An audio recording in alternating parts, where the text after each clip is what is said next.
Previously on the Bubba the Love Sponge show. But then supposedly, Lummy, he lightened up a little bit at the dollhouse. Oh, yeah, he did. And took care of Larry Plummer. And me. And he took care of you, too? Yeah, he was giving me bills to donate. The two people that when he's not working, he's working. There were two people that went to the dollhouse with no money. Larry Plummer and Anna Hummel. I had money. You weren't spending it. No, I did. I bought drinks. Hold on. What was your total expenditure at Dollhouse? $25. Wow. You're listening to the Bubba the Love Sponge show. Broadcast rights for the Bubba the Love Sponge show have been granted to this station by the Bubba Radio Network and is intended solely for the enjoyment of our listening audience. Any rebroadcast, retransmission, or other use of this production without the express written consent of the Bubba Radio Network is prohibited.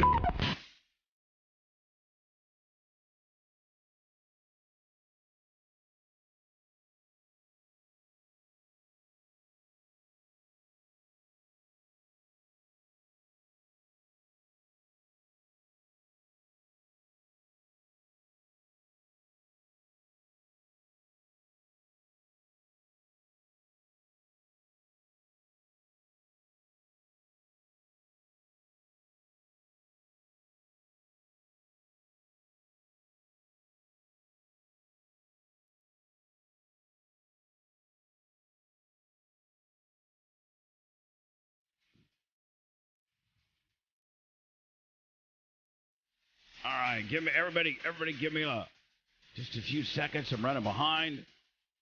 The network is up. Everybody is here. Hello, Macho Man. Good morning to you, buddy. Good to see you make it. Oh, yeah. Oh, yeah. I'm not going to ever be late again. I'm so sorry. Oh, yeah. We got a bunch of people that are recovering from last night's ball game. Woo! The buck. Well, that was really. We both did it. I need my zookeeper there. Let me see. I got to have my morning zoo gimmick ready. With you guys giving the simultaneously Ric Flair to. The Z Morning Zoo on Z100. Boy, the Bucks.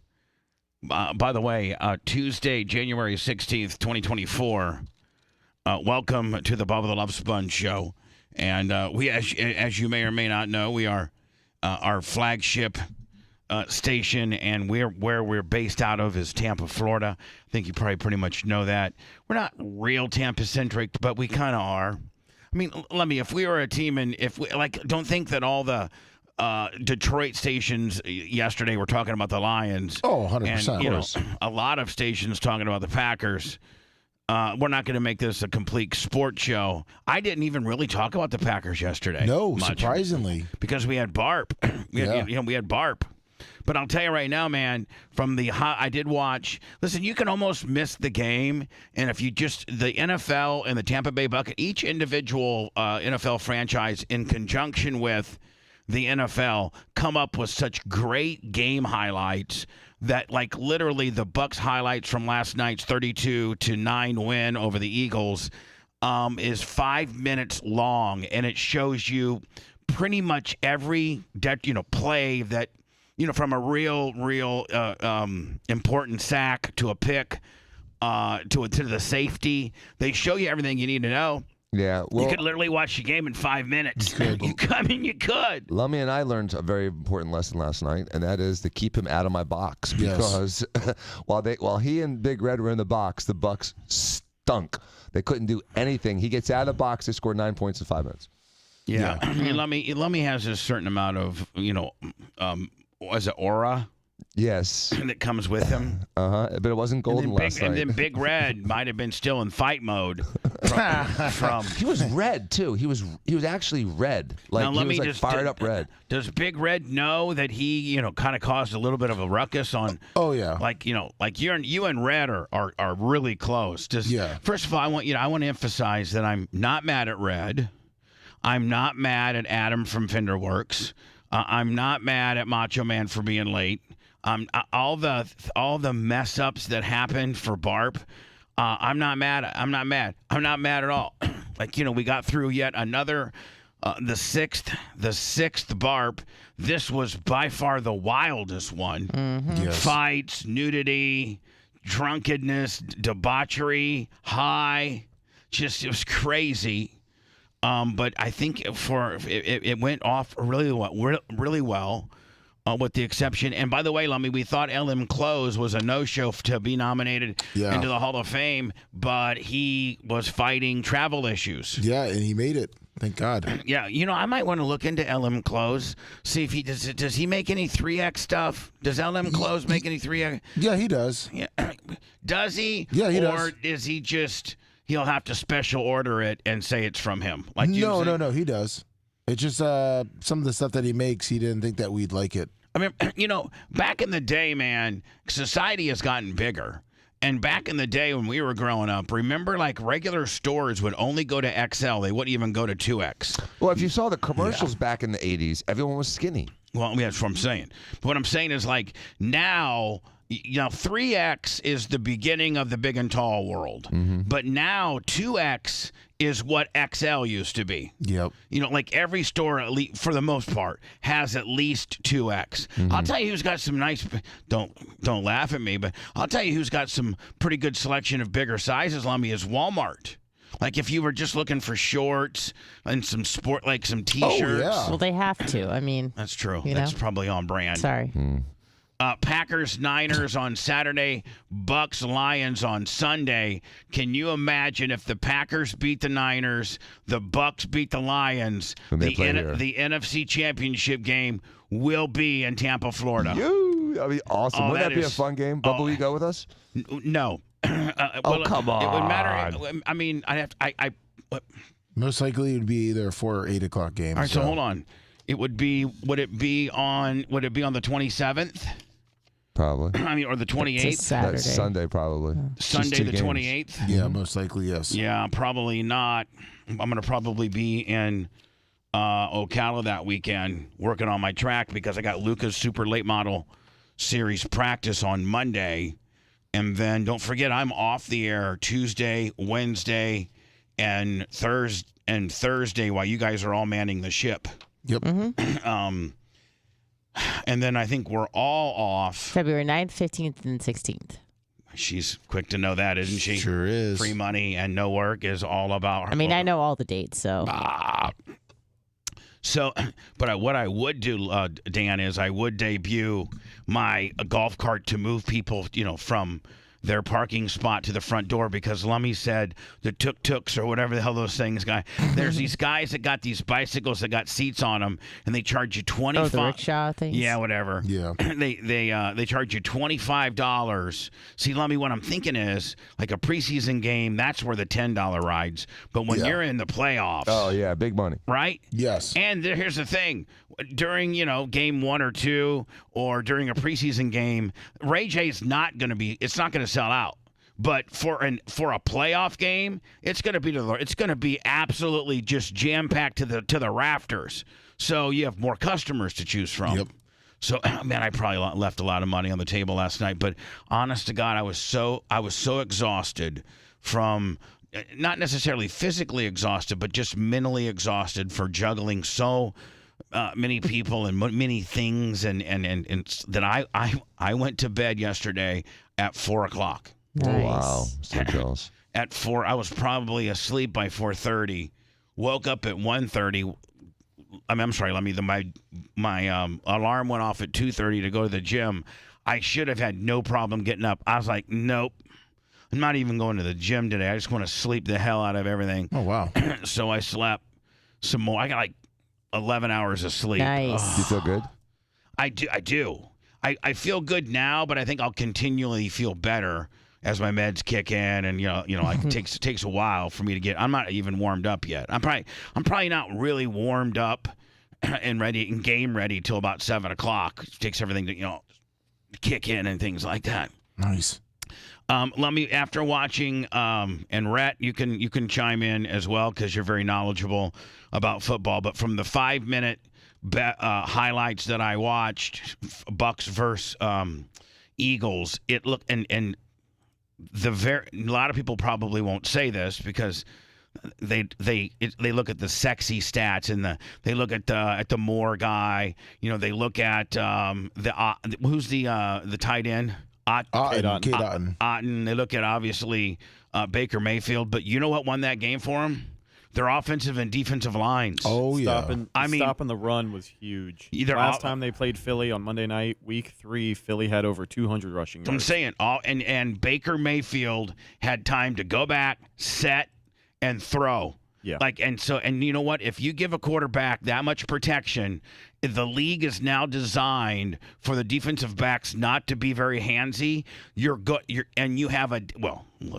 you just have a decent receiving core, you're going to be okay. But when you got, arguably one of the top 3 receiving cores in the league, with Godwin and Evans, now this new more. You can call him Butterfingers now. He dropped 2 right in his hands. A high school kid could have caught. I understand that, but the entire body of work. If you talk about the entire body of work, he's one of the greatest of all time. Philly did a pretty decent job of clamping Mike Evans last night, but that just shows you the other guys on the team that can step up. David Moore had a 45-yard touchdown. Trey Palmer, I think, had a 40+ yard touchdown.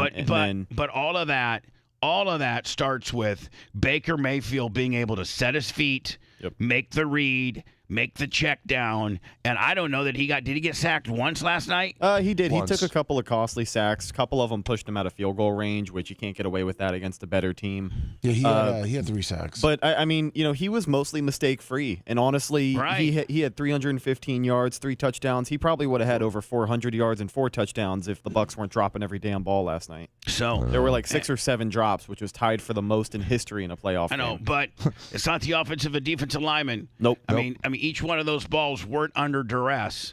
And, man, I was most impressed with the line. And like you said, last time they played Philly, it looked like a track meet. Philly's running backs had over 2, and the defensive line was non-existent. Both lines came to play, and that's what's one that a lot of people don't look at that as a contributing factor. But if your quarterback can go back, set his feet, start looking at his natural progressions, the league is designed for the defensive backs not to be as handsy as they used to be, like when Ronnie Lott and those guys and Rod Woodson, those guys would practically rape you back there. Now, man, so the defensive back have to really be mindful of not getting in that guy. And then if you have any speed or agility, or you're a veteran, you can create space and distance, especially when you know where the ball's going and they don't. Yep. And that's pretty much how the Bucs picked the Eagles apart last night. Yeah, Baker had a lot of time, and the offensive line was killing him. Yeah, Jalen Hurts didn't have any time. No. One thing the Bucs had this week that they didn't have the last time they played Philly too were those rookies on the defensive line, Kalijah Kancey, Yaya Diaby. Both of those guys are incredible. Yaya Diaby is a 3rd-round pick for the Bucs this year. He wasn't a starter until week 12, but he still finished with 7.5 sacks. I still like that kid. Oh, my God. That's amazing. I still like that kid from the Tristan Wirfs, or whatever the hell. Tristan Wirfs, yeah. God, I like him. From Iowa. They don't give him near. He's kind of, Paul Gruber? I was just getting ready to say that. I could see where he could have a Paul Gruber type. Did Paul Gruber ever make it to the Football Hall of Fame? Oh, yes, he did. I thought you were going to say Super Bowl or playoffs. No. Did he make it to the Did he? Canton? No. I don't think he did. He's in the Ring of Honor. Still. So he's not in the Hall of Fame. No. I mean, that one ass bucket from Cleveland, that long time tackle. Thomas. Yeah, that's our version of Paul Gruber, right? I mean, the Thomas guy from Cleveland wasn't any better than Paul Gruber, and Paul Gruber played on teams, some of which won 0 games. Yeah. But he was, I don't know, I think statistically I saw something where Paul Gruber statistically gave up as many sacks as his number is so low that it beats a lot of guys that are in the league, that are in the Hall of Fame. Yeah, a lot of the knocks against, even Tristan Wirfs this year are going to be because he was playing injured. Right. He wasn't the same guy for a couple of weeks, but even Tristan Wirfs at 75% is better than most left tackles out here in the NFL. The Bucs really got a gem with him. And that's not his natural position either. I met Paul Gruber one time, and I was like, he's just was farm big. Oh, you know what I'm saying? He was from Wisconsin? He was from Wisconsin, and he was just farm big. Just like a mountain of a man. He was about 6'7", Well, you probably had some interaction with him. I did. Dan. And, one of the things about Paul Gruber was he was always like the last guy to leave the weight room. He was always working out. He had such a strong work ethic. And I think that's one of the reasons he had such good longevity. Didn't he kind of run didn't he kind of run the locker room a little bit? Yeah, I mean, they all listened to him. He was like the sage of the locker room. Did Paul Gruber and Sapp's paths ever cross, or was Paul gone by then? I think it was literally like within a year of each other. Right. So as Paul was, Paul might have played a year with him as a rook or something, and then he was done. Gruber retired in 2000. He broke his leg in '99 in the NFC Championship game. So he never won a Super Bowl. No, he didn't. With the Buccaneers. Nope. Probably him and Leroy Selman were probably the two greatest Bucks.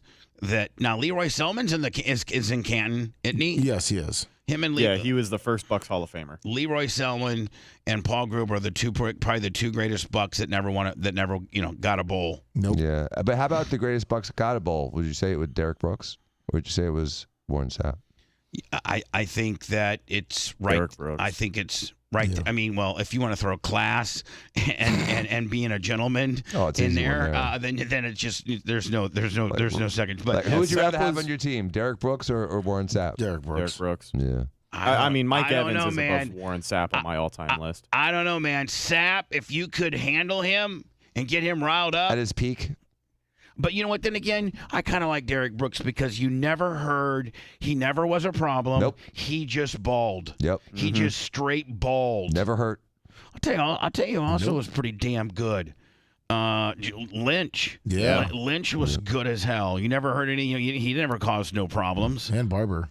Yeah, Tiki Barber. No, Rondé Barber. I'm sorry, Rondé I didn't Barber. realize that Rondé Barber had a very, very rough first year. He played one game, I think it may have been against Green Bay, got his ass whooped, and didn't play again until the playoffs. He was scared he was going to get cut after his second season. Really? Yeah. He barely made the team. Because they had, I believe they had drafted, what was it, Donnie Abraham? Yep. And once they drafted Donnie Abraham, he thought he was on the way out. Anyway, last night's NFL. This was a wild card? No, this was wild card round. That's right, because the Eagles, although finished 12-3, or whatever the hell they finished.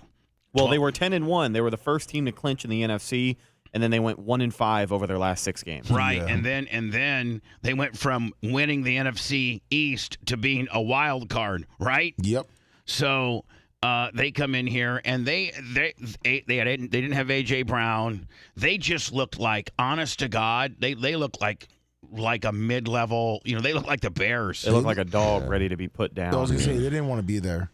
No. And so here's the deal, man. Who's their coach, and is he on the chopping block? Yeah, Sirianni's absolutely. I could see the case for obviously keeping him around. They were in the Super Bowl just a year ago, but it's hard to defend that run they had there at the end of the season. That 1-5, 1-6 run, and then losing to that. But here's the thing: losing to that team to that fashion is. But here's the thing, man. So you got that guy. What's his name? Sirianni. Yeah. Yeah. All right, Nick so Sirianni. you got him, who's been to a Super Bowl and taken a team that is pretty good, but taking them to the elite level of the league. Kind of having a bad, rough spot this year, but his body of work has him at a Super Bowl, has him, got the team certainly, and so with him and McCarthy, the Cowboy coach. But now, granted, I think the sexiest available guy right now isn't Belichick. Nope. I think the sexiest guy right now is Pete Carroll. That's who I think. Really? With regards to everybody who's been fired, well, Pete Carroll got fired from the Seahawks. Didn't they put him in the front office though? Yeah, he's in the front office. Yeah, that's what they say I right don't know now. if he's really available. That's what they say right now. Right? Exactly. I think Rabel is the sexiest. I don't. Not at all. No. Listen. You got Bill Belichick's and he's available.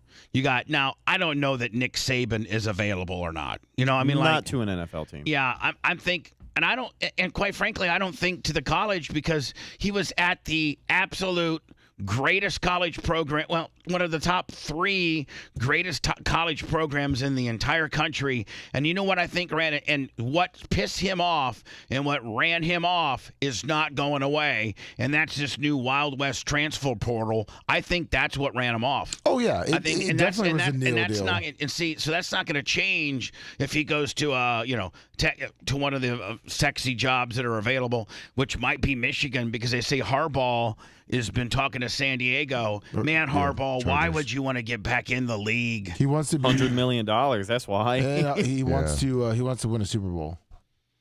He can do. wants You to know be what? that coach. He made it. I gotta to tell you, one. I gotta tell you, man, San Diego ain't that far off, especially with Khalil Mack and some studs like that. They need a coach. They need a coach in Yeah. San Diego, man. Isn't They've that got amazing? the talent. It's not But isn't that San Diego, but it's amazing? LA. But Isn't yeah, that- Isn't that amazing where very rarely, no matter what sport you look at the talent first and you blame them as to why they're not, going further than they are. But with San Diego, the first thing off of your mind is they need a coach. Yeah. So like very rarely, I think the NFL might be one of the very few, professional franchises where a coach can make the difference of you making it to the next level or not. Well, look at all these, bad teams with a decent coach. Mike Tomlin in Pittsburgh, year after year after year with, seemingly less of a roster as the years go by. He's making the playoffs. He's winning with a positive record every year. So yeah, I think it is more than 50% of the product you put on the field. So here's what I'm hearing. This is what I'm hearing so far. My little stupid sports stuff that I check. Belichick's hot. The Falcons are hot on him. Yeah, he visited yesterday. Pete Carroll wants a job, but could also stay as an admin guy in Seattle. But who really wants that? You know what I'm saying? Like, who wants that? Bruce Arians. Well, at that point, I think you're just picking up your paycheck. Yep. You got. I haven't heard Nick Saban's name floating around anywhere. I haven't heard Pete Carroll's name floating around anywhere. The defensive coordinator for Dallas, I've heard his name running around. But after the Packers just picked you apart, I don't know who the hell would want you. Mm-hmm. What else are you hearing, Lummy? Like who? Well, I just looked at it real quick. Is Riverboat Ron? Is he getting any action? No. No. And then Jim he's too old school. Jim Harbaugh to San Diego. Go ahead. I'm sorry, The Chargers. Yeah. No, I was just going to say Ron Rivera. He's been figured out. I think unfortunately that 1 year he had in Carolina where they went 15-1. Other than that, he's a very overrated coach, and the league knows that now. Do the teams? Does the Buccaneers offensive and or defensive coordinator get a look? Does the Detroit staff, which I think, that's where some of these teams go. They go to the most successful teams, coordinators, teams that are winning now. They go and that's what all the young staff now, the LaFleurs and the McVays and all those guys, that's what they were. They were former coordinators on successful teams, young, 30 to 35. And they pick these guys out instead of the old school, man. Remember back in the old day NFL, it'd be like, okay, you had Bill Parcells, you had Marty Schottenheimer, you had all these old guys that had just gone from team to team to team to team, and they very rarely took a chance on a coordinator, right? Yes. Now, man, that's where it seems like you got to go. You go with a coordinator because they're playing new era football. I think football has changed tremendously. Yes. Most of the league is still enamored with what I would call the Sean McVay blueprint, the head coach for LA. He's a young, good-looking guy, kind of like Matt LaFleur in Green Bay. That's what the league wants. They want that next young coach, the guy who's going to revolutionize play calling and breathe new life into an offense. You don't see a lot of those old school guys going around and getting hired anymore. Todd Bowles, at 60 years old, I think behind Andy Reid, is now the second oldest active coach in the NFL. It's 60. You know who kind of started it was Gruden. Because if you remember when Gruden was hired, he was one of the youngest coaches. They said he was like a young assistant. And let's not forget, Gruden came from the Mike Holmgren tree, which came from the Bill Walsh tree. Sure did, yep. Which It's had like Gracie with MMA. Yeah, that's exactly how it is. It's like proteges. Mm-hmm. Matt Arroyo at one time, was a white belt at Rob Kahn's place at one time. now he's got his own dojo, right? Yeah. I know they're not called that, but I love calling. I them know that. you do. The dojo. The offensive coordinator for the Buccaneers, though, hadn't called plays since he was coaching a high school team, so he doesn't have a lot of experience as OC. Yeah, I don't think anybody from the Bucs are getting considered for anything. To be honest with Dave you. Canales got interviewed by the Panthers for their head coach position, but this is his first year as an offensive coordinator and play caller. Yeah. Well, here's the other thing. I about spit up my iced tea when I was watching the game Sunday, where I forget if it was Greg Olson or one of the commentators were saying about how Raheem Morris, the defensive coordinator for the Rams, yes, he's still in LA. How he might be considered for a head coaching job. And I'm like, hold on, it's Greg Olson. Hold on. Man, do you not need to just rewind a few years and see how much of an ass bucket he was on the Bucs? A few years. That was a decade and a half ago. I'm just saying, man. But Bubba, Raheem was young. He had a young team, and he had He was, what, 32, 33? He was really young. Didn't Daddy Joe not like him? No, we liked Raheem. Oh, you did? I got no problem with Raheem. I love Raheem. He's a great guy. Raheem was a player's Last time coach. I saw him, he was literally with his wife walking with a stroller and stop and we talked for 10 minutes. He's a great guy. The problem was, like Lummy said, he had a crap team and he was young and immature himself. He's a much more mature, much more seasoned coach right now. I would take Raheem as a coach right now, and I think that 10 years ago was a way riskier proposition. He was 32. His quarterback was 21. And half the team was in their 20s, and they were all going and hanging out and going out late nights. It was with too money. much fun. Too much fun with money. Wasn't Josh Freeman as He sucked. Lummy's boy. Yeah, That guy Hold never on. played football after this. Josh Freeman didn't suck. He did not suck. Josh Freeman did not apply himself. Yeah, he didn't have did not work ethic. practice. He was lazy. Right. Josh Freeman had the skill set. If he would have had Chuck Gruden as his coach, Oh yeah. Josh Way Freeman different. might still be in the league. Oh yeah, Right. definitely. He had all the talent. He just liked to party because once again, like I was saying, Raheem didn't have really rules. Now, when you worked for Gruden, Dan, did he run a strict? Like, you saw how these different coaches, how they ran the locker room, and like was Gruden's locker room stricter than Raheem? It wasn't that it was stricter. The difference was that Gruden had more demand for accountability, and Raheem would let things slide. And that's a big difference. Gruden would never let something slide. You drop the ball, he's going to say, "Why'd you drop the ball?" Like he would have climbed right up Evans's ass last night. And then 10 plays later, after you finally caught one, he'd be like, "Glad you finally caught one because you dropped the last one, you a-hole." Right? But he would criticize, but he would also cheer. And so, Gruden. Yeah, so if you dropped the first two, but the third one you caught and you scored a touchdown, he'd cheer right with you and pat you on the back and celebrate. But after you drop those first two, he'd climb right up your ass. What about Raheem? Raheem would just be like, You tried your best there, buddy. Yeah. We'll get him next time. He was a little more, woke. Which is why they went totally opposite with Greg Schiano. Right. It was super disciplinary, but everyone hated him. Oh, did the players would they talk in the locker room? Would they talk in the locker room? Be like, "Man, screw this dude, man, making us do grass drills." I heard he had to. I had these. When you're in the pros, you've done some of the Johnny high school and college rah-rah stuff ad nauseum, and you've kind of graduated from that, and now you're at the pro level. You're being paid, and you're a man now, not a boy or a kid. But let me remember when we were in high school, they'd make us do grass drills. You don't see make us run bleachers. You don't see pro athletes running bleachers, right? No. It might even be in their players association league, like in their labor, contract where they can't run bleachers or things like that. When Schiano came to Tampa, he thought he was still at Rutgers, and he was treating these guys like they were high school Harrys, making them do like up downs and grass drills and things like that. The veterans hated him. And I don't think that. I think the NFL is more about stretching and strength and quickness, and not. I don't think they still play the Oklahoma drill at I don't think every Wednesday the Bucks. Guess what? It's Wednesday. It's Oklahoma drill. I don't think you play that way in the league anymore. There's only 11 padded practices in a full league year. Yep. You have to pick what days are going to be. Hold on. There's only 11 padded practices. Hold on. In a whole year. Yep, in a whole season for in the a NFL. whole year. And you have to choose ahead of time what weeks they're going to be on. There used to be about 40 of them. There used to be 3 a week. Yeah. No, 2 of them a week would be padded. Right. And a lot of them, Dan, not only padded but full speed. Yeah.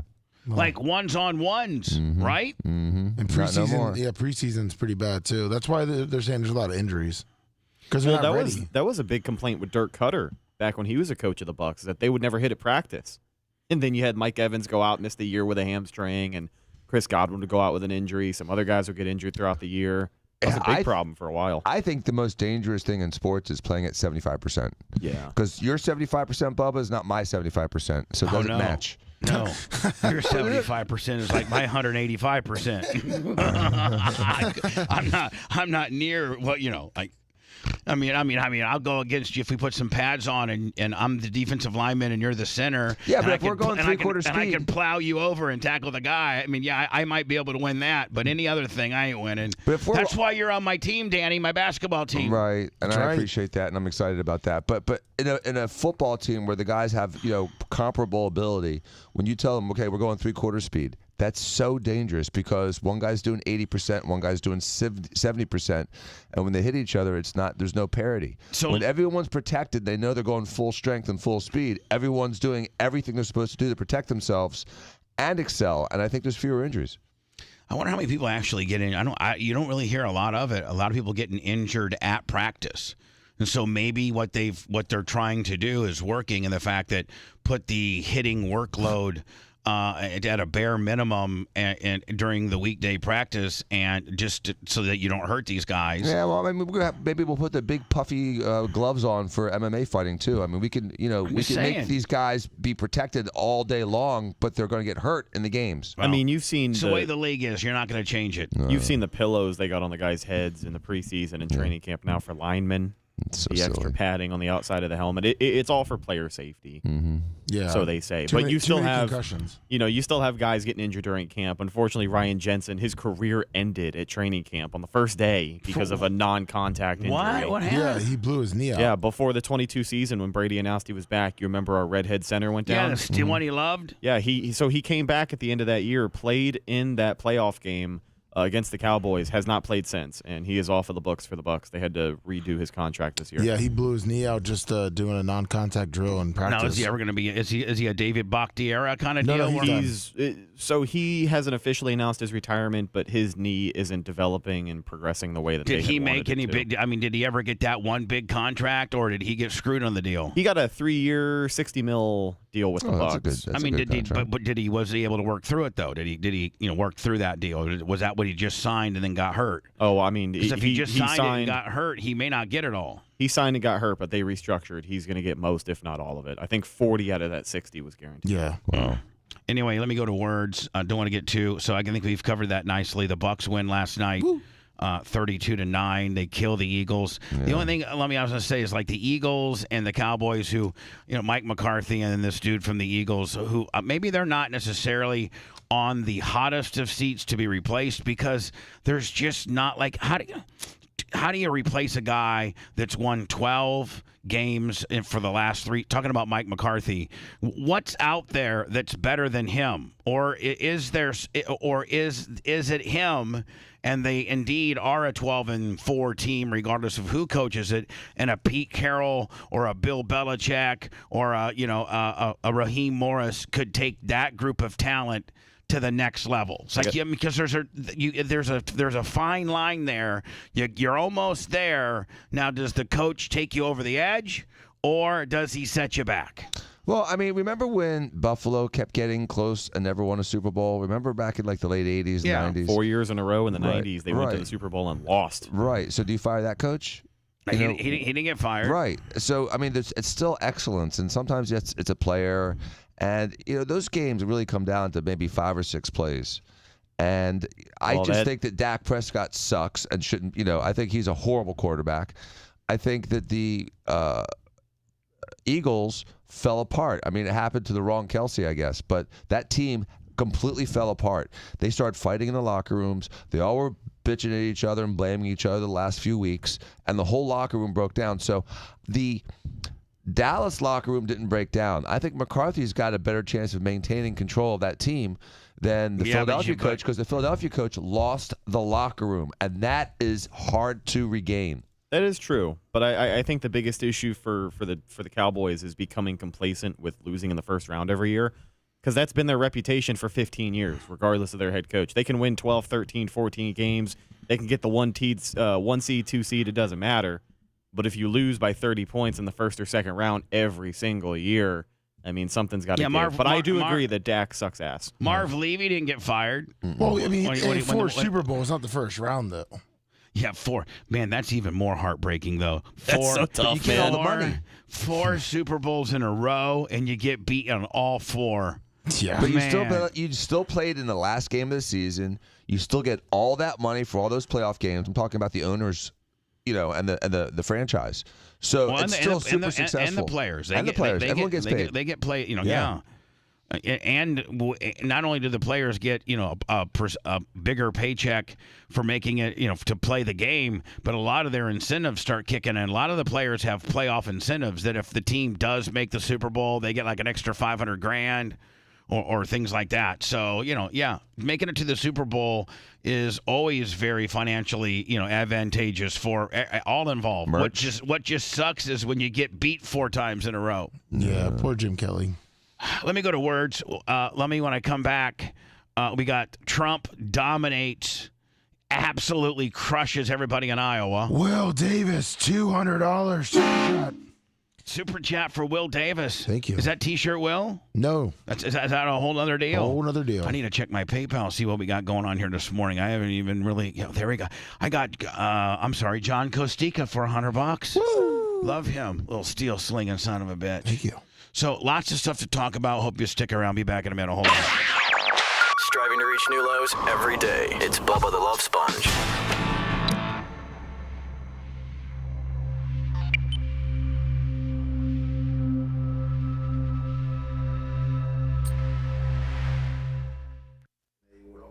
Shots and drinking. You got to send me that those schedules for those 2. Yeah, we got the ink in, so I'll print it up right now. What's up?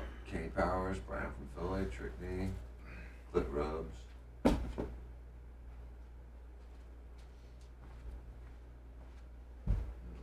Bob Cook. Pro Wrestle 91, good morning. Big Bucks.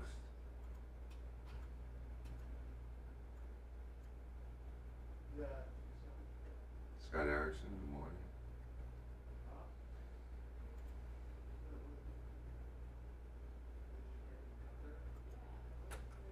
I think 40 out of that 60. Yeah. Anyway, let me go to words. I don't want to get too, so I think we've covered that nicely. When I think of a handshake, it's one of the most powerful. They only want to. What's up for Gary Jean, Bob Cook, good morning. What's up, Nick the Gun Guy? I'm gonna call you the police. Group of Lips. Good morning. Importantly, we want to thank the great people of Iowa. Thank you. Iowa. Not to be confused with China.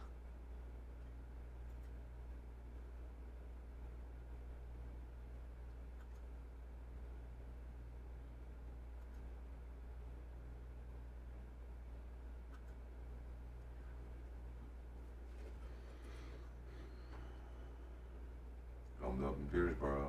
Good morning. DJ Click.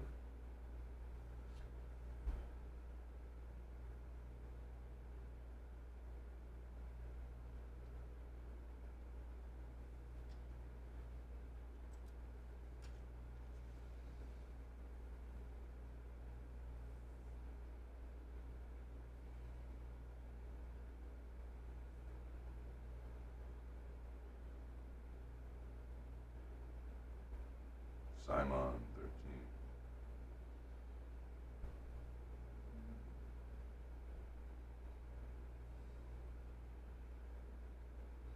Snizzles was there.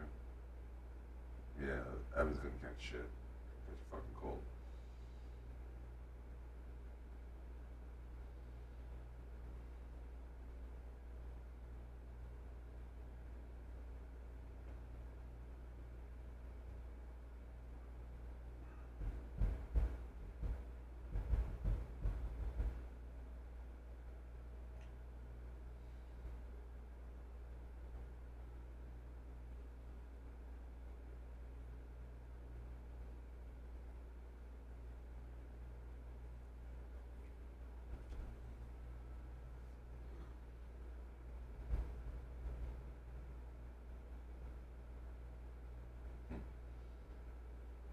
What's up, Phyllis the cat?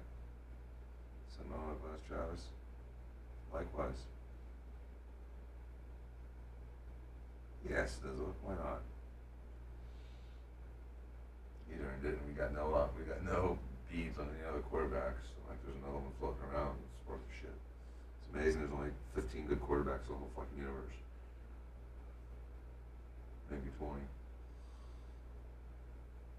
I know it's incredible. All those Boston still look great. Phillips, good job.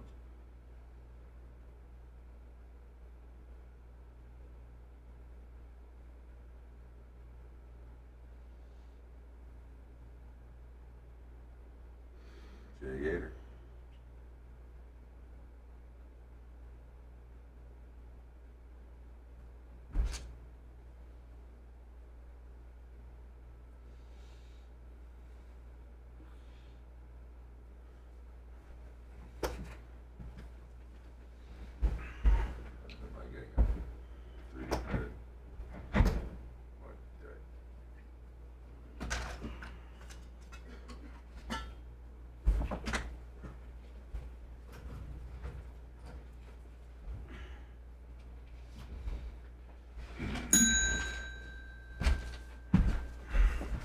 That's even. It's pretty much the whole month. No, I know, but That's better help. Those are the dates. Yes. Okay, cool. And I printed it on the back too because we have paper savers. So. Okay. So what about a schedule for human for the heartbeats? That's this one. It's this whole month every week. Is that the longer we have? We don't have anything longer than that No. for 'em? No. At this point. As of this one, no. Okay. So it's just their schedule ends at the end of this month. Correct.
All day, every day. I'm an FT. Full tractor effect. You're my savior. I listen to it in the morning and at night. It keeps me awake all night driving that big rig down the road. Bubba the Love Sponge. We love you, brother. The Bubba the Love Sponge Show.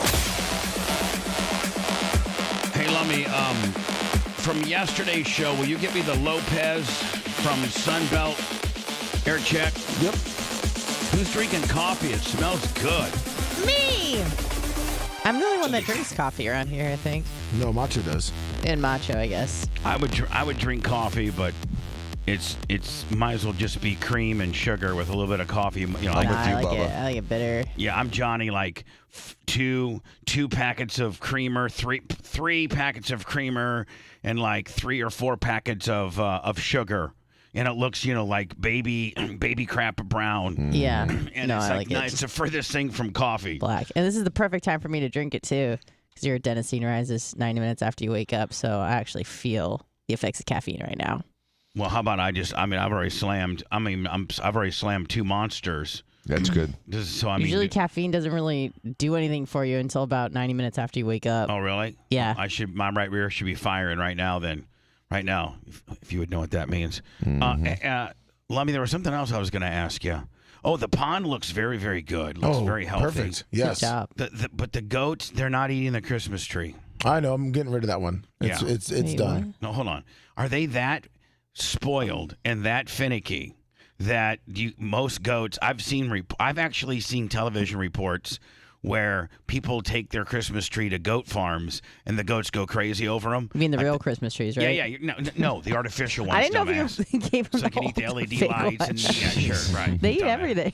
They glow at night. Next time you're going to ask a stupid question, think about it again, and then maybe shut up. Well, okay? I know that both you and Lummy got rid of your Christmas trees, and yours was fake, so I was just asking. I didn't get rid of my tree.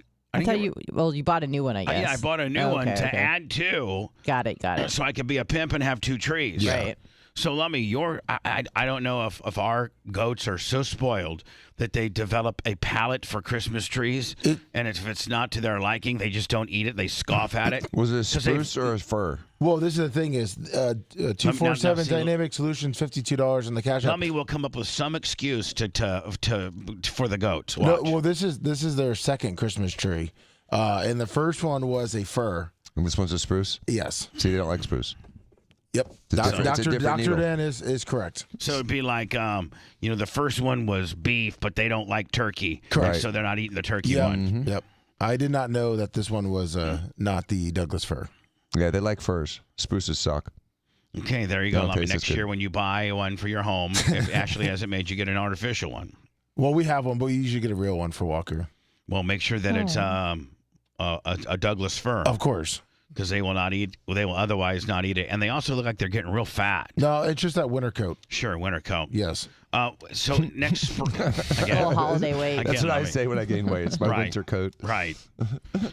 But so, what we didn't do this year, Lummy, is we haven't had them a good shaven. No. Now, I know we can't shear them and shave them until the springtime because it's going to, we still got 2, probably January and February. They need that big, thick coat because it does get rather chilly at night sometimes for them. Yes. But by March, April, it's full blown, spring / it doesn't get cold anymore. And they probably would have, remember how we, we used to put them on top of the Crown Vic. Oh, we can't do that now because it's officially a show car.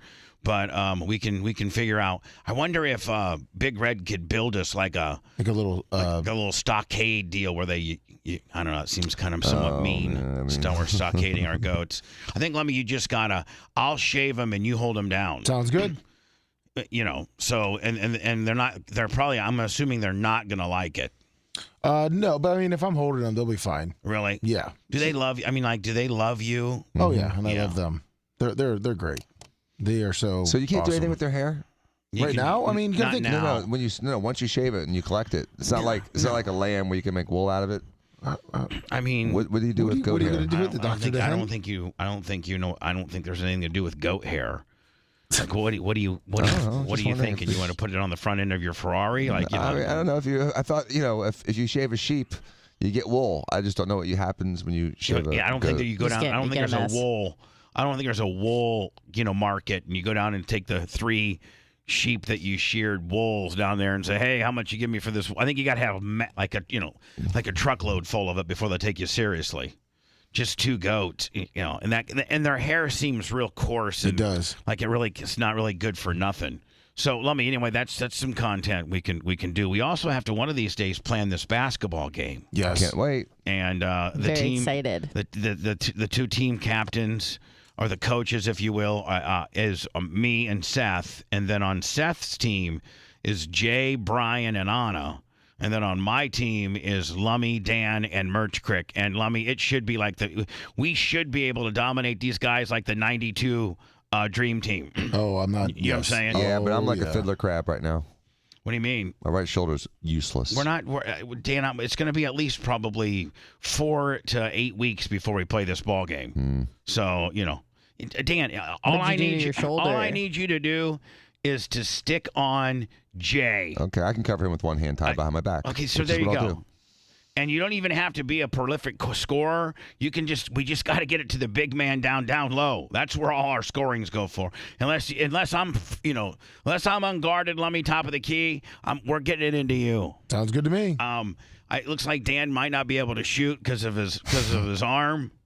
And Merch Crick, I know she can't shoot. But I think we should almost have to, Lummy. You can't win the game unless the girl on your team scores 1 basket. Hell yeah. Oh boy. So I got at least 3 inches on Merch Creek. So yeah. Alley-oop. So if you're winning 21-0 and the girl hasn't scored yet, then you still haven't won. You still got to keep playing. Okay. Until that's not. Can you practice with her? Because I just sent you a video what I think Merch Creek and Anna are going to look like. Okay. Oh Jesus. Yeah, they're both horrible. Yes. You don't know me. And I have a feeling that's what it's going to be. I got some hops. All right, here we go. Let me see. Lumix BTLS. Here we go. You think this is what we got here? With the women. Hold on here. Let's see. That guy. Yeah, that is absolutely. Hold on. So let's say that my team's up 20. Special? Let's see that my let's say our team is up 21 to 10, but Merch Creek has not scored one yet, right? Mm-hmm. So listen, I get the team together and be like, Dan, no matter what, we just got to get Merch Creek. Nobody shoots. And if you get the ball on the rebound after Merch Creek, jump it back out to her because we can't win this game. In fact, Lummy, no points after 21 count. Oh, no, boy. I'm sorry, no points after 20 count, and unless it's scored by a girl. Right? Dan, don't you think that makes it interesting then? Yes. Yeah, there you go. But this is what It's like you have to hit the bullseye to win the dart game. Well, or it's like, when you play a scramble in golf, you have to use a guy's shot at least two. You have to have, like, let me. You could be playing with Tiger Woods and stuff like that. They have to at least use your shot one time during the game. Yeah, a scramble. Yep. It's going to be like a cricket game that lasts a couple days. Right, so here it is. Merch Creek. Now we're up, Lummy. We're up 20-11, and all Merch Creek has to do is just score one goal, right? Yep. This is probably going to be her.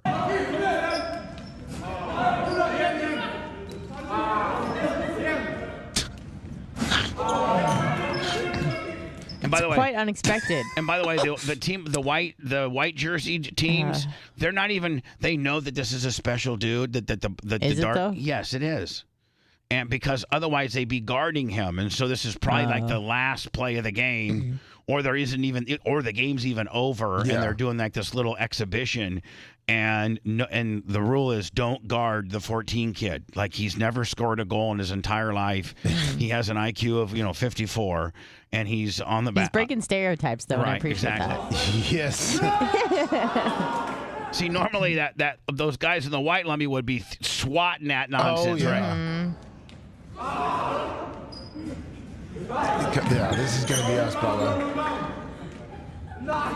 Okay, I mean, that's hurtful. See, eventually we got it. Now, here's the problem. See, here's the problem. Everybody, this is a big deal. I want to be celebrated like him, too. That's probably about your skill set, too. Yeah. Man, that guy's lighting up. That guy, that guy went home and masturbated thinking he was Michael Jordan. He doesn't let him win. He doesn't even play defense. He just stands down there. He just waits. Oh, that's awesome. That's pathetic. Wait, that's in Norway? That's pathetic. It is. There's black people in Norway? That's not awesome. That's pathetic. It is pathetic. That is absolutely pathetic that's where we are now as a society. Corky has to score. Oh, let him win. No. I think that's okay. No. That's okay. Come on. That's not a typical person. Whatever. Get out of here. Yeah, I have a feeling that's what it's going to be, Bubba. We're going to be stuck at 20 for a while.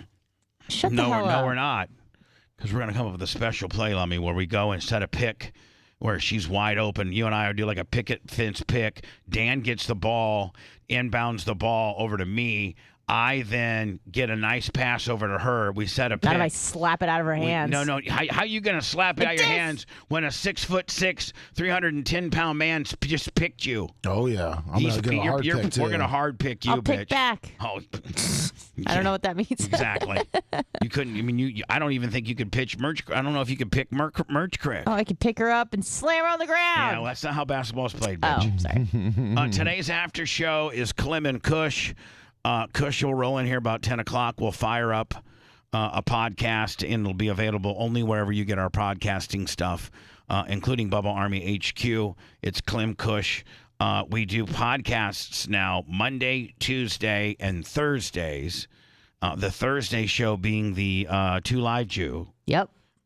Then we do, after shows Wednesdays and Fridays, which are seen everywhere, like the way this particular program is on Rumble, YouTube, Facebook, Twitter, Twitch.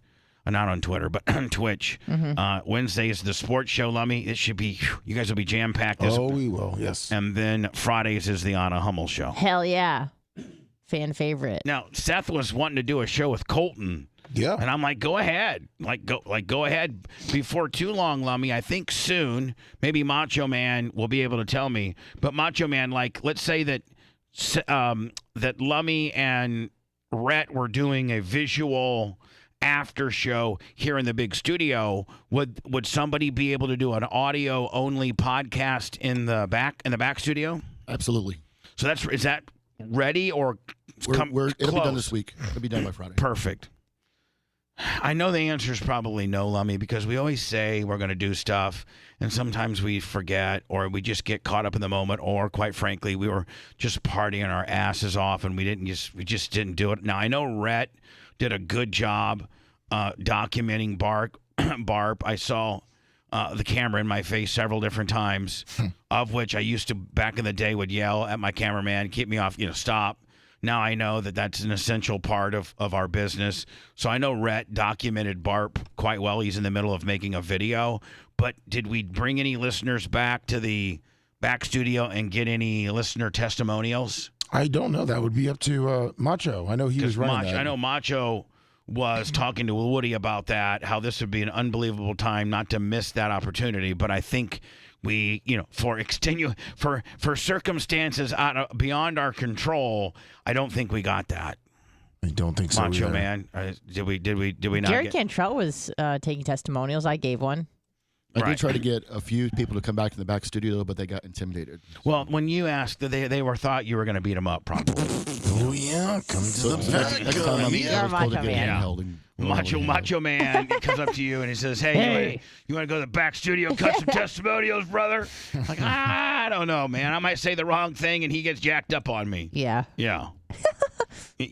Macho Man, when you walk around and you're intimidating, and you don't wear clothes that cover you up. You wear clothes that expose your muscles, expose your big muscles. As you should. You worked very hard for them. So I'm just saying, maybe next year we put you in a turtleneck. He's gonna look like The Rock. Yeah, true. With the gold chain. So we didn't probably get the testimonials that we were looking for. That's okay, no big deal. Trump crushed it in Iowa last night.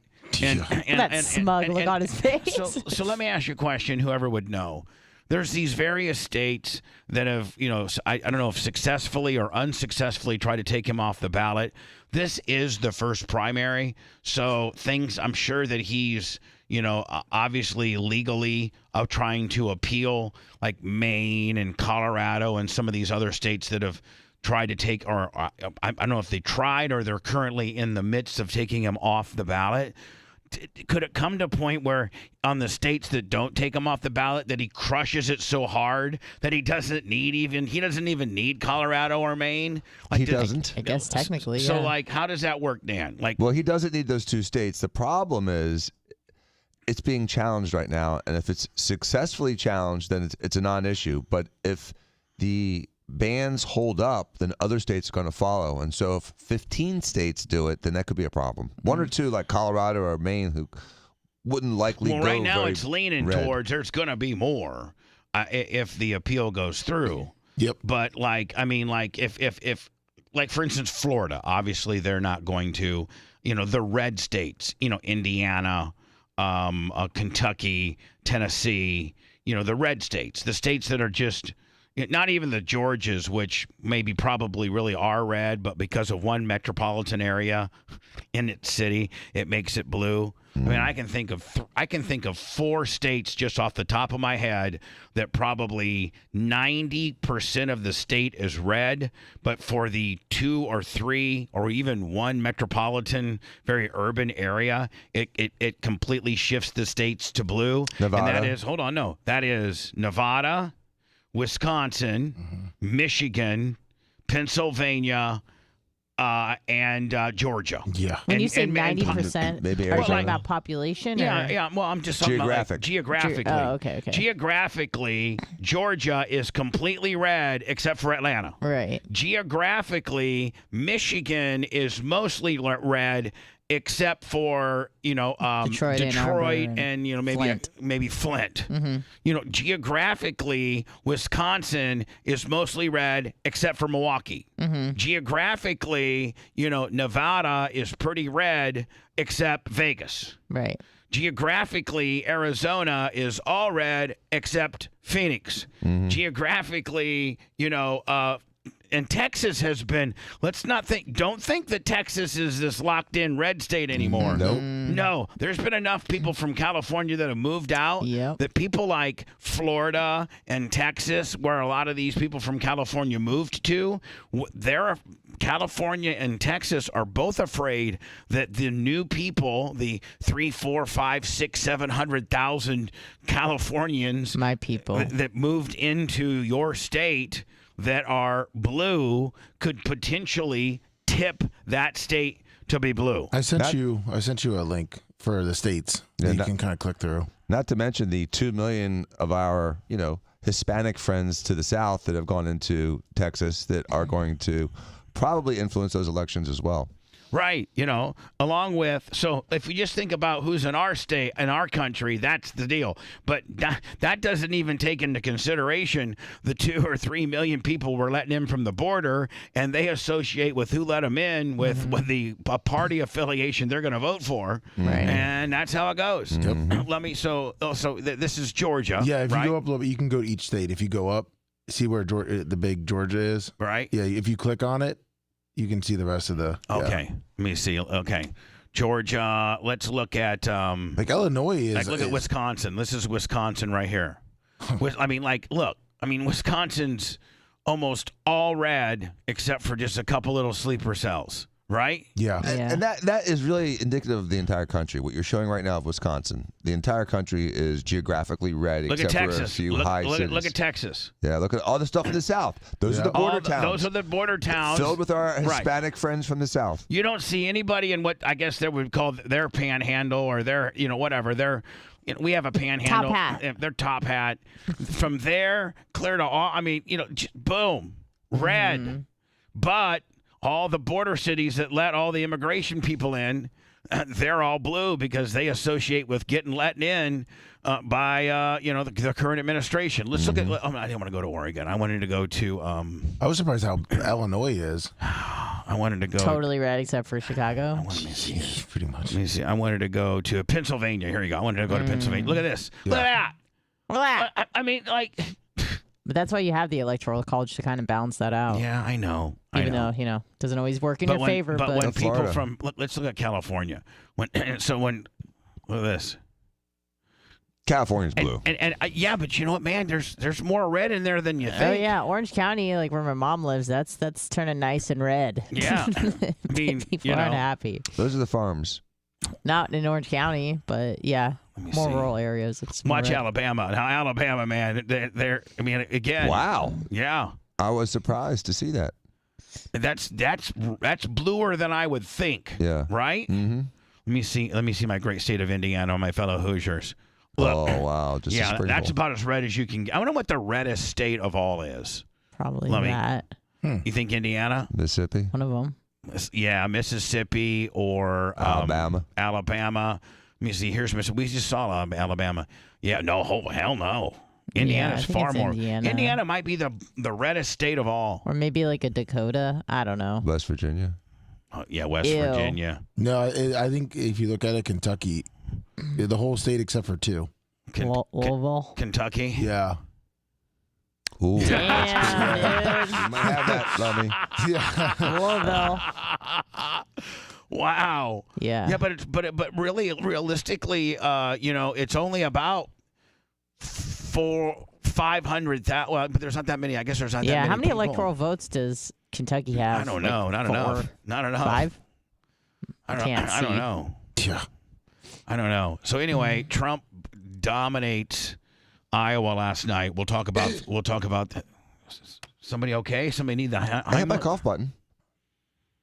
Which is that powerful, huh? Powerful lungs. Strong call. Did Romina go to the Bucks game? Nope. She didn't. Who was your plus one? Or I nobody? brought Sophia and one of her friends. Oh, One of really? her girlfriends. Yeah, Nice. she's a neighbor. How's her boyfriend doing? Good. That's great. Well, let's not talk about their. That'll get who sorry. flipped out. Sorry. I mean, we can even me and Dan will even get in trouble if I had this conversation right now. Hey, Dan, you know your daughter of Sophia. Your daughter of Sophia. Do you know? Listen, we're on the radio and we're talking about her. But anyway, Sophia Diaco. Do you know she's very beautiful and she's very smart, and she seems like a pretty good kid. That gets us in trouble. No, it doesn't. Yes, it does. No, it doesn't. Yes, it does. I thought I was going somewhere deeper with that. But I was bracing myself. No, what I was going to say is, hey, you know Sophia Diago? She's cute. She gets good grades. Seems like a good person. I like her. She's cool. She's a good kid. That would still flip Romino out. Yeah, well. That's why she didn't come to the party on Saturday. She was beat up. She's still beat up. That's why she go to the Bucks game. She like Macho Man, where she gets on a 3-day bender. In another day or so, the makeup will hide the bruises.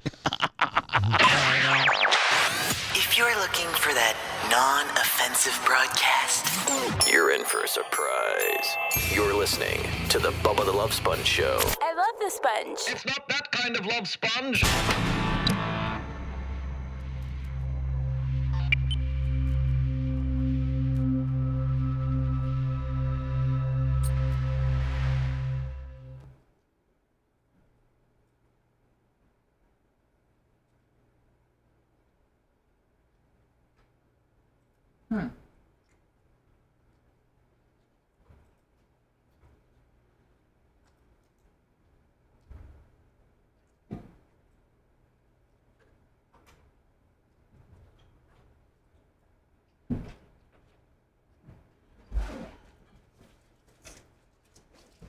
Oh, early.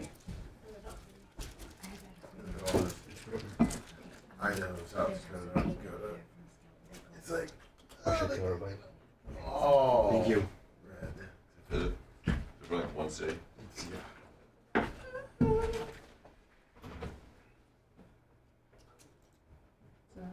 Simpler times. I'll use the restroom. I'll be right back.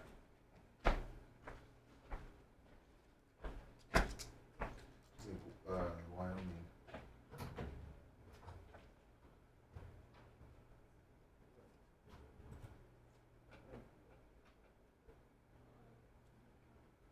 Actually, Mr.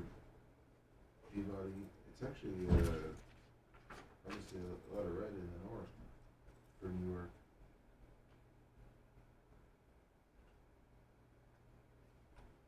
What's the difference between a caucus and a primary? In the caucus, do they like yell?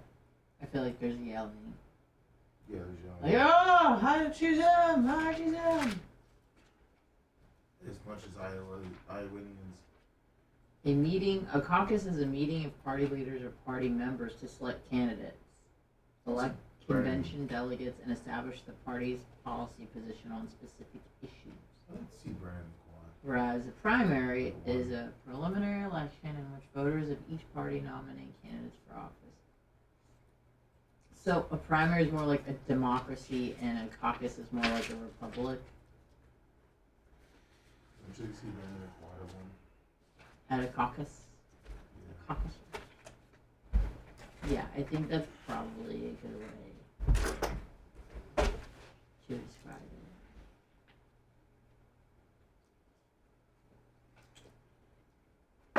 Are you gonna feed all those bananas to the goats? Where did these guys go? Scout big old baby. Did they? I think. But I was gonna make some banana bread for everyone, if that's okay. How many do you need? I don't know, a few, 3, 4. Just get 2 then? Yeah. What's up, Felix? I'll bring it in. You ever been to those states? You ever been up there? Where? Boise was cool. Colorado skiing. That's about it. Colorado? Dakotas are nice. Colorado It feels like a totally different country. I noticed in Denver, they have a lot of bad tattoos. It's very two-dimensional tattoos. Really? They have stencil tattoos. It's not very. I probably moved to more than Washington. To Denver. Washington. I noticed there's like a specific. It's like there's a Denver tattoo look. It looks like they go in and they're like, "I'll have one tattoo, please." And then it looks like doodles. Does it say like stick figures? Yes, it's two-dimensional shapes.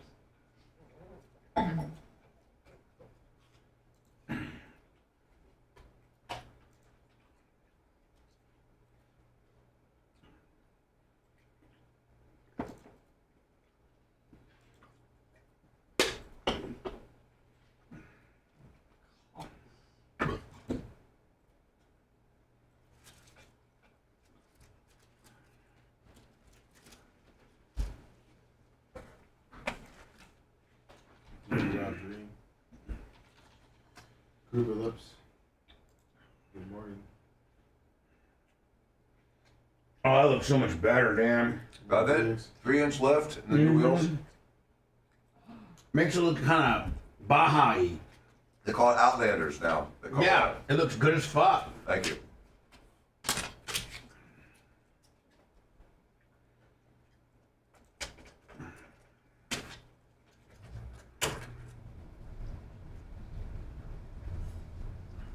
You fresh as that old thing. Shit, I'd be driving the fuck out of that thing. I drive the fuck out of it. Morning, Mr. Mark.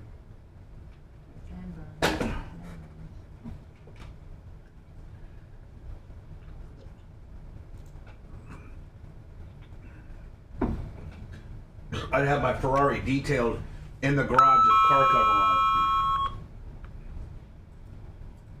That's what I would do. The what? The Ferrari what?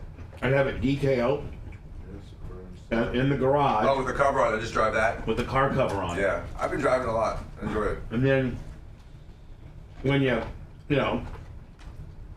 want to go somewhere and be fucking Ferrari dude. Yeah, like I'm thinking when you go to surgery, you kind of need to be a Ferrari dude.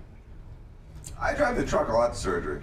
I'd rather drive the Ferrari to like here in the office, where it's under covered parking. Yeah, I take that back. I'd be Ferrari guy to the office because it's less miles and you got great parking. Right. Whereas the other place, it's more miles, worse roads.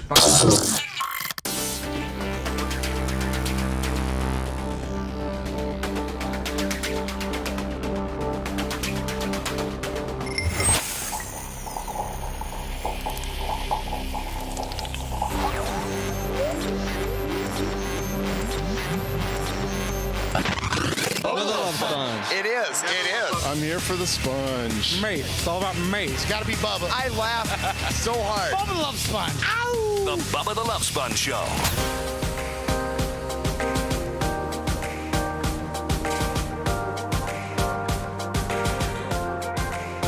Today's after show, me and Clem Kush, podcast only.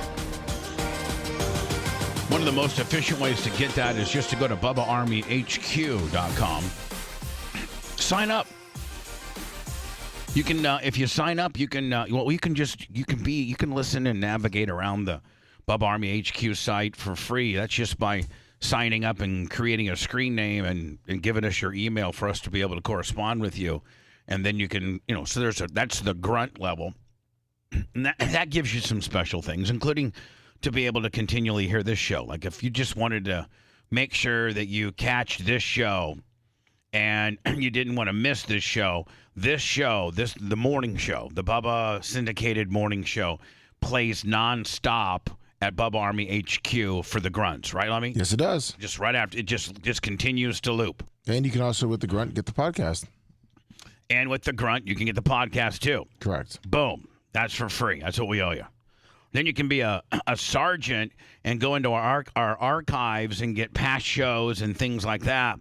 You can stream those and get all the past shows and various things. And then if you're a lieutenant, you can do all that, plus download and keep that past show on your device. Yep. You can stream it anytime. So that's kind of my understanding of the whole thing. Yes, you are Lummy, correct. could you come up with an email? And here's what I'd like for you to email me, if you could, please. All right. I'd like for you to email me the winners of the BARP Awards. Okay. Like, the winner of the Missy Hazlett award, and then in parentheses you put like kind of what that award is. Yeah. Hottest MILF. Yeah, I typed it up. I don't know if you could see. Oh my God. But Nice work. I'll edit it and then I'll send it to you. No, hold on. Then I want you to put like, dot, and then in the next category I want 6 ringer list. Okay. All within the same email. Okay. And because I'm going to post this, and then dot, Hall of Fame list. Gotcha. So right? Yeah. So that gives us the winners from this year, those people that have 6 rings, which is I don't know about your friends on the 6 ringers. Yeah, probably would be Larry only. Okay. That's what I'm thinking. Larry is the only 6 ringer. Okay. And then Sumo has 5. Okay. But that's not 6. Nope. So gotcha. Larry's my only 6 ringer. All right. And then Hall of Famers, you obviously know that. Yes, I do. And then we could post this on, TikTok, Facebook, Instagram, stuff like that. Perfect. Yep, no problem. Appreciate I got 2 out of the 3 already done. The other thing is, everybody that's in the building right now, I wanted to get through this real fast before I get into the Trump stuff, because the Trump stuff is, it is what it is. Whether you think this show is right or left, or some people think that we're way too right, I think that I think if you have any common sense, you're labeled as right. I mean, like for instance, I have left tendencies. Yes, you do. One of my left tendencies is the pro-choice. That's as blue as you get, ain't it? Yes, it is. Okay, pro-choice is as blue as you get. So that's me, but I'm also pro-gun, and that's as red as you get, ain't it? Yep. Okay, so like, what am I then? I think where our You're a libertarian, dude. Right, and so are you. I think we all I really are. am. I think. So are you. Objectively, I'm not arguing with you. I mean, you're not a libertarian when you go to church on Sunday and fake it, but You can be a libertarian and be a man of God. Yeah, boy. Those two things don't really conflict. Speaking of which, I mean, the Catholic Church is really kind of changed its stance on everything, have they not? Yeah, they're a bunch of hypocrites. They're so full of shiz. Pope, hold on. Pope, now this is your religion, Dan. This is your religion. Yeah, you started it. I mean, no, but this is the religion that you have been raised in, and this is the religion that when you do go to church, and I think your kids are part of a religious, educational system, and Catholicism. And your Pope now says, Pope defends same-sex blessings declaration and saying that it's misunderstood. Now, so what's he saying here? Dan, have you read this, and do you know what this is about? Well, he's trying to be very inclusive, and he has let down all of the Catholic opposition to homosexual love. And, again, I think that the human's interpretation of God's religion is imperfect. And I also believe that the Catholic's interpretation of what Jesus wanted, if you want to be really objective, is distorted. And, when man hijacks religion for his own purpose, then it's really just a club. And so you're right. It's a club that has club rules. Yep. That it's taken the initial maybe if there was golf. We'll just say it's golf. Let's just talk about golf. A pure golf club, okay? Golf for the sake of golf, just like God for the sake of God.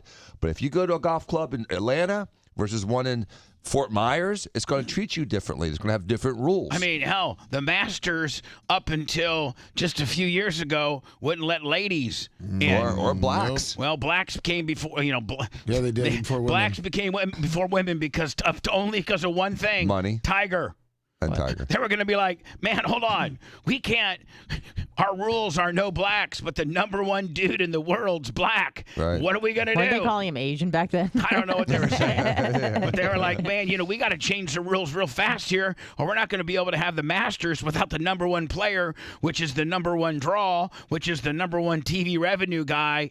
Right? You think ABC is going to pay $1 zillion to play the Masters if they're like, we're sorry, but you're watching the 45th annual Masters, and the number one guy on the tour, Tiger Woods, is not allowed to play here. No, he's not. They don't allow African Americans here in Savannah, ladies and gentlemen. Sorry. Or Augusta, in Augusta. Yeah. Be like, hold on. ABC would be like, man, everybody's tuning in to see Tiger anyway. You're not letting blacks in here, idiots. So I'm just saying, Jesus loved blacks. Mm-hmm. Jesus loved gays. Mm-hmm. Jesus. Do we? Yeah. Oh. If you're really Jesus and you accept everybody as your child, you love everybody. Yeah. Right. No, for real. I don't know anything about it, so. Right, because you don't know anything about Jesus. No. Yeah, Jesus hung out with prostitutes. Yeah, Jesus. Yeah, Mary Magdalene. Jesus was Magdalene. like a combination of Buck and Kenny Price and Now I get Dan it. Diaco. Oh, yeah. He's just wow. just super cool, chill, Joe Ferrari. very knowledgeable. If there were Ferraris to be driven, Jesus would have looked at him and said, listen, you know what? You deserve that Ferrari more than me, buddy. You drive that thing. Wow, that's super cool. I got sandals, and I can get here wherever Can I walk need on to be. water. You know what? I'm Jesus, and I'm in no hurry to get to anywhere. Nope. Right. And if I need to do some crazy stuff like part these waters, it might take you 7 days to swim across there, but it's easier to walk across the water. That's right. Yes. Yeah, watch me do the Michael Jackson moonwalk on water. Hee hee. Oh my God. Michael Jackson. I'm sorry. Jesus was the man. Right. Oh, So today he's driving F-150. If Jesus, yeah. Man of the people. Jesus is on an electric bike, man, just hanging out with his Electric flip-flops. He went green. Jesus is down at the beach. It's right now. If you're Jesus and you're in our area, the Tampa Bay area, you're over there and you're watching the sunrise over there on Madeira Beach, and then after the sun rises and you do your daily calisthenics on the beach, then you're gonna run a little bit, Lummy, and then you're gonna do a couple miracles. You're gonna see a couple crippled kids on the beach. You're gonna heal them. Oh, yeah. And then you're gonna make it down to the crab shack for lunch. See some of your friends. You know what I'm saying? Turn 2 fish into 100. Yeah, Feed everybody. they're gonna go down to Joe's Crab Shack. He's like, Jesus, man, my fish order didn't come in today. I don't It's wanna- okay. It's okay. Hey, Jesus is gonna be like, hey, don't worry. Do you got at least 2 fish around here? Yeah. Okay, hold on. Blammo. There, you got 100. That get you through lunch, won't it, buddy? Yes, Jesus, you're the man. Here's a free Miller Lite. Do you have Thank water? you, I'll man. turn it to wine. I bet you could find a Jesus at Ben T. Davis. I don't know, man. Jesus didn't really hang out at Ben T a lot. Yeah, there's a couple Jesuses there, I'm sure. Jesus is a little afraid of Ben T. Yeah. Oh, come on. Jesus, He fears nothing. Yeah, Jesus is not afraid of nothing. Jesus ain't dumb. He's just afraid of ice. Jesus ain't dumb. But Jesus migrates. And then in the summertime, he goes up and does all the cool stuff for the people up north.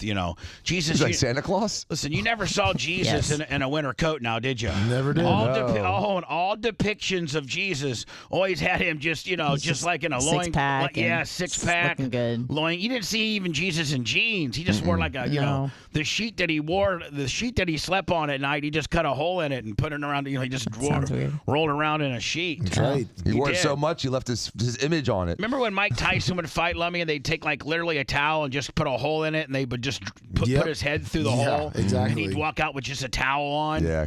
Awesome. Meanwhile, the guy he was fighting had this real glittery ass, custom made, uniform and all this kind of. big robe. Tyson just Macho walked Man out. would wear. Tyson just walked out and with one towel draped over his head. That's it. I'm going to eat your heart and your children.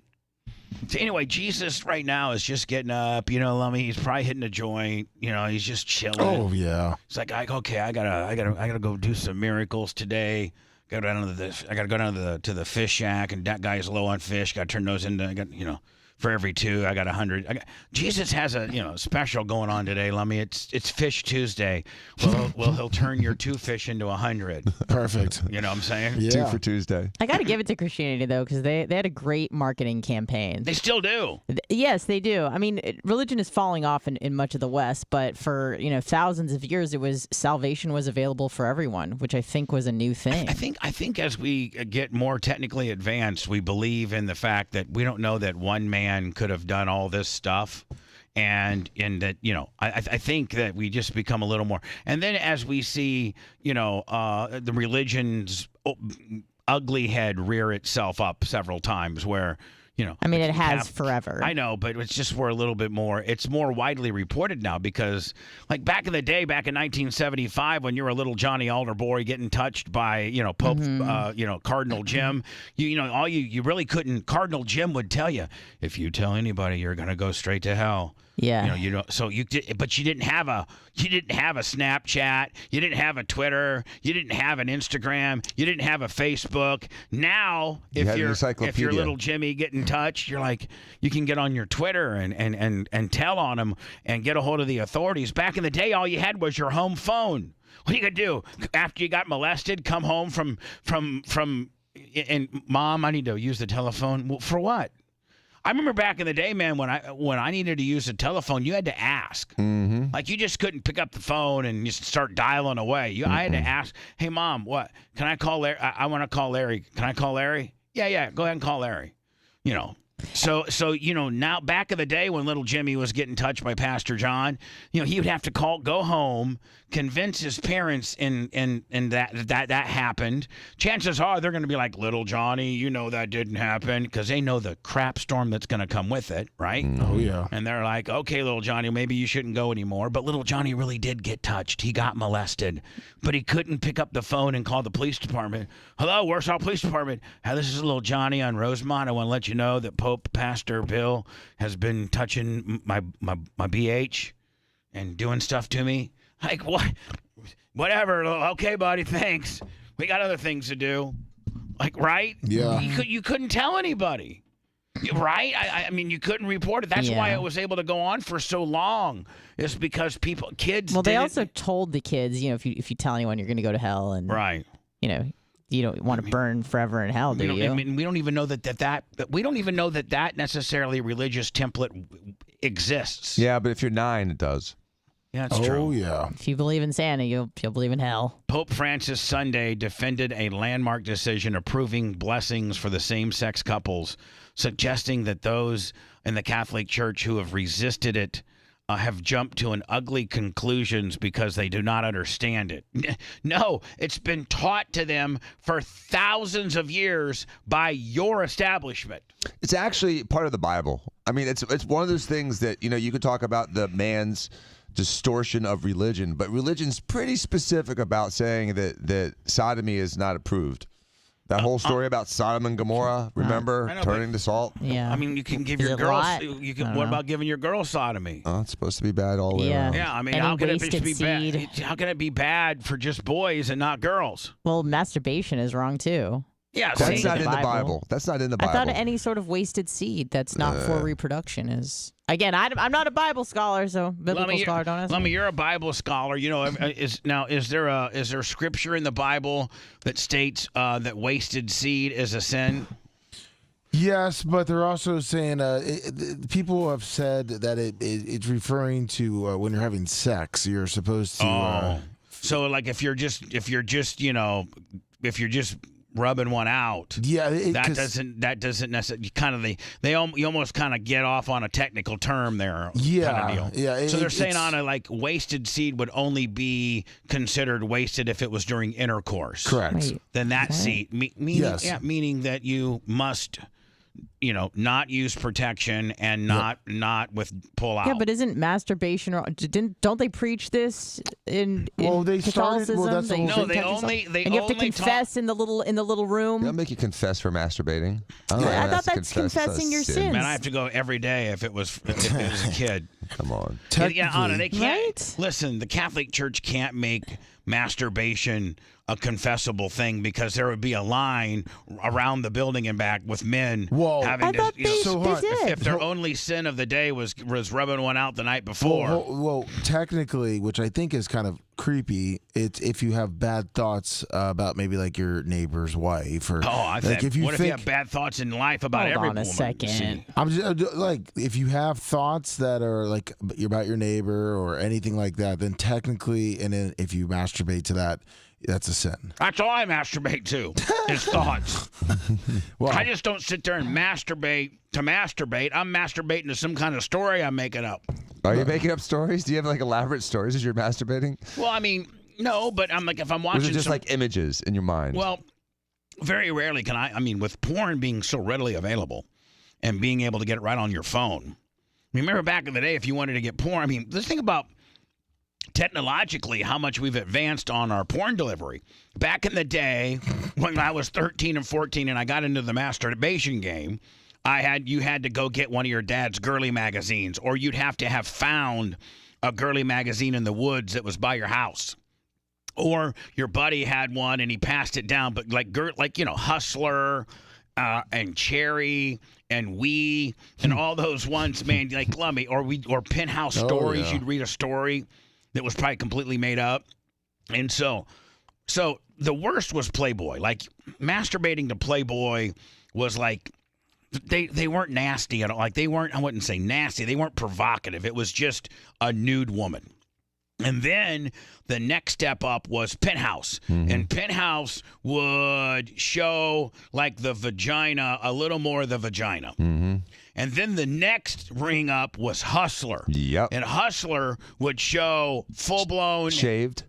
Everything, including intercourse with a man and the infamous beaver hunt. And the beaver hunt would be these Polaroid pictures from just women across America that were like, like an amateur. They had like two pages of what they called beaver hunt, and it was just like Anna outside at her pool with her panties off, spread on a lawn chair, and her husband took the Polaroid. Yeah. And it was always a Polaroid. Remember? Yes. Always. And then Lummy, you could maybe. That was the caveman primitive part of masturbating as far as stimulation, and then the next level came when your mom and dad finally bought that VCR, and you could get like some like a VHS tape of some old some kind of porn, and you would have to have that tape and hide that tape. Unfortunately, I had the JCPenney catalog. That's what you were. Bras. Back in the day, yeah, Sunday was that paper. bad for you? Well, in the beginning, yeah. Man, at least I had like when I was 12 and I got into the masturbation game. I mean, at least I had a Playboy. No, you had a JCPenney and a Sears catalog. Yeah, with wow, the bras. That's the best it could. For a little bit, yeah. That's all you could get. Yeah, or HBO if I stayed up till 11 o'clock. Yeah, then your mom and dad might get lucky to get HBO.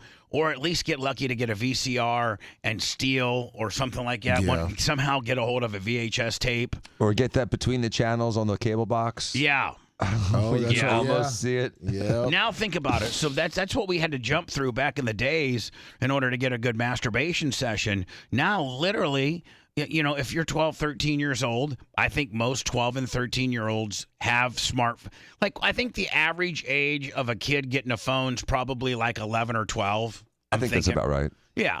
I think, I don't think that you're necessarily... There's so many hand-me-downs, too. Right. I don't think necessarily you're I think you are a bad parent if you're giving your kid a smartphone at 5 and 6.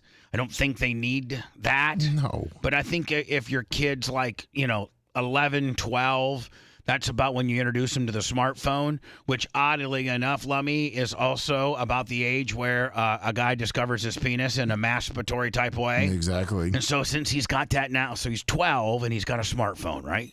Well, the 12-year-olds are all talking about, hey Dan, did you hear about this website called Pornhub? What? Yeah, go to next time you're in the bathroom, go to Safari browser on your iPhone because you got your dad's hand-me-down iPhone, right? Yeah, I just got it. Right. So go to this place called Pornhub, and wow, they just got everything you could ever think of. It's the best. And by the way, it's free. Really? Yeah. Just maybe every night before you go home, clear your browser history so your mom and dad, when they go into your phone, they won't see you. It's like, don't think our kids aren't ahead of us. Like they already know they need to clear their browsers. Because I would take Tyler's phone from him like when he was 14, 13, and and I did catch some stuff on there, Lummy. And oddly enough, do you know one of the ones that Tyler was looking at was Brie Olson? Of course. There was Brie Olson history on his phone, and I said, Tyler, what do you know about Brie Olson? And he just started turning red. I said, hey, I mean, I know that you've watched some of her stuff, but did you know she's been on my show before? He's like, Dad, I don't know what you're talking about. I go, okay, that's how it is, buddy? For real? That's how it's going to be? You're going to call me a liar? She's from Indiana, too, I believe. Yeah. So we didn't have any of that. Nope. I mean, so if you're 12 now, Dan, you go into the bathroom, which, nobody ever really questions how long your bathroom gimmick is. I mean, little Danny might be a long pooper for all you know, right? Mm-hmm. And he's in there, and he's on his phone because his buddies told him about Pornhub, and he has an ability to secretly be able to access that site. Think about how cool that would have been when we were kids compared to Lummy, you were taking care of yourself with the Sears catalog, That's buddy. right. God, just the bra section? Yeah. And you'd be like, wow, look at that. Oh, man. Or the Sports Illustrated swimsuit edition. Man, you didn't get any real stimuli. Like, when did you really get it? When was the first time that you really got like porn? Like, like a magazine? Well, no, like. Oh, HBO. I mean, I was just such a horny kid that I took whatever I could get. So I had HBO, so I saw the nudity there. But, sometimes on a Sunday when the ads came in and, the or bra Undressed section. on MTV. Did you ever see that show? Yeah, I saw that too. That's like softcore. So the Pope continues to say, sometimes decisions are not accepted, but in most cases, when decisions are not accepted, it's because they're not understood. Pope Francis said in response to a specific question about the December declaration, the danger is that if I don't like something, I put it in the opposition in my heart. I become a resistance and I jump to ugly conclusion. Man, this is just, boy. You know what? This is the Pope trying to hang on that Dan continues to go on Sunday and drop his $100 into the plate. Yeah, recruits are low. He's flailing. He is. He is. I mean, I think religion is flailing. To be honest with you. In the West, not pretty much anywhere else. It's strong everywhere else. Well, they mock it. I mean, right now, if you say that you're religious in the media, they're going to mock you. They're going to say that you're just, you're like a caveman. You're so far not advanced like they are. And so it's weird that the narrative really wants you to defy God. And so many people in America really have strong religious beliefs. Why don't people just say, why don't we have, as a general overall attitude with religion, like, hey, buddy, you're free to think wherever you want. You're free to think. You're free to worship anybody you want. You're free to believe in whatever process of religion you may seem to resonate best with you. And I'm not going to judge you for that. But let's not let it get it mixed in with our daily life and work and what have not. Right? And let's not judge people because they're not part of your religion.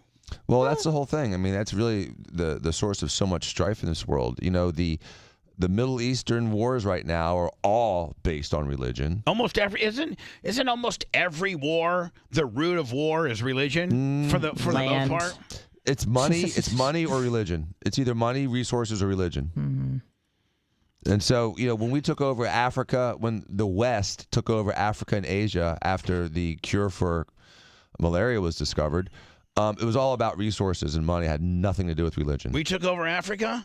We own Africa? I never knew that. The West did. England, France, Germany, I didn't know America. That. I didn't know we owned Africa. It was mostly Europe. That's why mostly European West. You see them speaking French or English, why they're Christian. Like in Niger. Mm-hmm. Or is that how you say the country? I don't know. Can we use a different example of a country in Africa? Uganda? Yeah, perfect. Okay, so like in Uganda, okay, is it Uganda? Like, Yes. okay, they're this country of Uganda, and they have a, so they're But not. Germany had a piece of them for a while, and they controlled them for a while. So and then after World War II, they lost that kind of control. So who's in charge of Uganda right now? Right, Ugandans. Right. So when you say that we went over there and owned or took over Africa. Well, He's talking about white people. So there's this thing called nationalism that dominated the world in the 1800s and the early 1900s. And based on nationalism, the countries of Europe, such as U.S. America. Such as U.S. Americans need more maps, Osama. Right. So countries like Germany, France, the Netherlands, England, they all want to expand their influence and expand their source of resources. So, like I said, in the name of their country, i.e. nationalism, as soon as chloroquine... Hydroxychloroquine? No, it wasn't hydroxychloroquine. It was like quinine was discovered. It was used to treat malaria. They couldn't get inside of Africa. They couldn't get inside of Asia. They couldn't get to the interior without dying of malaria. Once they were able to quell that problem, they completely, every single country in Asia and in Africa, with the exception of maybe 3, were taken over by a European country. And then that same nationalism that spurred this colonialism, once you educate these people in the interior of Africa and Asia, which were up to that point ignorant of modern technology, modern thought, modern language, and modern religion, rules, and modern weaponry, once they became educated in the Western system, 2 things happened. The countries grew infrastructure. And the educated populace discovered, like, wait a second, we're getting taken advantage of. Maybe we should have our own nationalism. So that same wave that caused all of Asia and Africa to be taken over by the West flipped on those people. And so during the middle of the 1900s, those countries all started becoming independent because they learned about freedom, about autonomy, about religion, about control, and how to navigate the Western influence. And so they all broke away. Now, are there any countries, whether it be in the Mediterranean or the Bahamas or it be, somewhere in Africa, are there still countries that are under, Great Britain? In the Commonwealth? Sort of, yeah. I mean, Canada, Jamaica, sort of. maybe. Jamaica. South Africa's part of the Commonwealth. The Bahamas. Isn't the Bahamas part of the Commonwealth? Yes, they depend on England for safety and control and protection. And why don't we go to the Bahamas and say, listen, I know you think Great Britain's all that, but geographically, you guys are practically a suburb of us, so let's make this U.S. deal. I mean, why do the we Bahamas want are having a problem right now with the Haitian influence because the Haitians are coming over to the Bahamas and working for 30 cents on the dollar and displacing the Bahamian locals for all the jobs. So it's hold a huge problem. So that's their immigration issue. So even Right, they got immigration issues. So we have to worry about we got to worry about the Mexicans and people coming in through that border. But the Bohemian people, they have to worry about the Haitians floating over and coming in and stealing and being their version of a migrant and coming in and working for pennies on the dollar, undocumented and, possibly not healthy for their country. Correct. Right? Yeah. And Haitians, I'm not trying to be any one way or another, but I heard they're mean as hell. They are, but they work hard. Maybe I need maybe we need to order a couple Haitians. I mean, not order, hire. Yeah. Hire. What's minimum wage? Be like, hey, Madonna ordered a couple. Didn't she get a couple Haitians? Was it Angelina Jolie? Got a couple Haitians? I need a couple track Haitians to adopt. I got one drunk guy named Drunk Dave, and I mean he's like a 70-year-old guy that has a pick. He lives there on the property at a camper, and he's almost, I think he's dying of black lung. He smokes like 2 packs a day. He literally drinks a case and a half of Natty Light. That's why you call him Drunk Dave. And he's kind of our track handyman, right? Yeah. Then we got this other dude who I wish I had about 4 of them. He's the best ever. Weed Whipper Greg. Now that bitch, I swear to God, he's like the hardest working dude ever. And he does all of Drunk Dave's work. I know how it works, Dave. Greg does all the work around there. Although I don't ever get to talk to Greg. I guess Greg technically works for Drunk Dave. It probably should be the opposite. But Drunk Dave lives at the property, and all he does is drink and smoke. If I had like 2 Haitians that could work under Greg Lummy, I'd have the whole place repainted. I'd have every rock. You go to an American guy and say, I'm going to pay you $5 for every bucket of rocks that you pick up. They might do it. Maybe. But I can tell the Haitians, I'll pay you $1 for every bucket. So we give them a 5-gallon bucket, Lummy, and all they do is walk the track to pick up rocks, right? Yeah. So can you imagine? I could get some Haitian. I'll pay you $1 for every bucket of rocks. It's a bargain. And I'll give you a free tent to sleep in at night. Oh, they would be all about it then. Be like, yeah. And, can you imagine 20, 25, 30? Eventually, Lummy, they would have all the rocks out of the track. Then I could have them do other stuff, paint the fence, power the car, just whatever. That place would look immaculate.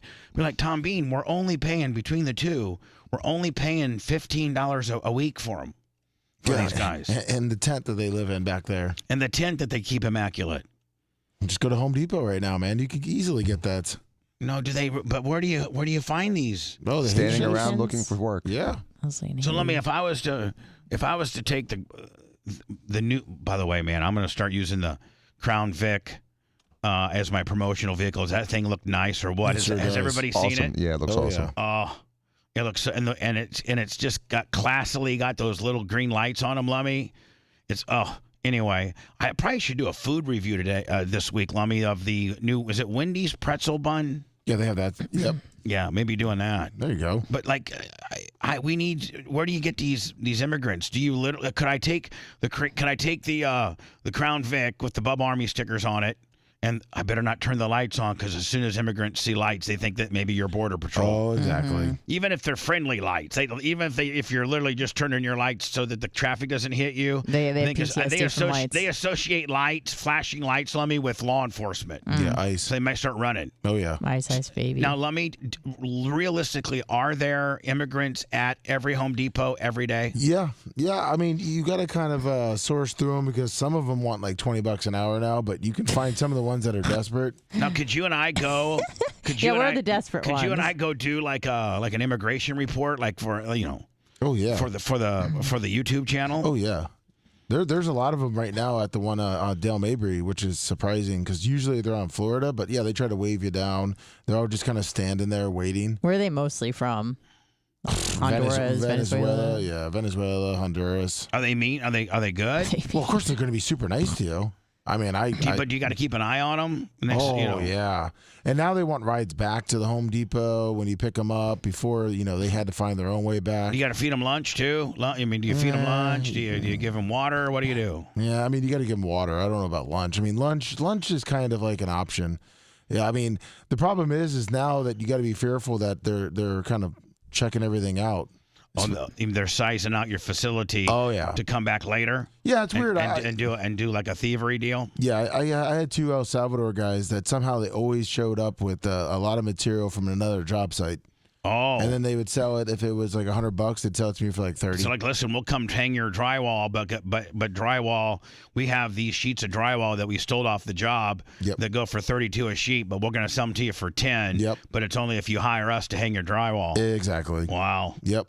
So you got to start worrying about that too, because they always take everything extra. Don't you think eventually this immigration issue is going to really be a problem? Like, you don't think it already is? I mean, we're just. You don't think it already is, Bubba? It's a huge problem, and so it's. I mean, it's not. I mean, it's not like we don't we let in like 28, 30, 40,000 a day.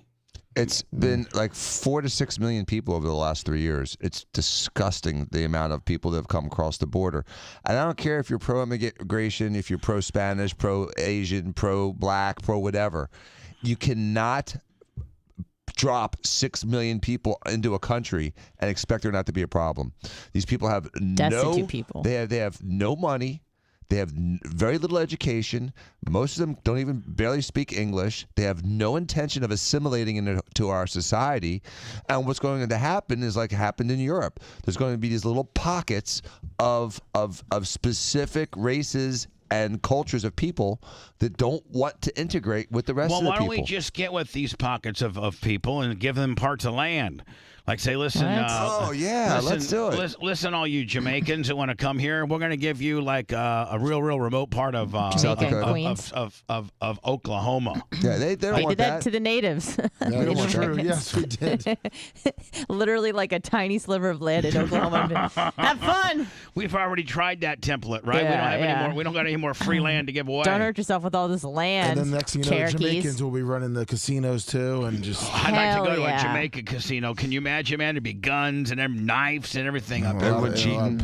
Yeah, the casino cheating you. Yeah, now.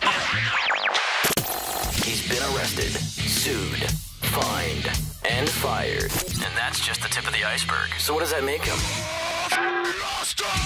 Bubba the Love Sponge.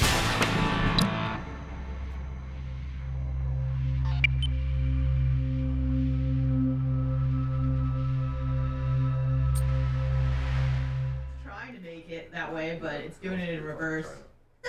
It's like all these people are here now. We got to get rid of them.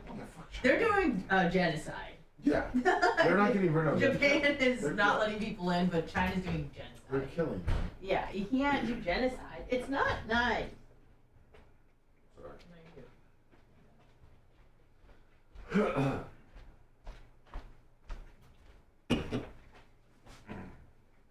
I'll go ahead and say it. The difference between Japanese and Chinese is honor. Japanese people have honor.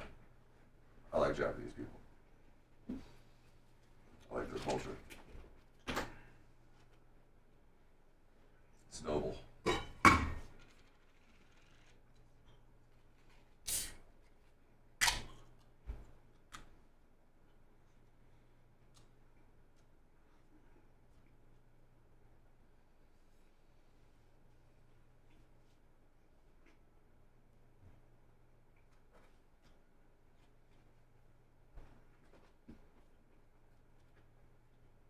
Xerxes, I agree with you, man.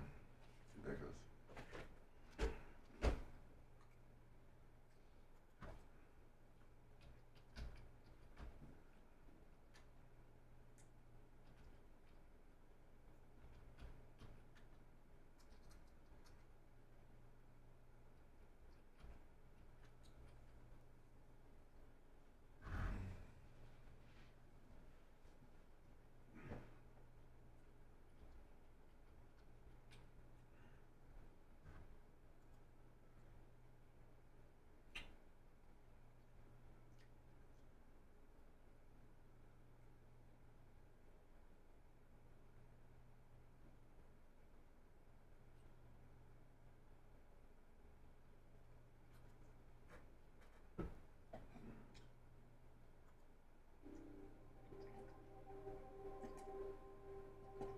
Since this is the last speech that I will give as president, I think it's fitting to leave one final thought, an observation about a country which I love.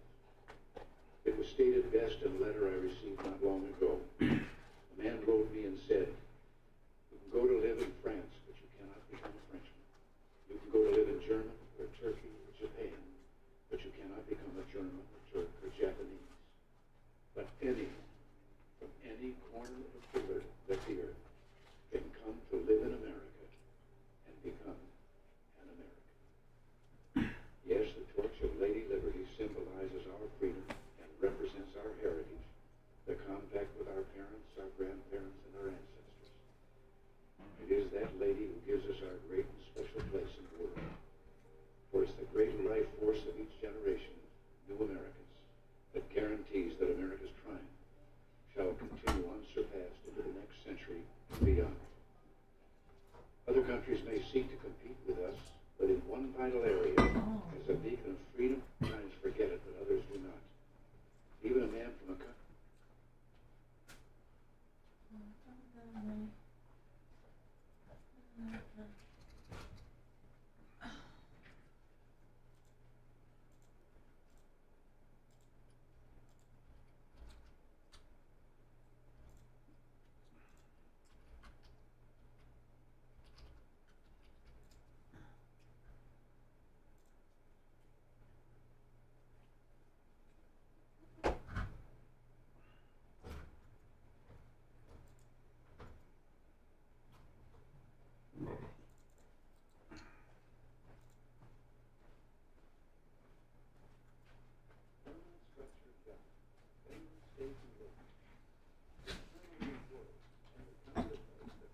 Insane Redneck, what's up?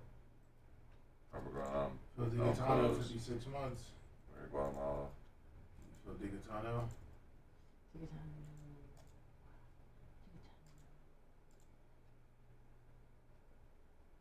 know it's weird with the immigration thing. The sweeping new immigration reform act today. Oscars will guess. How much the government is fighting Texas on letting them do what they I know. They just said they're insisting on it. I know. You think they want the help, but they don't, because they want the flow. I know, but see, that just shows That they're disingenuous about it, but they're trying to stop it. Why is crawfish about to be $14 a pound? I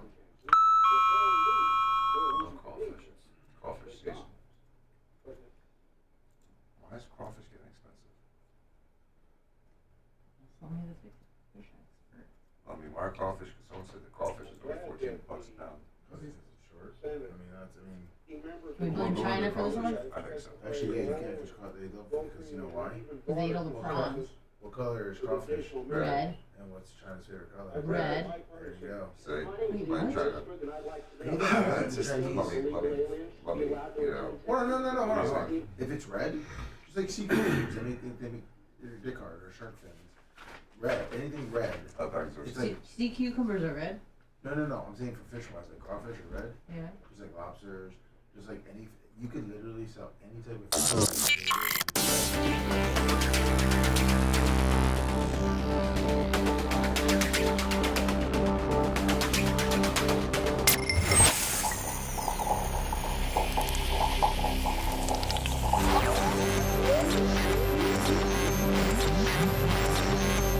I'm out in the car listening to Bubba the Love Sponge. Oh. Love you guys. Gotta be Bubba. Wondering who he's gonna yell at next. Yeah. People from all facets of life can relate to this show, and that's why I like it. I love it. I can't get enough. Bubba the Love Sponge. Exactly. You're listening to the Bubba the Love Sponge Show. We all have a very heartfelt reason to support our blood pressure. In fact, more than half of the U.S. population would benefit from some sort of blood pressure support. Superbeat Heart Chews are an easy and convenient way to support healthy blood pressure, and they promote heart-healthy energy. Paired with a healthy lifestyle, the antioxidants in Superbeats are clinically shown to be nearly 2 times more effective at promoting normal blood pressure than just a healthy lifestyle alone. 30,000 5-star reviews and counting. Superbeats is the #1 doctor, pharmacist, and cardiological recommended heart chew for cardiovascular health support. You know, Lovey, we should have gotten our boy Kenny Price to do a super chew. Saying, you know what? Oh no, he's a brain surgeon, not a heart doctor. No. I'm sorry.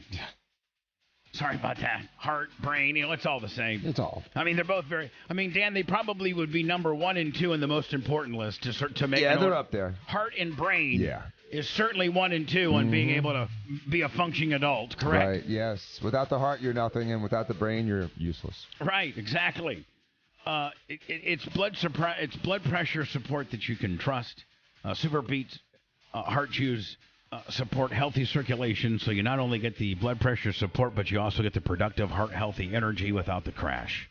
Support your heart health with Superbeat Heart Chews and get a free 30-day supply of Superbeat Heart Chews and a free full-size bag of what, Lum? Turmeric. That's right. It's very important in this overall scheme of things. That's worth $25. This all starts and stops by you going to BubbaLovesBeats.com. This exclusive offer only available at BubbaLovesBeats.com. They've been with us for a long time. Thank you so much, Super Heartbeats. Lummy, as we were going through the list of things I need you to provide for me, the 6-ringer list, the Hall of Fame list, and the award winners from this year's BARP. Yes. So I can close my BARP section out of my notes. Just tentatively, what can we do better? Maybe this is a meeting we should have off the air, but you know how I am. I love to do things transparently. And maybe we can be monitoring chat as well for those that attended. But I do think, Lemmy, what we did do well is I think the tent upgrade was a very noticeable thing. Yes, it was. Obviously, Dan Hendricks' presentation was something that was better than the year before. I think some things that we can do better is, one, I think that we probably need 2 times the amount of food. Yes, and people, and I talked to a couple people, and also last night at the Sun Belt, they were just saying maybe like more finger foods, like things they could carry around, like maybe like More, even with, like a charcuterie kind of deal. No, the opposite of a salad. Correct.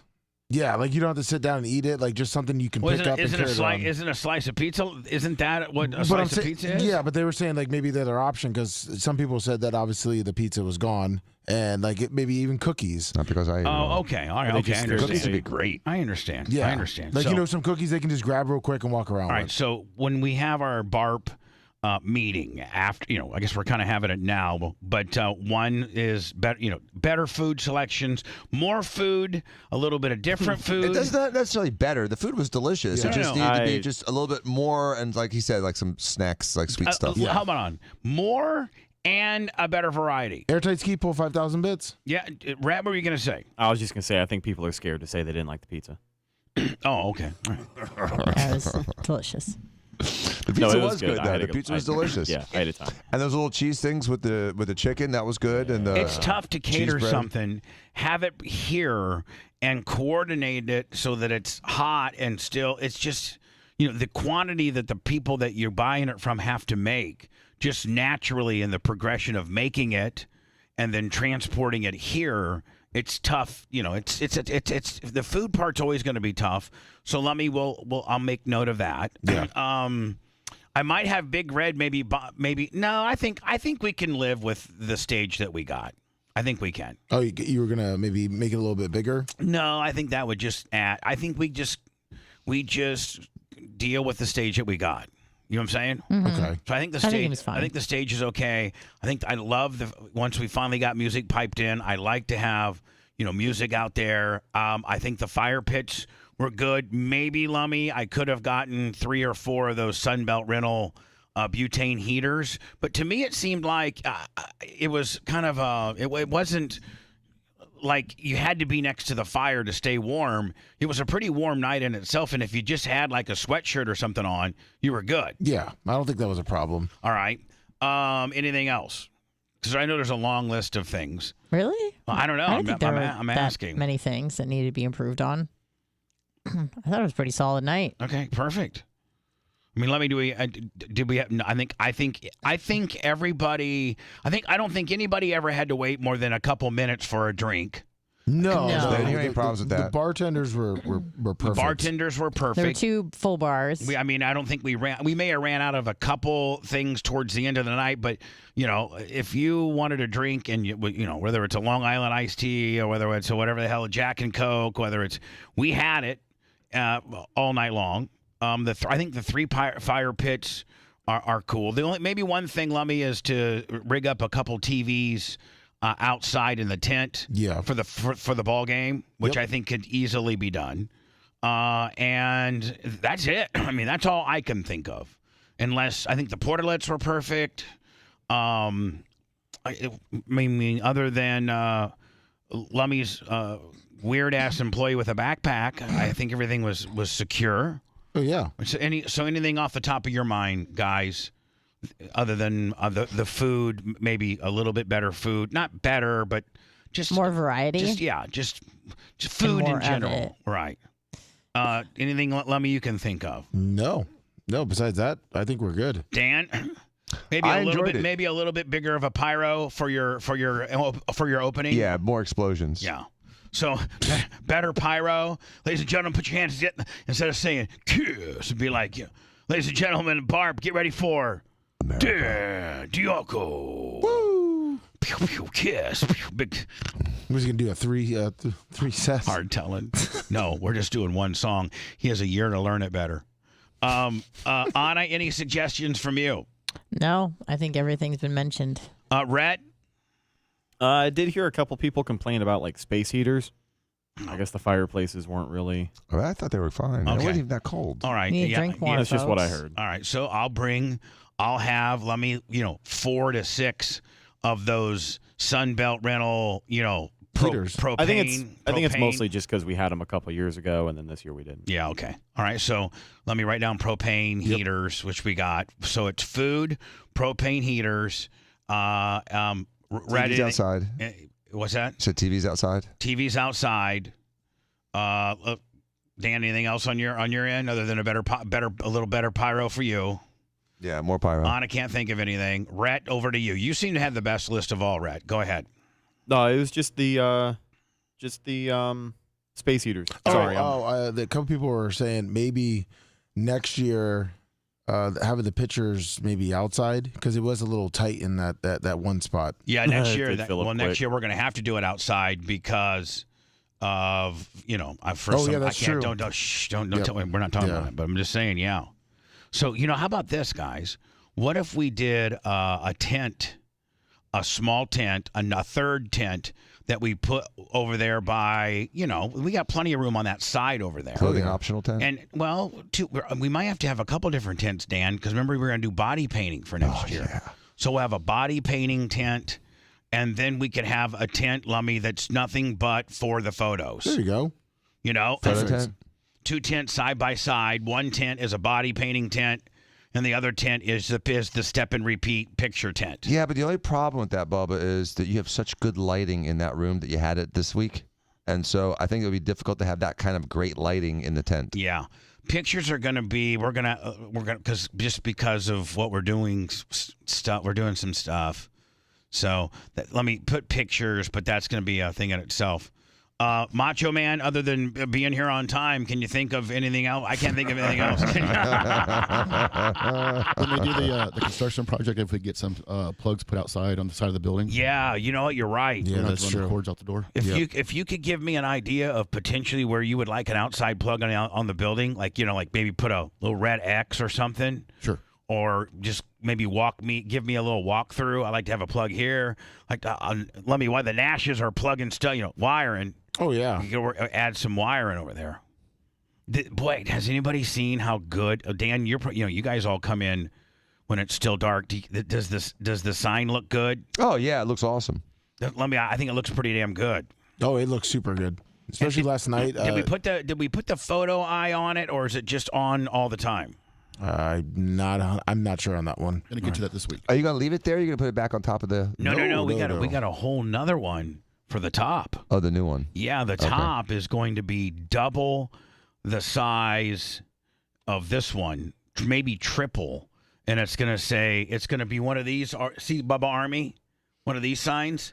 It's going to be that sign, but probably 5 times bigger than one of these signs. Wow. And then it's going to say in the middle it's going to be Bubba Army, and then on the left it's going to say World, and then on the right it's going to say Headquarters. Nice. So kind of playing to the Bubba Army HQ deal. So Bubba Army World Headquarters neon sign, courtesy of the Fabricator of the Stars, Doc. Lummy, that'll be up here soon. I'm gonna have to get a high reach for that. Actually, Big Red and I were talking because we went to the Sunbelt tailgate just to say thanks for coming out and everything. Well, they completely bombarded. Oh, I know. The party, and I love those guys, and I'm gonna get them, rings all next year. But I don't think, I'm sure at the tailgate party they're like, man, whatever you need. Yes. Yep. We talked about getting the high reach to do the trees, to do the sign, to do a lot of different Dan, things. do you think we should get some? I think the lighting, just the normal parking lot lighting that we have from Tico, sets a pretty good ambience. I don't think that we put Sunbelt light towers up, and I don't think we need a lot of.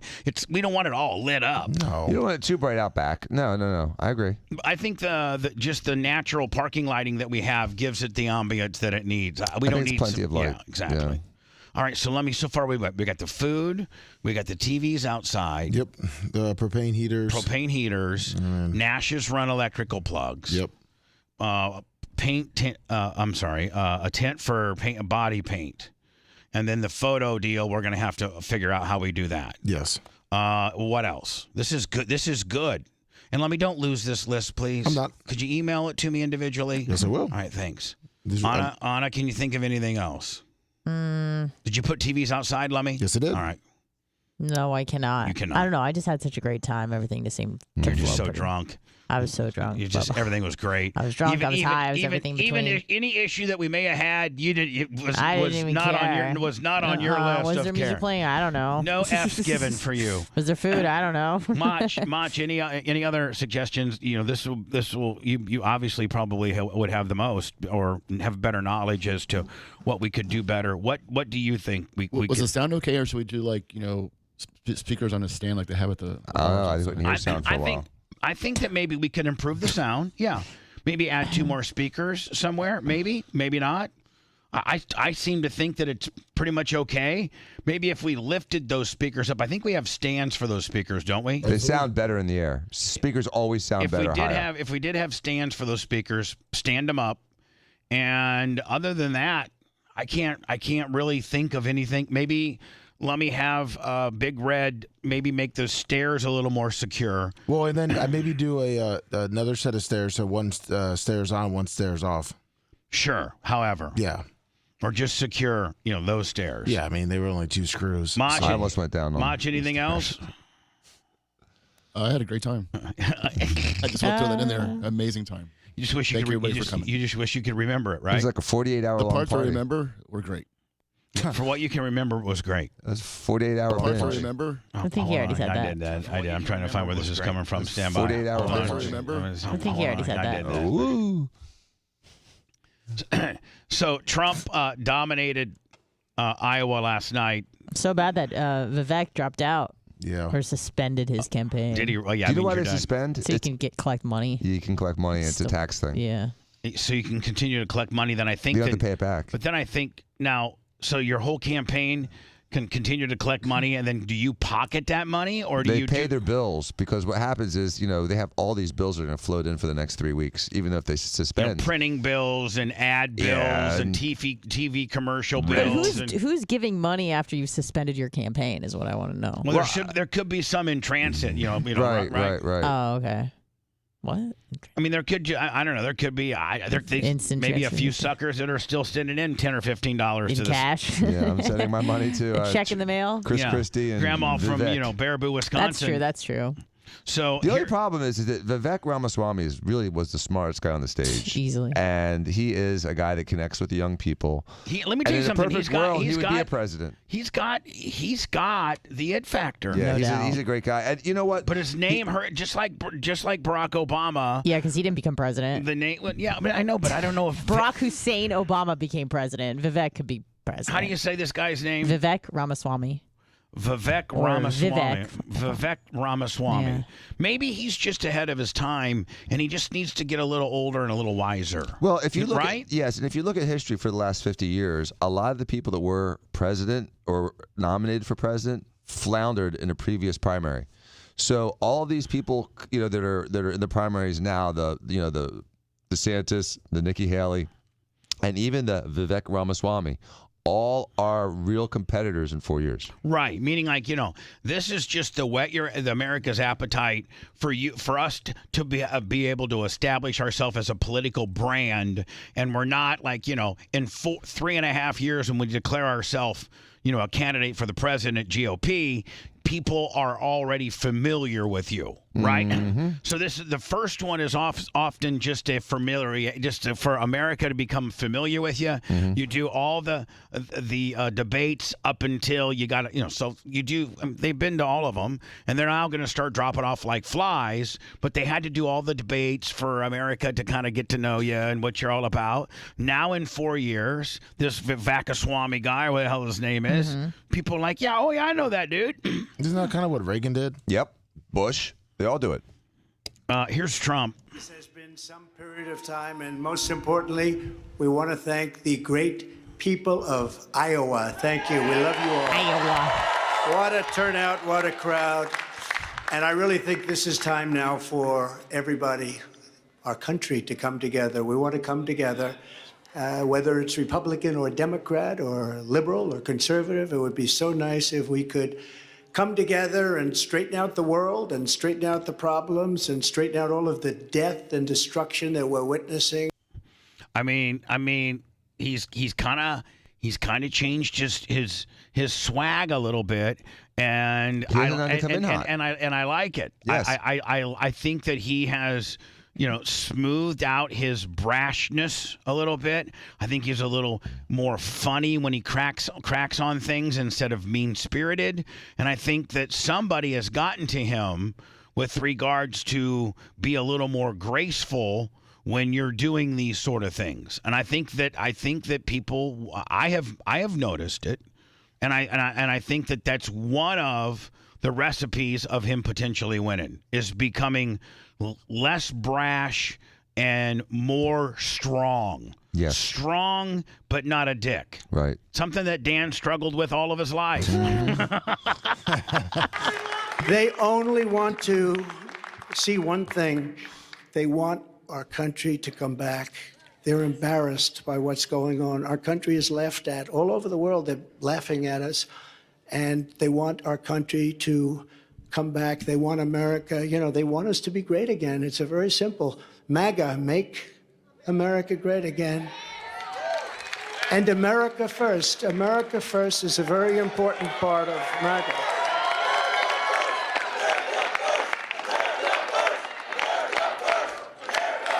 The big night is going to be in November when we take back our country, and truly we do make. That's right. So, we just moved into. So it's this November. It's gonna be a hell of a year. Like it's buckle up. Like we've up until this point. It's not now. It's like almost crap just got real because it's literally Iowa Caucus kicks it off. We're 10 months away. Like it's about. I think that it's about to get real. It's about to go down. Because you got a lot of stuff going on. One, Trump has to get out of some of this legal problems. Like the Georgia thing, he's got to get out of.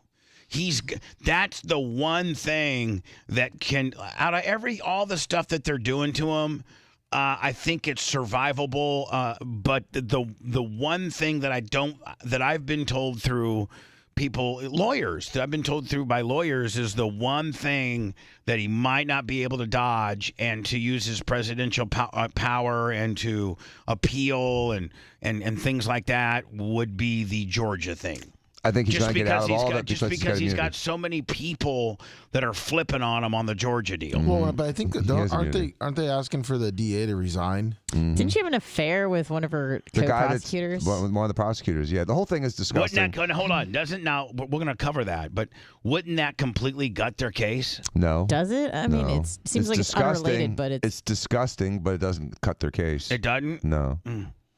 But what does is that they're trying to convict him for something he has immunity for. That's what all this stuff is. They're trying to do things against him that he has immunity for. And so none of these things are going to be successful because they're all going to end up in front of the Supreme Court. He's going to win the Miami confidential records thing. He's going to win the Georgia election interference thing. He's going to win the D.C. thing. It's all immunity. You can't convict the president for these things. Sorry, kids. It's not going to happen. Well, has that...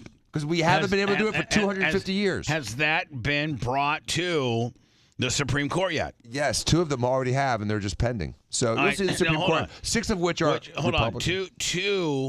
Which 2 issues have been brought to the Supreme Court? The immunity issue in D.C. and the immunity which would have been the January 6th deal, right? And the immunity issue in Georgia. Which is the voter fraud, get me 32,000 votes, Willie, right? Those are both, was he found guilty or they indicted him? And they indicted him, and they're trying to do trials, and they're trying to try him for criminal behavior acting as a president. So there's an open. Unless they could actually find those votes, right? Because then he's just asking for those votes to be brought above ground. I mean, you know what I'm saying? Like, if he's saying fabricate those votes, then that would be criminal. But if he's like, find those votes, I know they exist, and you could find them and prove that they were actually there, then he's guilty of nothing. So what I'm saying is the fact that, like, okay, where do they stand on the Supreme Court level? So, like, what if the Supreme Court votes that the January 6th stuff goes through, the vote in Georgia stuff goes through. You know what I'm saying? Yeah, they never will. But if they did, then then being president's useless because any state can trump up a criminal charge against you, and then you're gonna have to deal with it. And so the point of the presidency is that he doesn't have to be afraid of a rogue state. I mean, why wouldn't Georgia in 1864 convict Abraham Lincoln? Because it's not a mechanism that's supposed to work. You can't have a state get pissed at the president and convict him of something. Let me ask you a question. With the Georgia "Get Me 32,000 vote" statement. Right. Or I think he said, "Find me those votes." Right. So if they existed, then I don't know what the actual verbiage was, but I think you're right on it. It's either "get me" or "find me." Right. Mm-hmm. So at that point, if you put your boss hat on, and Lummy, you're my guy, right? Yes. And we're down 32 fishing rods. Okay. Yep. And we own a fishing business, and I tell you, Lummy, I'm telling you right now, by the time I wake up tomorrow, you better get me 32 fishing rods. You hear me? Yes, sir. Find me or Lummy. He did say he said fine, by the way. Yeah. Okay, fine. Okay. So You didn't say Lummy, steal me. Yes. Lummy, Yep. Lummy, listen, when I wake up tomorrow morning, Yes. you better find me 32 rods. You hear me? Yes, sir. All right. That is not a statement that indicates for you to do anything unethical. It just be like, listen, It gets really murky. I have a with as shady as the election process has become and probably forever will be from this point forward. I know if I was Bubba Trump, I'd be saying that in the position of this.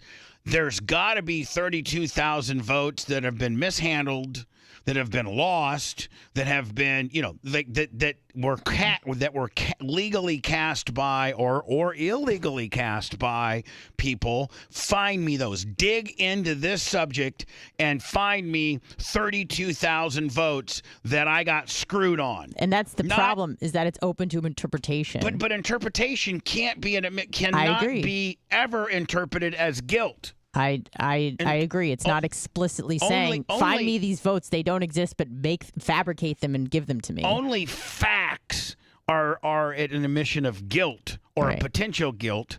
Insinuations or word games or interpretations of what find means. Now, if he'd said, "Hey, Lummy, yes, we need to steal 32 poles, okay? Okay. We're down 32 fishing rods. I need you to steal at any 32 rods, okay? Okay. And Lummy in the middle of the night's going on all the docks and stealing all the boys' rods. Yep. Now that would, bitch, put me in jail because I just asked my guy to do an illegal act.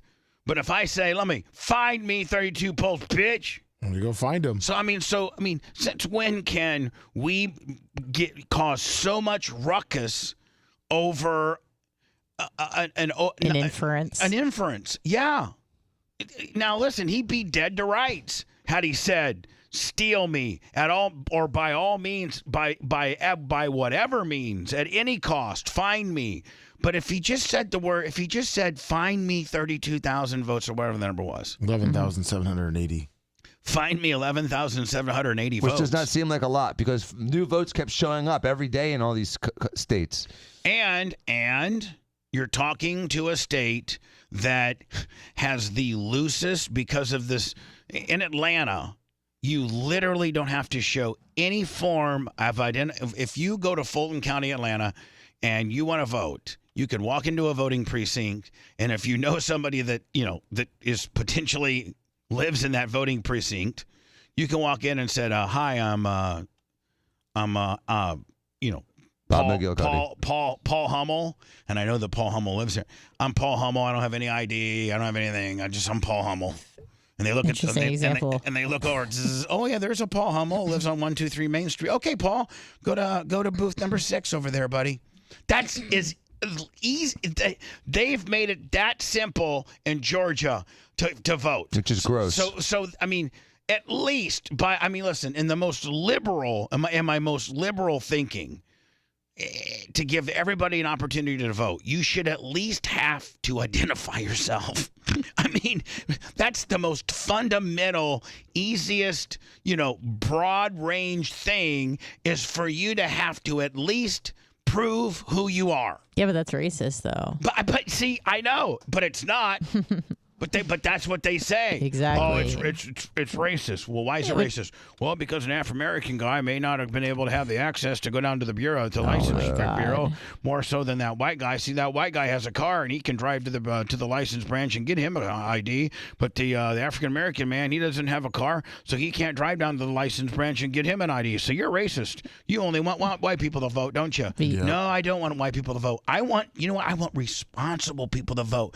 People that are responsible enough to know that you have to have an ID. Fundamentally, that's pretty much the start and stopping point of everything in life. If you're going to get a job, you just can't walk in there and tell them as you're filling out your paperwork, yeah, I'm Paul Hummel. Okay, Paul, do you have a Social Security number? No, I don't got a Social Security number. You don't? No, you don't have any ID at all to prove that you're Paul Hummel, because we're going to have to send you some paperwork at the end of the year.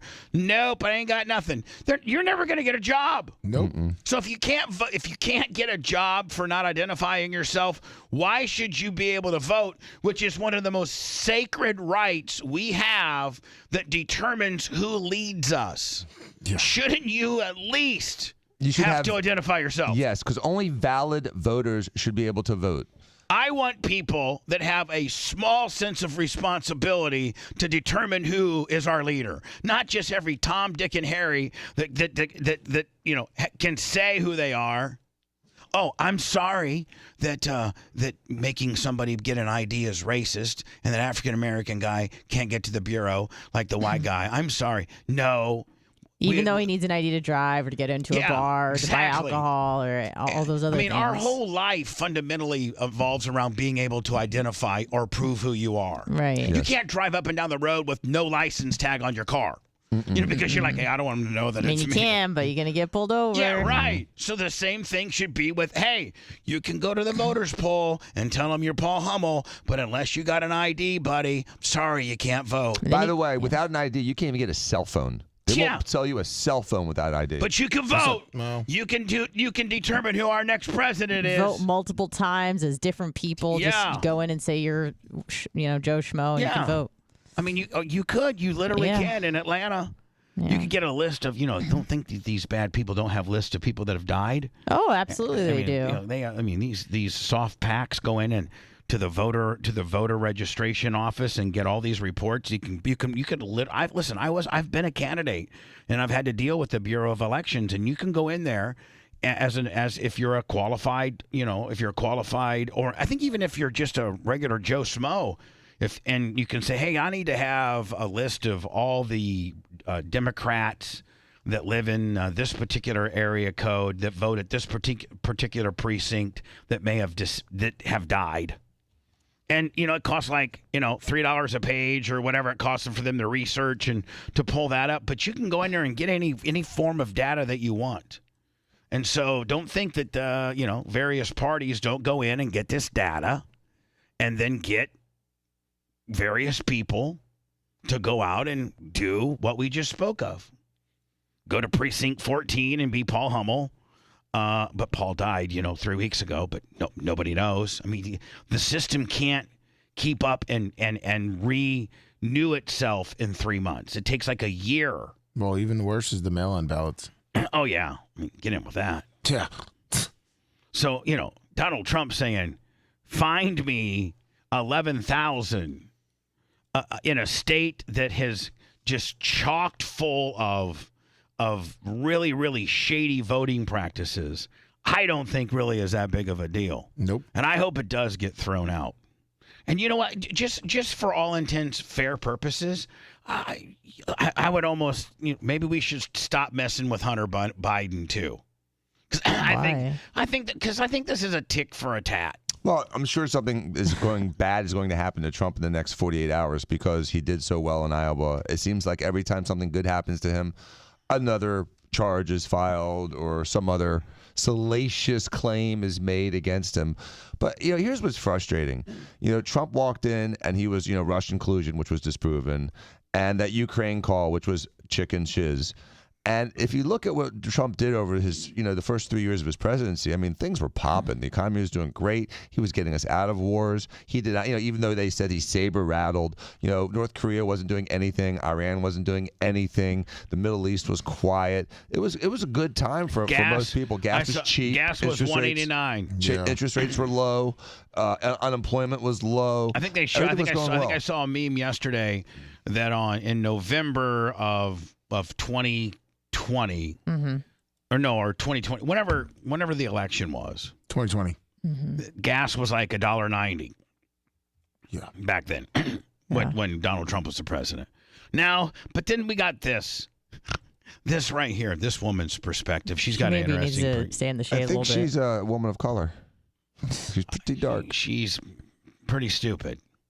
See, this is the fringe that makes the GOP look bad. And this is what the news highlights. They find this clown and make everyone that associates with her look stupid. That's the whole point of rules for radicals. But what I'm saying is, mock and ridicule. Is that, you got your good core of conservative red pill eating people and like you, Dan. You got your you're red pill eater. But I'm just saying you got your group of conservatives that are of sound mind and And I voted for Democrats for governor and other positions. I'm not a pure red guy. Really conservative. I know you're not. Like we said, I think most of us are libertarian. I just think this is the woman that brings the conservative party down. Yes. And so you're saying it's like almost a Democratic plot to make the conservative look stupid? Oh, yes. That's the whole point, is to make them look stupid and racist. Pretty much speaks for itself. Is that something you would really like to see happen? Absolutely. Even with that crucifix dangling over it, what would Jesus think of that? By the way, she's got her shirt on. She's some rough around the edges, living in a trailer park white chick that looks like she's led quite the hard life. Yeah. And it says, "Hang Biden for treason." She's got like a Christian heart. I'm sorry, crucifix necklace. She's got this blue T-shirt that literally looks like that she did her own iron on. I think she did I think she ironed it on herself. So. Her R's and S's are a little off. Yeah, she tried her best. And so this is an article. Absolutely, he's not just a traitor now. He's been a traitor for decades. Everybody knows it. But again, you have Jesus hanging for Biden. Would Jesus be cool with it? What's the penalty for treason? His mic's. Go ahead. Not a crucifix, and that's like asking an AR question and not knowing what it means. A crucifix has Jesus Christ on it. A cross does not. Right. And so he's asking her about a crucifix, which is wrong. Right. So almost. What would Jesus think? Who's not on that cross? Almost validating. but it's validating that she's a plant. Hold on, stand by. Biden, that he's a plant. Jesus be cool with it? What's the penalty for treason? Death. Tell me this then. Put him in prison for the rest of his life. She's not the flag what bearer is it for the about Republican Donald Party. Trump forgetting? No, I know she's not. No, I know that. I'm just but agreeing with you. They're rolling her out to make people that are of sound mind conservatism. Like it completely. They're trying to make it so that she represents your thoughts too. That's me, and you don't. Which she should have she should have a red shirt on, idiot. She doesn't look very Joe MAGA Biden to for a me. moment that you like so much. What did he do for this country? What did he do for the entire world? World peace?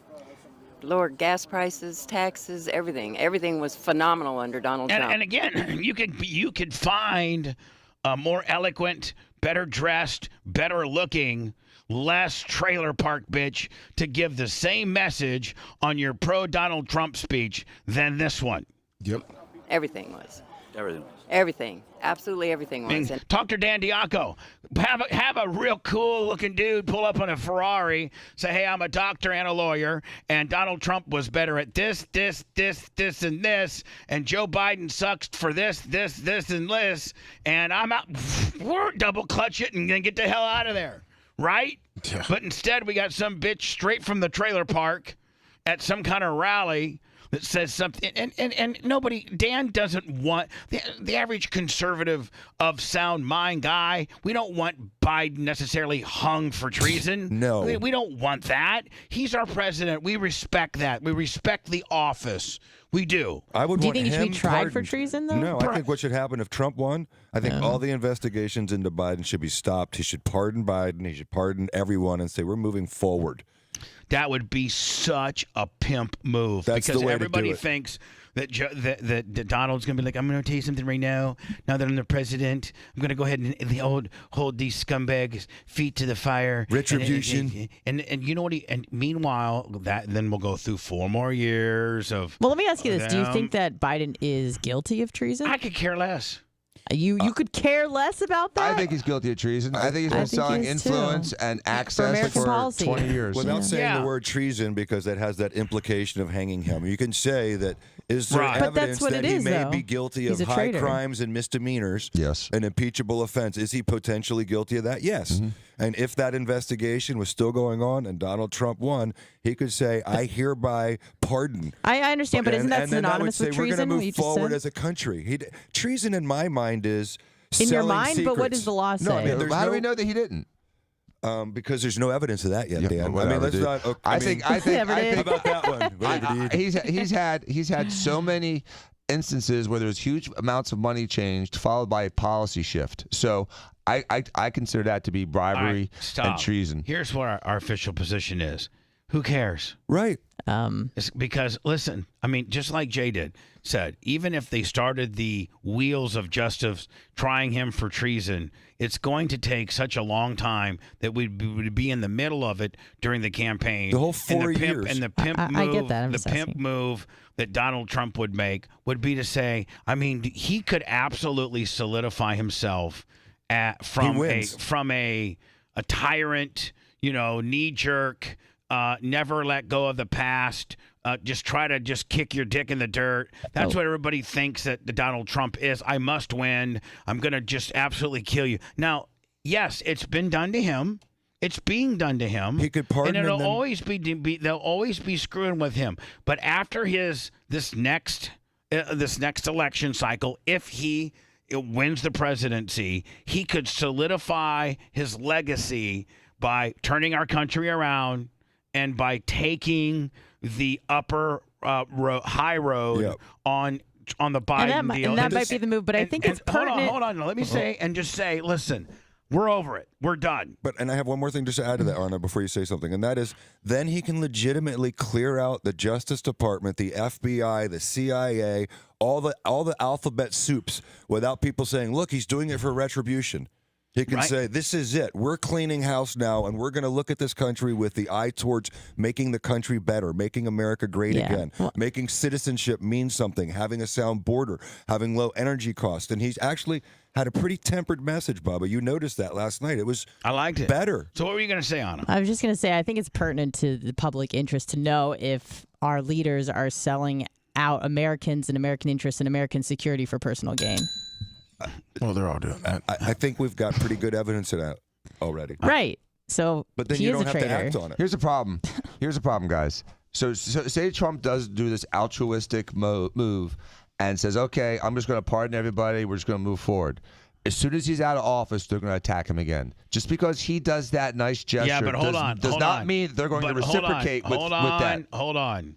But America absolutely takes a shiz on it, and you're going to have public sentiment more so on your side than ever before. You're not ever going to run for office again because you can't. And at that point, I think you're wrong. They leave him alone because he secures his legacy of being about America and not retribution.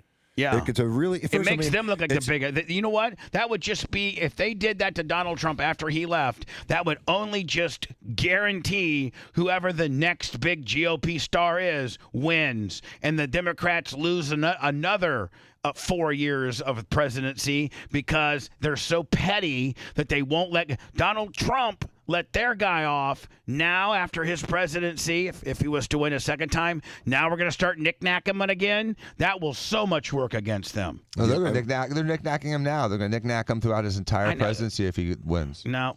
As soon as he becomes president, they're done knick-knacking him. I promise you, because he forgives Biden, and that's the ultimate set of golden handcuffs. Do you think he's going to do that? No, I don't think he's going to do that. I wish he would. I don't think he's I going to. think Biden would have a better chance of getting elected if he said very close to the end of the election, you know what? If you vote for me, I'm gonna pardon Trump. We've had enough of this. That's the same pop he could get. The only way he could get that pop now if he would stop the nonsense. Well, he can't talk though. I know. No way he That's can't. the The whole reason why he's president is because people hate Donald Trump. He But has to stay true to the game for his constituents. It's so annoying. That's why they elected him. He's so bad though. I don't know that he's going to make it to the finish line in a way where he can articulate he's gonna things. be dead. No. I think his ability to articulate clean thoughts is worsening by the day. And we've watched this firsthand. Great men that we've all known, great women, that it happens. The decline is rapid. I mean, I'm not. Please don't think I'm being disrespectful, because I'm not. I love your father more than anything in the world. Yep. But your dad quickly deteriorated. 7 weeks. I mean, I can literally remember seeing your dad at a football game in the box, probably 4 months before he passed. Oh, yep. And he was Joe. He was there. He was able to go up and down the stairs. He sat in Joe's seat. He talked to us. He was present, and he was good and engaging. And it just quickly escalated. Yep. So, I mean, I don't know if Joe Biden's there or not, but it kind of looks like it. Every time I see him, his schedule gets less. Like last week, what did he have, Lummy? 2-3 appearances? He did his speech on Monday at the church, and then they didn't see from him again for 3 days. And then I think he did a lunch with Kamala Harris, excuse me. And then they didn't see him again for a couple of days. And this is him going dark Brandon, going Can hard. you imagine if Dan was a president? You'd literally see he have 4 press conferences a day. Every day. Hey, I just want to let you know, man, I took a shower, clean shave, everything looks good. Man, my penis will look huge Here's as hell. my 5:30 tweet, bitches. Yeah, exactly. I got to do some words because we're running late. But Lummy, I was kind of looking at, I kind of researched or kind of Googled. I always thought that Ronald Reagan had a good immigration policy. I remember him being on a talk show, and this was when he was a candidate against Jimmy Carter, and he said, one of the ways to fix immigration would be let every person that wants in, but they get completely signed up at the border, a Social Security card given, an ID, no money, and I think they offered transportation to potentially where you wanted to go, but you automatically were signed up, had a Social Security card, and was to work above the table. And I don't know that he went on to. I don't know if he changed that or not. But when I typed in Ronald Reagan immigration, it seems like he kind of got lax on it. The last great amnesty was him. Right, 3 and million.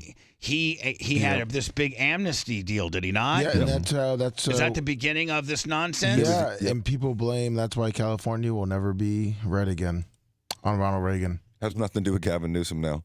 I'm just saying. They said Ronald Reagan. It's all Ronald Reagan. It was from the 70s and 80s. Yeah, and for real, people don't even know it. I'm going to get into it. now. Non-scripted and unregulated. Sort of like the same sensation you get after sex. Bubba the Love Sponge. The Bubba the Love Sponge show returns after these words.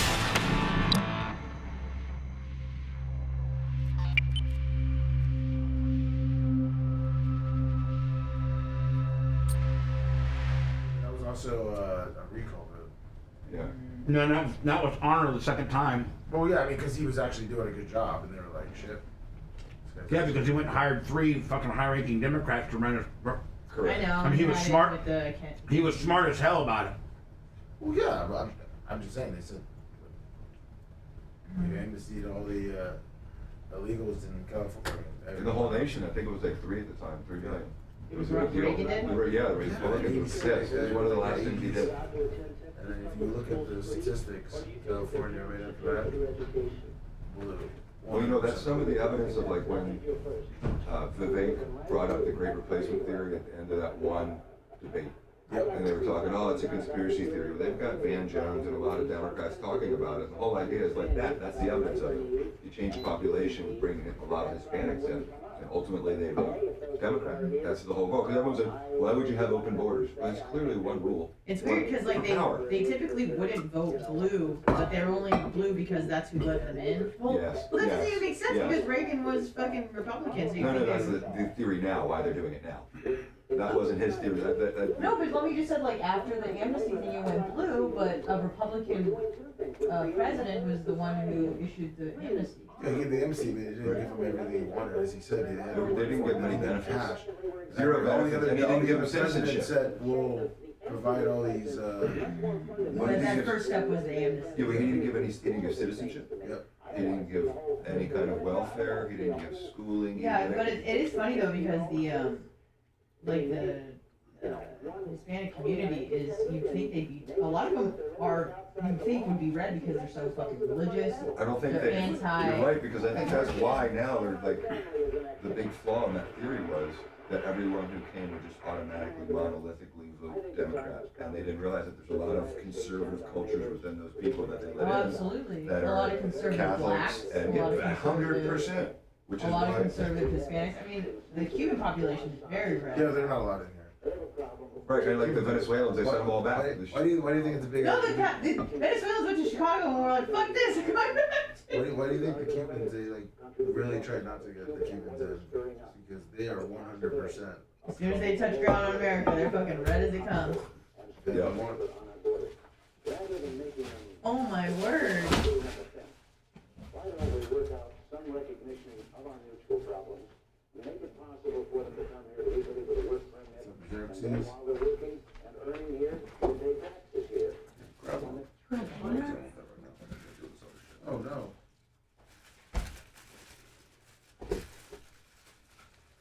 You drink 2 of those every day? 2? Do you He shit drinks water 5. at noon? Do you shit water at noon?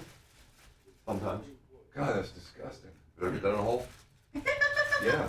You can't After get you one. insult him. I think I would. I love it. They just straight up. Oh, okay, thank you. Don't move. Thank you. Because Oh if my they think God. everything's all right with the rest of us. You think here's the Fuck, you stay so thin. Both of you guys. Well, I know you don't eat very much. You like burgers. Yeah, I've seen him eat. It's wow. Unbelievable. Yeah. Bubba, I know it's not diet friendly, but you want a donut hole? What? Donut hole. What about it? Want some? Where they at? My hand. Oh, Coming yeah. up to you. Coming at you hard. Don't throw them, bitch. No, man, bro. Take a few. Where'd you get them at? Salty. They're pretty good, them. A little wet, a Look at little it. moist, but they're good. You want a dry donut? I like the moist donut, but I don't like the Donuts like I like my pussy. moist Wet. frosting. God damn, Dan, you're very aggressive today.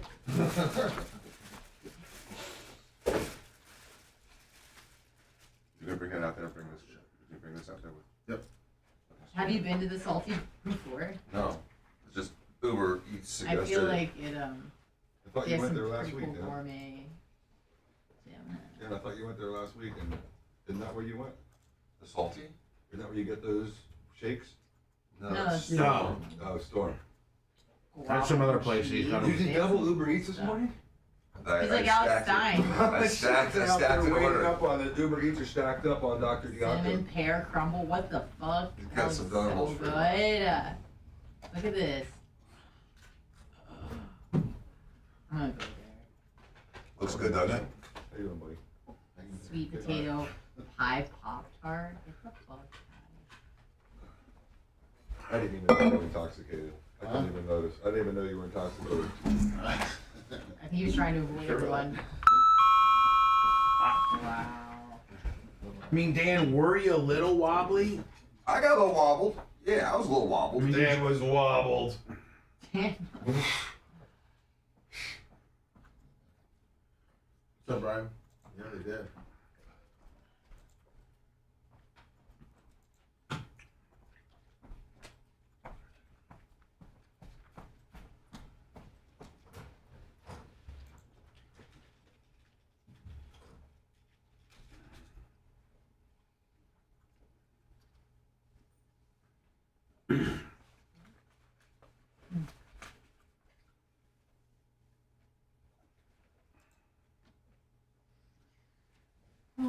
Hopefully longer. Bubba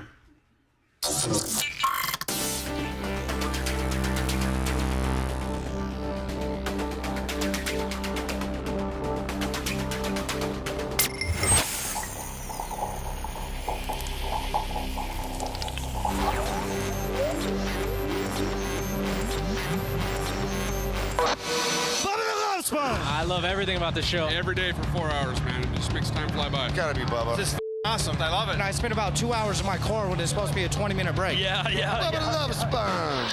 You're listening to the Bubba the Love Sponge Show. Are you ready?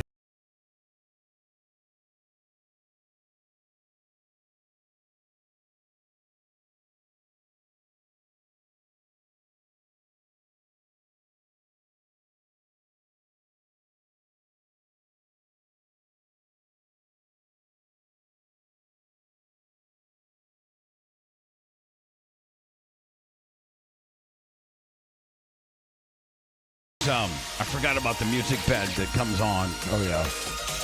I didn't have my Tropics commercial ready for. I wanted it to be seamless. It's completely on me. I messed it up. Tropic like it's hot. So sorry.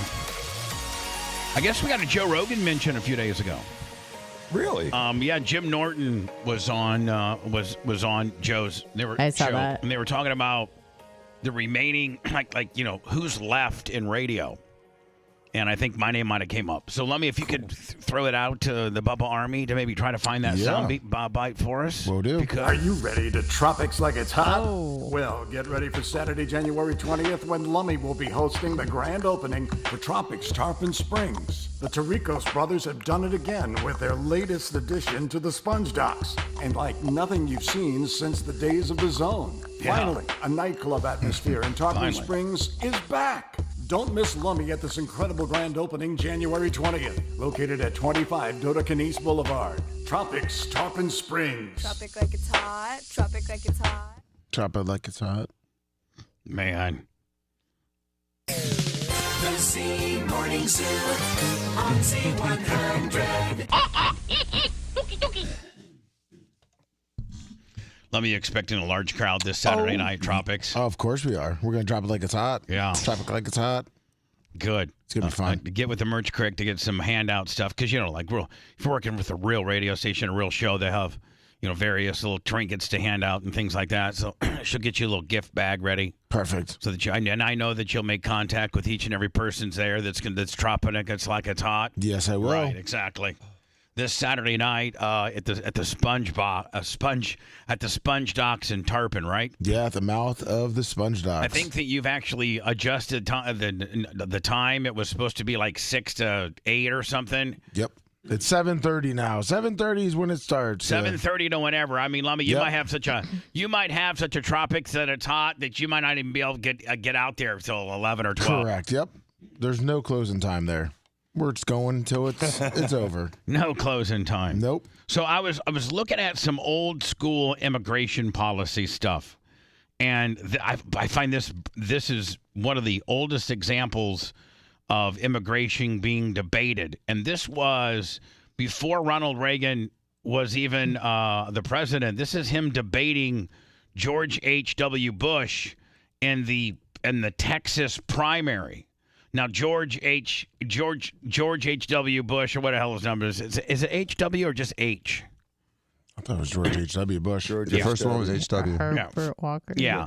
So Ronald Reagan and him at one time were going head to head in the primaries then George H.W. Bush, Lummy, I think after 4 or 5 or 6, primaries realized that he was going to drop. Then Ronnie said, "Hey, listen, George H, just be my VP." Yeah, they had a pretty heated primary too. They don't really like each other. They No. don't really like each other at all because Bush was the establishment and Reagan was sort of like the Trump. He was the outsider. And Reagan was like George was kind of like a nerd, like me. And Ronald Reagan would come in just smooth as hell, straight from Hollywood, have the right answers. He was far more well read, like he just better delivered. And this is one of the earliest examples of a primary debate of an immigration debate. And the one thing, the unique standing, I think this particular piece of content has is this is a primary, and this interview is in Houston, Texas. So they're talking about immigration almost at its closest form, and the fact that you're talking about your immigration policy in the state that has, I think, the largest immigration. It would be either Texas or California that probably has the highest amount of immigrants that come, right? Mm-hmm. Now, I know we have I think it's probably Texas right now. They got the longest border. Texas, Arizona, and California, but Right. Texas by far right now. So this is a primary of, at that point, was George H.W. the governor? He was never the governor. He was in charge of the CIA at one point. 67. So he's a Texan nonetheless, and a very important I one. think he was originally from the Northeast, though. Yeah, I think he was Like too, from like Boston. Kitty something like that. Bunkport or something like that. And so he is debating smooth ass Ronnie Reagan about immigration in the state that this primary is being held in. This is pretty. I find this pretty cool. My name is David Grossberg, and I'd like to know, do you think the children of illegal aliens should be allowed to attend Texas public schools free, or do you think that their parents should pay for their education? It's a racist question today. That's hair. Now you can't even ask that Nope, question. they should be asking that question right now. That's a question that needs to be asked, but you can't. See, the game has changed so much that you can't even ask the same question. Same issue since I was 10. Right, but you can't. You got to stick your head in the sand about it now. You just can't be a fresh-faced college journalist that really wants the answer to this question. You can't. So here's George H.W. answering it first, and listen to how awkward he is, and just, and then wait till you see rapping Ronnie Reagan. Hold on. I think you're first in this. He was looking right at you. I said he was. Look, I'd like to see something done about the illegal alien problem that would be Can't so call him that sensitive anymore. and so What? Can't call him that anymore. understanding about labor needs and human needs that problem wouldn't come up. But today, if those people are here, I would reluctantly say I think they would get whatever it is that they're, what the society is giving to their neighbors. But the problem has to be solved. The problem has to be solved because as we have kind of made illegal some kinds of labor that I'd like to see legal, we're doing two things. We're creating a whole society of really honorable, decent, family-loving people that are in violation of the law, and secondly, we're exacerbating relations with Mexico. I mean, he's very right. He's very right, and some of his answers I like, but he just doesn't. The delivery isn't great. So Ronald kind of almost says the same thing, but he's just so cool, and he says it better. The answer to your question is much more fundamental than whether they attend Houston schools, it seems to me. I don't want to see if they're living here, I don't want to see a whole thing of 6- and 8-year-old kids being made, one totally uneducated and made to feel that they're living with outside the law. Let's address ourselves to the fundamentals. These are good people, strong people. Part of my family is a Mexican. Yeah, the maid. Now, hold on. Talking to his brother's wife, right? Or son's wife? Yeah, Son's wife. So he thinks he nailed it, and quite frankly, he kind of did. It was a great answer. Substantively, it was a pretty good answer. It was a pretty good answer. And it was like, it's a bigger issue than whether the kid, what type of aid we're giving the kids. It's a bigger issue, and there's some really good people that want to come to here and work, but under the current conditions, it's illegal for them to do that. Good people, right? And he actually answered the question. But hold on. So rapping Ronnie Reagan, you kind of had to really kind of pay attention to what George H.W. was saying. Yeah. But watch rapping Ronnie Reagan, throw it all together, mix it up Hollywood nice. style. Oh, yeah, just watch. He's just the man. He's got so much the it factor. Here we go, watch. And I add to that, I think the time has come that the United States and our neighbors, particularly our neighbor to the south, can you not just tell that he's just like he's read script and delivered lines as an actor all of his life, and he just brings it together so smoothly? Yeah. She probably hasn't seen a lot of Reagan footage in her. Oh, yeah, you're probably right. Me? Yeah. A better relationship than we've ever had. And I think that we haven't been sensitive enough to our size and our power. They have a problem of 40 to 50% unemployment. Now, this cannot continue without the possibility arising with regard to that other country that we talked about, of Cuba and what it is stirring up, of the possibility of trouble below the border, and we could have a very hostile and strange neighbor on our border. Rather than making them or talking about putting up a fence, why don't we work out some recognition of our mutual problems, make it possible for them to come here legally with a work permit, and then while they're working and earning here, they pay taxes here. And when they want to go back, they can go back, and they can cross and open the border both ways by understanding their problems. This is the only safety valve right now they have with that unemployment that probably keeps the lid from blowing off down there. And I think we could have a fine relationship, and it would solve the problem you mentioned also. Boom! No filler words. No filler words. Kind of, No, just straight money. Yeah. Just straight, smooth money. And work permits is a great idea, and they've done that for years. Mm-hmm. But right now, man, they don't do it. Right now, it's just, man, get in here. We'll give you a court date from right now. We're pacing 2026, 2027. And we're going to where do you want to go? You want to go to Chicago? Okay. Here's a $1,200 debit card, a cell phone, and a ticket to Chicago. Now, that guy's not coming back in 2028 for a trial to see if he is, politically, claiming political exile. He's done.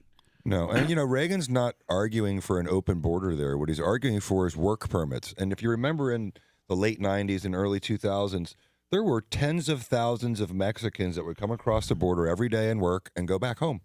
There's a lot. And there was a lot of people who come months, seasonally, legally, and they would, they didn't have to live under the shadows like they do now. It's just different. And then, so this is a far cry. If you're 50 or over, you can be taking advantage of everything AARP has to offer awesome. right now. For me and Join Dan. AARP Dan, for let's pay attention. $12 for 1 year, and your second membership is free. I think, Get what instant most of the access to discounts on politicians have been everyday doing for the last purchases. 40 years and continue to do is just call this, there's this big comprehensive problem that we need to comprehensively fix. Right. But they don't have a good way of fixing it. They just want to just have this like big Godzilla monster of a problem that no one's even has the balls to fix. Donald Trump couldn't even fix it. They don't want it fixed. Well, problems really aren't fixed. They're either mitigated or worsened. So once he becomes president, it seems like maybe like this infamous 1986 immigration law. Didn't that law that Ronald Reagan signed and was his big deal, didn't that kind of open up the borders to the point where we are now? NAFTA did it. Didn't it all start in 86? Let me just see this. Hold on. And the sweeping new Immigration Reform Act today, he said it protects the sacred possession of American citizenship. Millions of illegal aliens will be eligible for amnesty and will be able to apply for legal residency status, no questions asked. But no such bright futures for other aliens, ones who arrived after the cutoff date. CBS News correspondent David Dow tells us... So he gave everybody like a cutoff lottery date. If you're here by then, you're good. No questions asked. We shouldn't ask a few questions. The chances yeah, you're right. Maybe we should ask a few, like, why are you leaving your hometown? Because I killed my entire family. Yeah, you're part of the cartels, friend. What? You killed your entire family. See? Yeah. All right, well, I guess under the rules, we're not supposed to be asking no questions. Sorry. It's like I violated a rule here, buddy. Come on in. They'll lose their reason for being here, their jobs. Their jobs. The lines form before dawn at many offices of the Immigration and Naturalization Service. That's business as usual. But now the INS is gearing up for more than 1 million more immigrants. Candidates for amnesty like Jaime Preciado. Jaime! How many years have you been in the United States? 17 years. That is 17 years as an illegal resident, long enough to So under the 86 Immigration Act, we were going to sign up all the ones that were illegal. You were given amnesty and citizenship. No. Amnesty? No, not citizenship. I think legal residency. No, not citizenship. I thought they could apply for citizenship. They could apply for citizenship, but they got legal residency. Okay. There's a big difference. All right. Yes, I know. American teenager. Preciado and his wife appear to qualify for legal residence, amnesty for those who've lived here since January 1982. Right. For the family, a happy prospect. That way my parents are legal here and, well, maybe I'll have a better chance. But for the millions amnesty was from crossing the border illegally. At that point, you were considered a criminal, an illegal alien for crossing the border illegally. And so those people lived in the shadows. They didn't pay their taxes. Because they couldn't, not because they didn't want to. They didn't want to, but they couldn't be. They couldn't get spotted. And so this let everyone come out of the shadows. And so there's an argument that this was a very humane thing to do that people forget Republicans did.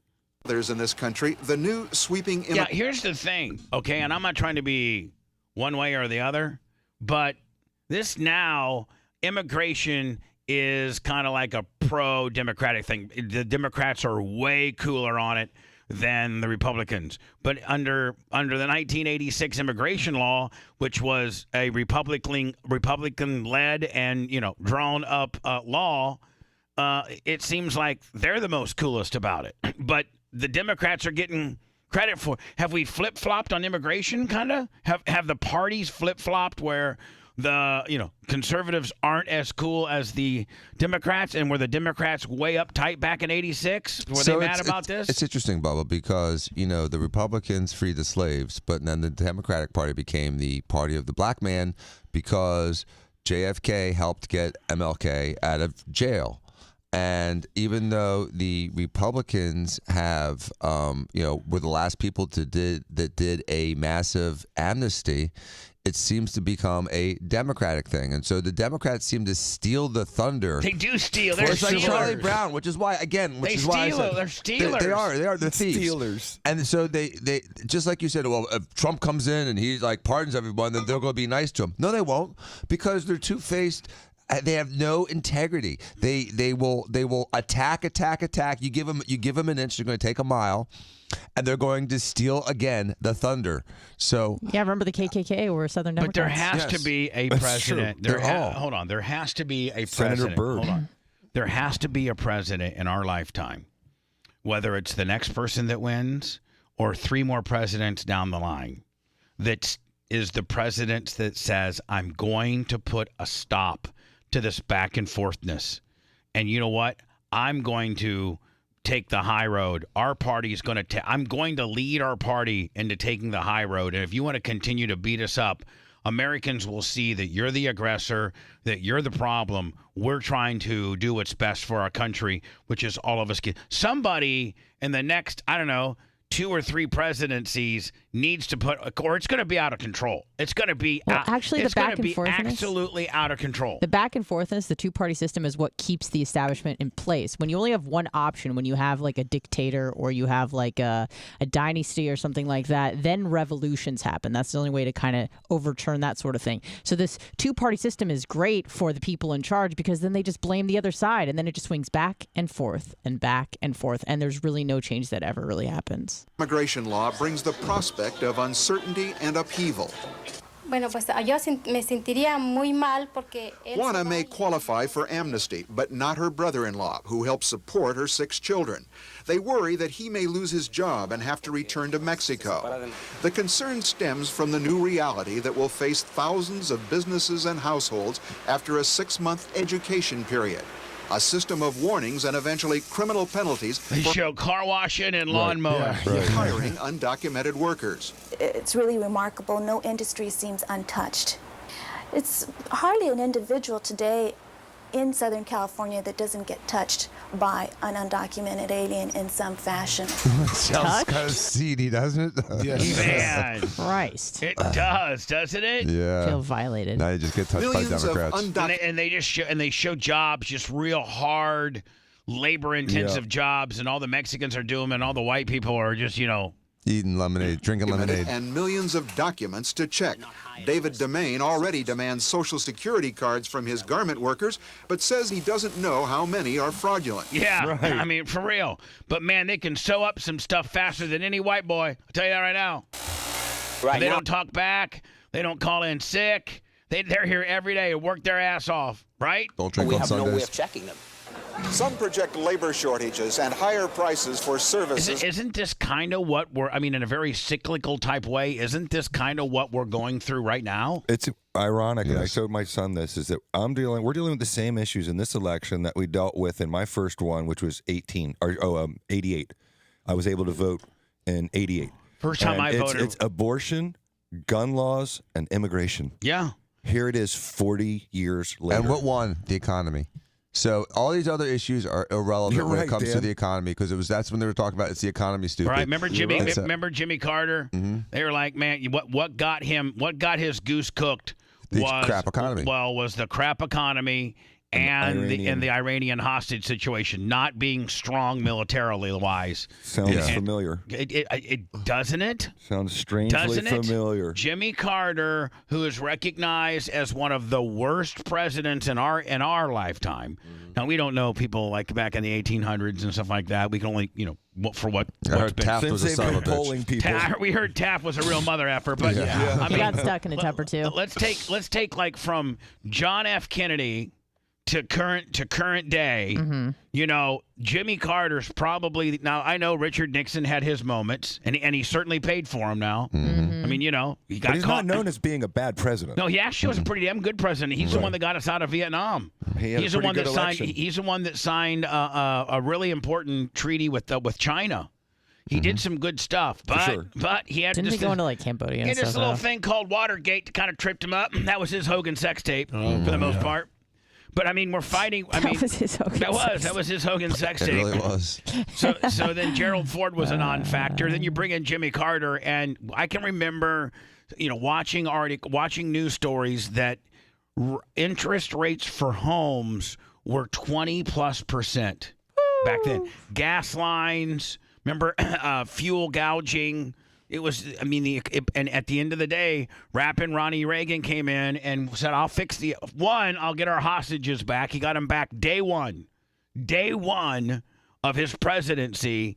We got I think it was 444-day hostage crisis ended. Somebody check me on that. Do you know why he got them back, though? Lummy, if I just nailed the mic, if I just nailed how many days the Iranian hostage crisis lasted, I might be Dan like today. I say it was. What'd you say? 444 days. Ooh, I ding, think ding, ding, ding, ding. No, he's right on. Yeah. Am I really? Dead on. Bubba. How about that? Do you know why Dan didn't even know that, bitches. Nope. You're the Cliff Clavin of odd political facts. Thank you. And Packers what were you trivia. saying, Danny? Reagan is not the reason they were released. They were released because Jimmy Carter gave them like $25 billion or some crazy massive amount of money he freed up for them. I know and that. He bought those hostages. I know that, but he was so stupid that he did it on the day that Ronald Reagan was getting So it looks like sworn Reagan in. did it, Credit right. for it. Within Stupid 12 ass hours. son of a bitch. He should have did it a week. A couple weeks earlier. No, he should have did it before the general election. Yeah, he'd have won. He could have. He could have won. I just want to let you know, it's Jimmy Carter, and I know you're going to make a big decision. You can vote for me or Ronald Reagan, but I just want to let you know that we did a big hostage deal, and our hostages will be home tomorrow. Man, It would have been 375 days instead of 444, and he would have, he had the time to do it. He just floundered because he was such a weak president. Is now performed by illegal aliens. But few experts believe the law will end altogether the use of undocumented labor. There is simply too much of it, even for a beefed-up immigration service. I don't think it's an enforceable law. For a certain sector of business, it's going to be business as usual. Some say the economy of the undocumented will simply be driven further underground, and many aliens will stick it out, waiting for another amnesty law someday that will place them in the lines of the hopeful. And that amnesty law is now. No, and they had a chance. No, it's they had a chance. Obama had his chance. He had everything, and then also Biden has his chance. And he he's had doing both it. houses. He's No, letting he everybody. didn't. No, he's letting everybody in, and he's saying we're giving you a court date in 6 years. That's the same as amnesty. But he had all three. He had the Congress, the Senate, and the presidency for the first 2 years. Right. He didn't do anything. Didn't do with it. He Didn't had do the it. opportunity to do whatever he wanted with abortion, whatever he wanted with gun control, whatever he wanted with immigration, and they chose not to do it because politically it's a hot potato. Mm-hmm. But, again, Clinton had it. Trump did too. Obama had it. Trump had it.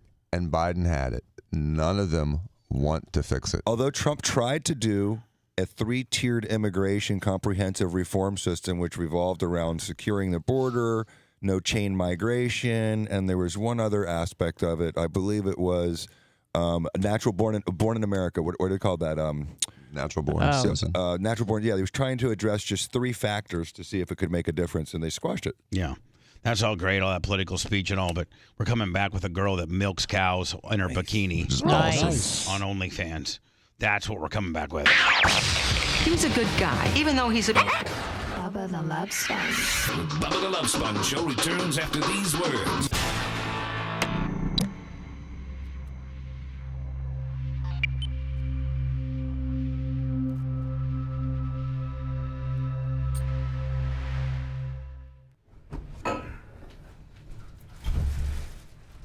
Bubba, I sent you the clip. You guys have a great Joe day. Rogan. Bye, Danny. Yeah. Where did you email it? I messaged you. Okay, messaged me? Yes. Okay. Thank you. A few Millennium Waves. Around? How many of those I don't know. shows? I know Bubba's still around. He's doing something. I don't know if Lex and Terry are. Toucher and Rich just broke up but they were friends. But I mean, like, they were one of those shows that made it through all these. What about Bob and Tom? One of them died. Bob, I don't know. I've only done this show once or twice, and I've been in studio once or twice. I think one of them passed away, and I don't know which one. They were the show to get on. They were. If you wanted to be big in the Midwest, you wanted to get on the Bob and Tom show. Yeah, Right? Larry the Cable Guy, all these guys that they made. I mean, radio was what it did for people for years. Now no one cares if you're on the radio. Like, the regular radio doesn't do shit for people anymore, unless few shows in a few markets can help. Like Johnny Dare in Kansas City was always a great show to go on because he would help you sell it. Yeah. But most of those shows, I don't know. I haven't been out there in so many years. The weird ones for me now is, whenever you get a car, and usually I use like Apple CarPlay in my car. But if I don't have it plugged in, or if I forget my phone or something like that, I'm like, let me see what's on the radio. And I'll press AM Talk Radio. And I'll just scroll until I find either someone talking about Jesus or someone talking about Trump. Yeah. That's exactly what it is. There's nothing funny. There's very few funny shows anymore because everyone's so afraid of getting in trouble. They're getting it's worse than it's ever been. They're just trying to catch people slipping. Trying to catch people saying something they can get them in trouble for. Yeah, we got out just in time. I mean, honestly, like when we got fired in 2002, it turned out to be a blessing. But when you're doing Sirius, do they tell you how many people? Steve, it was the whole first 2 it's years. a negotiation, it's strength for them, but they don't. It's just like Netflix won't tell you how many people have watched your special. But there's no one that you know that's inside. No. I wanted to know, and I guess they said that Sam and I do really well on for them, on demand is very big. Their app is very big. They said we do better than most people in the company on that app. And they're really happy. So the app, it's just like having Spotify or something like that. You just press and you can get the show whenever you want. Yeah, and you can listen to it like replay. So it's essentially a podcast just released through the app. Through the app. And do you have to pay for that? I don't know. I mean, I think the app is free. I don't know. I don't listen to my own show, much less anything else. But the show, you have to pay for Sirius XM. So Right. Of course, it's just Sirius. Sirius XM Pandora now. Oh, is it? Yeah, Sirius XM Pandora. Oh, so I thought they got rid of the XM. Is it Pandora? Yeah, they own Pandora. They do. Yeah, no, Sirius XM is still, and they just added something else too. I should probably know because I work there, but I really don't. How much longer do you think Howard's been doing it? I don't know because I don't know him. Like, I've met him. I've never really interacted with Howard other than hello and goodbye. Like, weird. Yeah. In the same building. Same building, but Does he go to the studio? I don't think he's been there for a long time. I think he broadcasts from home. Like, Yeah. he's got his own studio. But even when he was in, I wouldn't see him because I came in. I would see Artie. Like, Artie Lang and I would bump into each other in the elevator all the time. And I hated getting up, which would drive me crazy. Like, Artie does heroin, and he and I are getting here at the same time. Like, he would fucking be there with the sunglasses on in the elevator going up to work. So I bumped into Artie all the time. But Howard I've probably seen 2 or 3 times in all those years. Interesting. Yeah, I never did his show because it was Opie and Anthony, and when we were off the air, I was an O&A guy, so I never tried to get on. I just always wondered what motivates him. Does he want to keep doing it? Doing it from home. But if you get to a certain point in time where the only way you feel like you're connected with people is if you do that, that would be very odd. If you're just doing it from your home and you're not going out, like being out with people, and your only connection to the world is through a microphone. Yeah. It'd get very odd. I guess he's interviewing people he wants to talk to. Like, I guess at this point he just wants to do certain interviews, and Like, again, people have said his show changed a lot, but I was never a listener. I don't listen to anything. It definitely changed a lot, but you still got to give the guy props. Sure. He did. Because in the beginning, there was nobody like him. And he thought the government, they fucking fined him. And he was doing this on the air, on regular radio, and everybody was tuning in to see what the wildest shit this guy was going to say. And there was no one that had done that before. And it opened up the door for all of us. Yeah. It definitely opened up the door for O&A. It made O&A more, it greased the wheels for O&A. Although O&A was a different thing. It was more of a hang. Yeah, but they admit that Howard was a huge influence on us. He was an influence on everybody. And then from there, it goes on to podcasts. And, it's not possible without Howard Stern. It's a totally different path to entertainment talking. Because it's like that kind of just having a conversation with someone that really didn't exist in that form before, where you heard it for long periods of time. Like, who else has done that? Yeah, at least when it was entertaining and funny and like you go into areas that like regular interviews weren't going into. We had regular shows where girls would glide on the Sibia. Yeah, play with themselves or all the time. Oh, and they had girls would talk in and they would have them rub the phone on their pussy and try to guess what their pubic hair looked like. Where do you get that from? You know what I mean? They had like 3 different categories of like full bush, landing strip, or bald pussy, which they called the jambonnet, I think. Yeah. So yeah, they would have people just go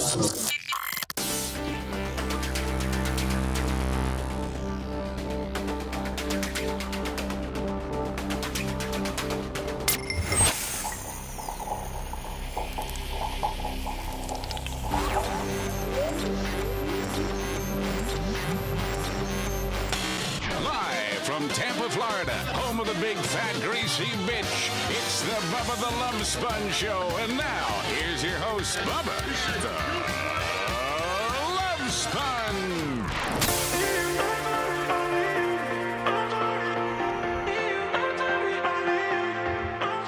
The Bubba the Love Sponge Show is sponsored by BetterHelp. That's BetterHelp.com. A lot of times as the new year has come around, as we're in the midst of it right now, you get obsessed on how to change yourself instead of expanding on what you really do right, what you're currently doing right. And if you're thinking about starting therapy, you might want to give BetterHelp a try. It's entirely online. It's designed to be convenient, flexible, and most importantly, suitable for your schedule. Just fill out a brief questionnaire, and then get matched with a therapist that they match you with, and you can switch therapists at any time for no additional charge if you don't quite got that vibe. Celebrate the progress that you've already made. Visit BetterHelp.com/BTLS. That's going to get you 10% off your first month. That's BetterHelp. BetterHelp.com/BTLS. Get your 10% off your first month and start today if you can. Looks like Jim Norton was on Joe Rogan yesterday. And I'm not trying to be full of myself or anything like that, but I think that I don't think we get near the credit. I don't think me or my program or my co-host or the Bubba the Love Sponge show that we present every day on 6 or 7 stations terrestrially, 4, 5, 6 visual platforms. Bubba Army HQ. You know, we do a daily show, multiple shows actually, and I'm proud when you have heavy hitters in the industry that recognize that you're still doing it and that maybe almost view you as somewhat of an icon. Maybe that's me reading into it, but I think I have multiple clips of Joe Rogan talking about his respect for me as a broadcaster. I know that when the time is right and I have something to promote, I will be calling Joe to see if I can be a guest. But I mean, for as many times that he's thrown out there, just in the last year, my name. Mm-hmm. Oh, of course, yeah. I think I'm going to be good. And yesterday was an instance where my name was dropped yet again. He had Jim Norton. Now, Jim and Sam are a team that were originally part of the O&A original O&A team. And then once O&A split, they like Opie and Jimmy. And yeah, it might have been Opie and Jimmy. now I it's think like Jimmy and Sam. And then once Opie left, they put Jim in there and Sam. So that's kind of a derivative of the original O&A deal. And I'm kind of in the category of the original O&A deal, and they touch upon it. Joe and Jim touched about it. Was this yesterday? That's, I think, when it was released or the day before. But Here we go. Are any of those shows still around? How many of those radio I don't know. shows? I know Bubba's still around. He's doing something. I don't know if Lex and Terry are. Toucher and Rich just broke up but they were friends. But I mean, like. But so I mean, I think that's kind of cool. He knows who you are, but one word, Bubba. Are any of those shows still around? How many of those I radio don't know. shows? I know Bubba's still around. He's doing something. I don't know if Lex and Terry are. That's great. It's killer. That's great. Maybe we should book Jim one of these days. Yeah, I bet he'd appear. He'd be interesting. Yeah. No? Him and other any of people are those pretty close. Okay, so then why? Oh no, hold on, Anna. Let me just stop you in your tracks. Yeah. Yes, he's close with a person in Tampa that thinks they're all that. But did that person get mentioned? No. Exactly. No. If he was close or cared about that guy or wanted to promote that guy, would he have mentioned me? Or is he just being this is the truth as to what radio legends are left? And he had they went through, well, here, I'll just let it play. They went through a whole bunch of people. This is why I like podcasts, because people give their unfiltered thoughts without politically. You know what I mean? He just threw it out there. So what I'm saying is, are any of those shows still around? Hold on. Here's this Joe asking Jim Norton if there's any shows around. And Anna goes, oh, no, he'll never go on. Because he's I never said that. I just said there might be an issue. No. I also know he's pretty close with Bobby Kelly, and Bobby Kelly and Kelter are really good friends. That's great. Don't worry. Then what? If we didn't have a chance to have Jim Norton on, he wouldn't have mentioned my name.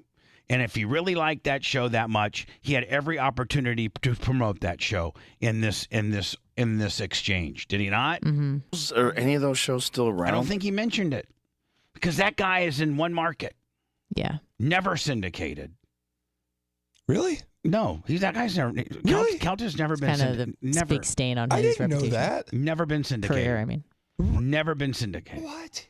Are any of those shows still around? How many of those radio I don't know. shows? I know Bubba's still around. He's doing something. I don't know if Lex and Terry are. Toucher and Rich just broke up but they were friends. But I mean, like, they And were by the way, I think Lex and Terry still are together. one of those shows that made it through all these. What about Bob and Tom? One of them died. Oh, which one? Bob and I don't know. No. Neither one of them died. Bob left for health reasons, and Tom just had like a heart bypass, and he's going to be okay. But the Bob and Tom show still exists, and they're quite healthy. And Lex and Terry are still. Yep, that's what I just said. Oh, I know. I don't need validation when I know it's true. Oh, I thought you asked kind of a question. No, I didn't. Sorry. I said Lex and Terry are together. Okay. I've only done this show once or twice, and I've been in studio once or twice. I think one of them passed away, and I don't know which one. Not true. One of them quit because of health reasons, and the other one had a health issue. But the Bob and Tom show, although Bob is gone, is still the Bob and Tom show. Oh, they were the show to get on. They were. If you wanted to be big in the Midwest, you wanted to get on the Bob and Tom show.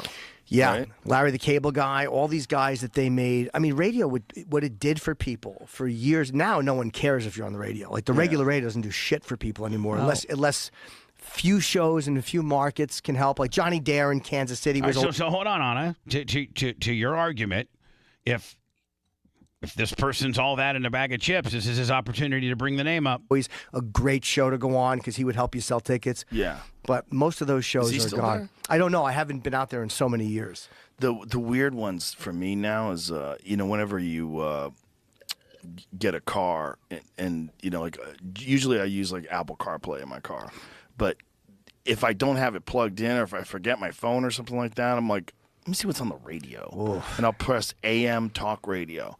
And I'll just scroll until I find either someone talking about Jesus or someone talking about Trump. Yeah. That's exactly what it is. There's nothing funny, there's very few funny shows anymore because everyone's so afraid of getting in trouble or getting it's worse. But, we should actually use this as a part of our new air check thing that we're making. Oh yeah. There's nobody. You open up with Joe Rogan and Jim Norton admitting, was I not the first name mentioned? Yes, you were. Yep. The first name mentioned, and then you cut to this saying there's nobody funny on the radio anymore. Than it's ever been. They're just trying to catch people slipping, trying to catch people saying something they can get them in trouble for. Yeah, we got out just in time. I mean, honestly, like when we got fired in 2002. All right, so it goes on and on and on. Which You've met Jim Norton, or? Yes, several times. I've met Jim at the building. So to just discredit your thought process and the fact that why I couldn't reach out to Jim and get. I never said you couldn't. No, I was just saying there might be an issue. You brought some information that wasn't needed. Okay, because well, he I'm sorry. He had two opportunities. He had one, an opportunity not to mention me. Yeah. And I was the first name out of his mouth. And secondly, then he went on to say regionally on some of the shows that he continues to do, there are some that make a difference. And that guy's name wasn't mentioned. Right. So that leads me to believe that since he's mentioning my name, he's not mentioning that guy's name, that potentially he'd be on my show. Maybe the loyalty's not as deep as you think. Okay. Everybody knows that guy way embellishes and likes to steal things. And I mean, everything he's done has been a direct ripoff of. I mean, his whole mantra is a ripoff of me. Primetime Tories 25 in the Cash App. Lummy, I love this. This girl milks cows in her bikini. Nice. Stand by here. God bless her.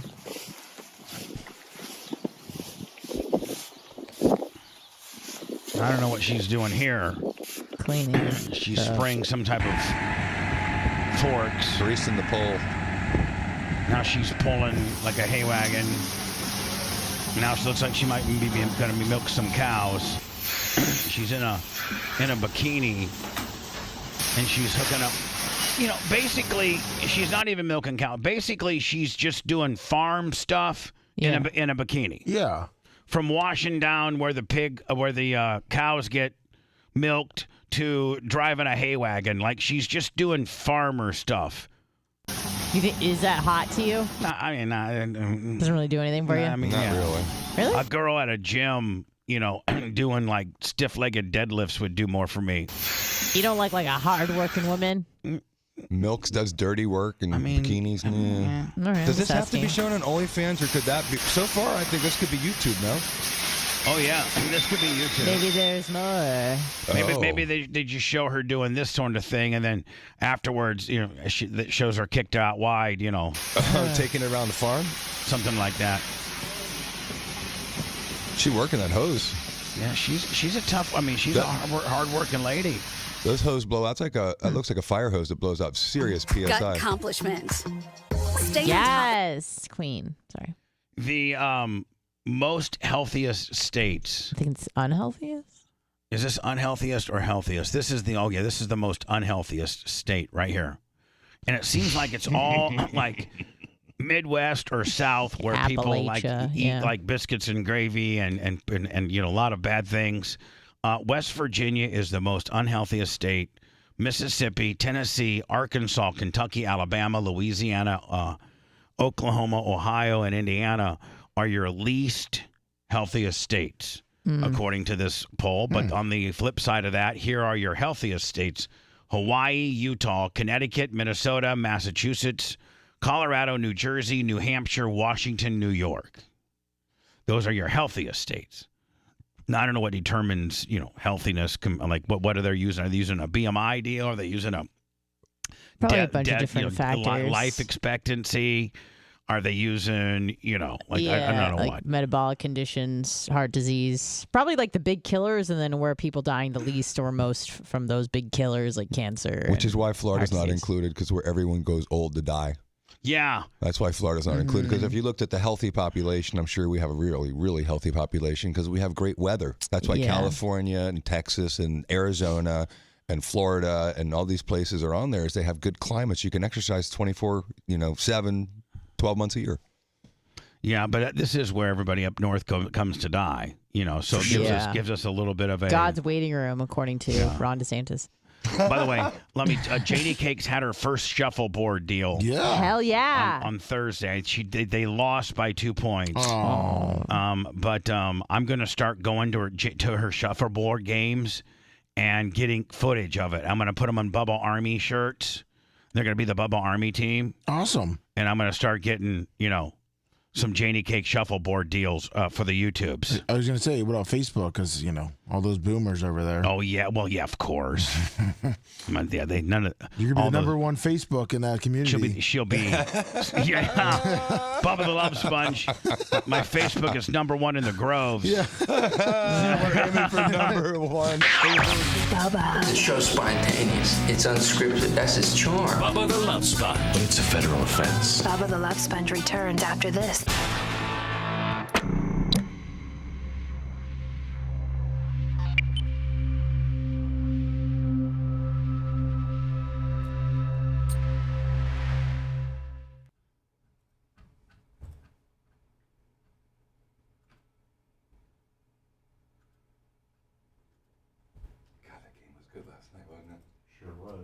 From the start to the finish, we just kicked their ass. Yeah. So unbuck-like. Well, they finally stepped up again against the Eagles in the playoffs. Yep. They're home crying. Along with the rest of the... Mm-hmm. Yeah. Took Kelsey into retirement. Mm-hmm. Who was it who walked off the show the other day between the Kelsey brothers? So I had heard a report that they were on a podcast and they were teasing each other, and then one of them got so mad he got up and left.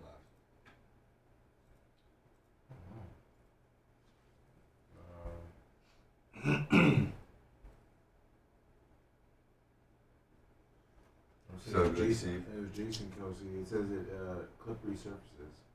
He's the one who left? Yeah. His brother must have been being a huge dick for him to leave. I guess it was after he was mocking him for losing a game.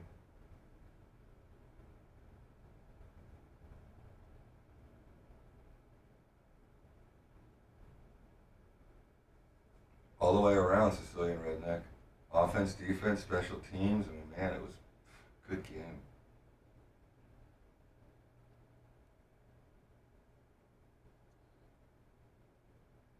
Morning, Bama boy.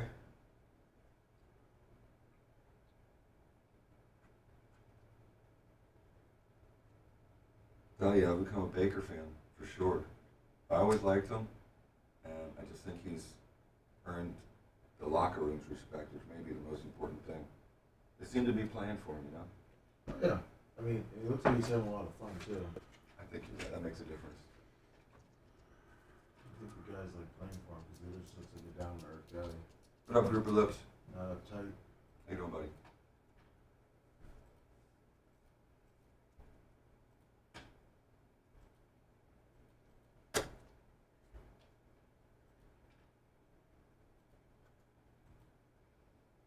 Who were those Lightning players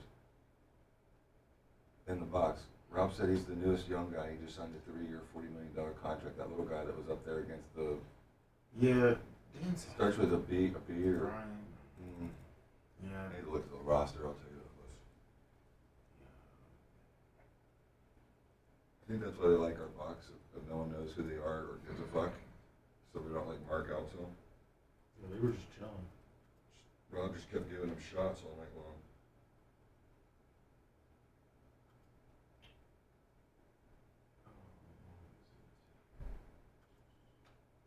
It starts with H, like he said.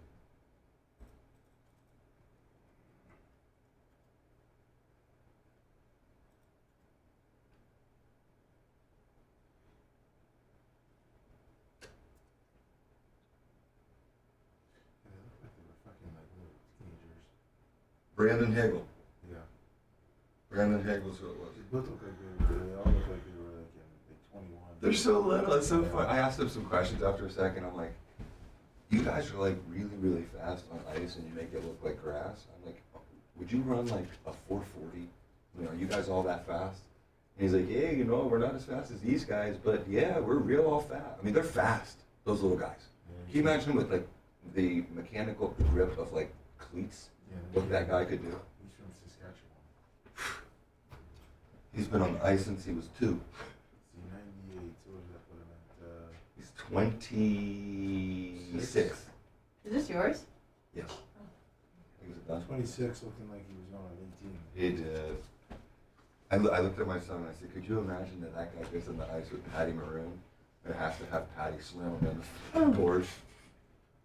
He's a frail-looking little dude. He's little. To be honest, the first one I saw, I thought, that guy was your kid's friend. Your kid's friend? Which one? Your son, just one of them. Like, I Oh, thought, yeah. I thought it was like one of your. Oh, you thought he was one of my son's friends? He's like 18, like, yeah. Well, one of the guys sitting next to him was in, I guess, is there like a farm league for the NHL? Yeah. He plays in like the farm league. Oh, okay. He's one of his buddies that grew up with him. Nice. Yep. Typically has a couple. I think they have one in Orlando too. What up, Jay Kostika? How you doing, buddy? What up, not so smart guy? No, they do have gyms up north. They just, you guys can hide behind sweatpants half the year. Yeah, they got the Syracuse Country and the Orlando Solar Bears. I think the guy was with Orlando. Solar Bears. Which is a weird name. It is. What up, Spencer?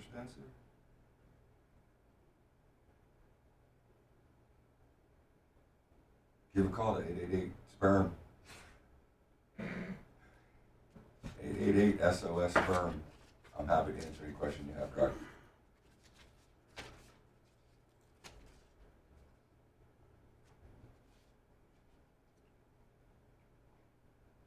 I know, Bayshore's already crazy, Nolan.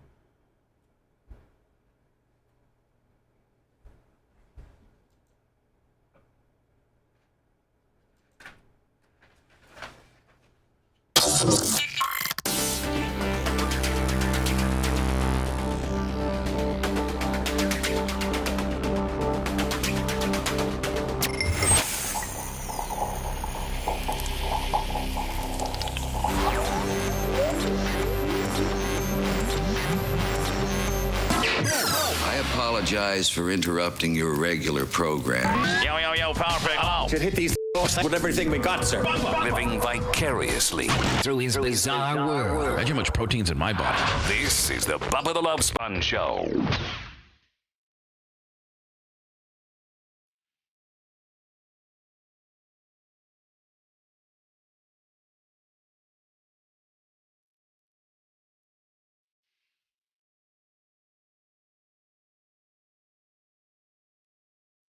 Today's after show will be a podcast only. Wherever you get your podcasting stuff, iHeart, iTunes, Apple, Spotify, Pandora, it doesn't matter. Or Bubba Army HQ. That's for free. Just sign up to be a grunt, which just requires nothing except an email. So today is Clem Kush. Me and Kushner chopping it up for, 30 minutes to an hour. Can't even tell you what that's going to be about because we don't know. Nice. Trump warns Biden he will take back the U.S. After the Iowa avalanche and calls out Republicans to unite behind him in a landslide victory that cements his place as the GOP favorite. But, it's still not, by any other, if Donald was in office and Biden was killing it this big in the primaries, and didn't have all this legal stuff that's overhead of Donald, there would be, everybody would be like, okay, this is going to be the candidate. We know this is who the candidate going to be like. But is there still a chance that Donald Trump can continue to kill it? And they trip him up on one of these 965 things they got on him? Well, how long do you think before Jack Smith files another motion or something happens in one of these other cases? Whenever Trump gets a pop, it's only usually 2-3 days before some other hammer drops on him to try to change a narrative. Trump should say that, though, because it's always better to call something out. If you're like, hey, listen, I know I won last night 51 to 50. I'm sorry, 51 to 21. But I just want to let you know, in the next couple days, they're going to churn something else up on me that I peed on on a mangrove in Florida, which is a protected species, protected species of plant, and I'm facing federal charges. Hey, I do know they take that mangrove stuff real seriously. I know a guy out where I used to live, who had these. He wanted to put a dock out behind his house, and there was these horrible-looking mangroves that were in the way. So he just hired a company to cut them all down. Ooh, No. I think it was 15. Is that a felony offense? It is. It was like $15,000. He had to hire an attorney, an environmental attorney, and then he had to file all this paperwork to get the original okay on what he was going to potentially take, and he took too much of what they would have granted. And so, like, he didn't do jail time or nothing, but it was a very expensive and costly mistake for him, all over some stupid ass mangroves. I had an issue like that too. My old house over by Danny and Steven, they had mangroves right in front of the home, and when I bought the home, she's like, "Oh, you can cut them down." Well, thankfully, I looked at the regulations, and there's a 65-35 rule. You can cut down 65% to 6 feet, but you have to leave the remaining up. So I cut down the 65% right behind my house. And what happened, I got a letter on my door from the Environmental Protection Commission, and I had to hire a lawyer, and the lawyer said, and this was what ended up being true, there's so many alphabet soup companies, or I should say agencies, that are paying attention to it, that if you just sit on it and don't do anything, it'll go away. And so I did it all right, and I had the proof. That's probably why they didn't keep following up with me, and your friend probably just cut it all down. And if he had done the 65-35 rule, he would have been fine. 65-35 my ass. He went 99-1 maybe. You know what?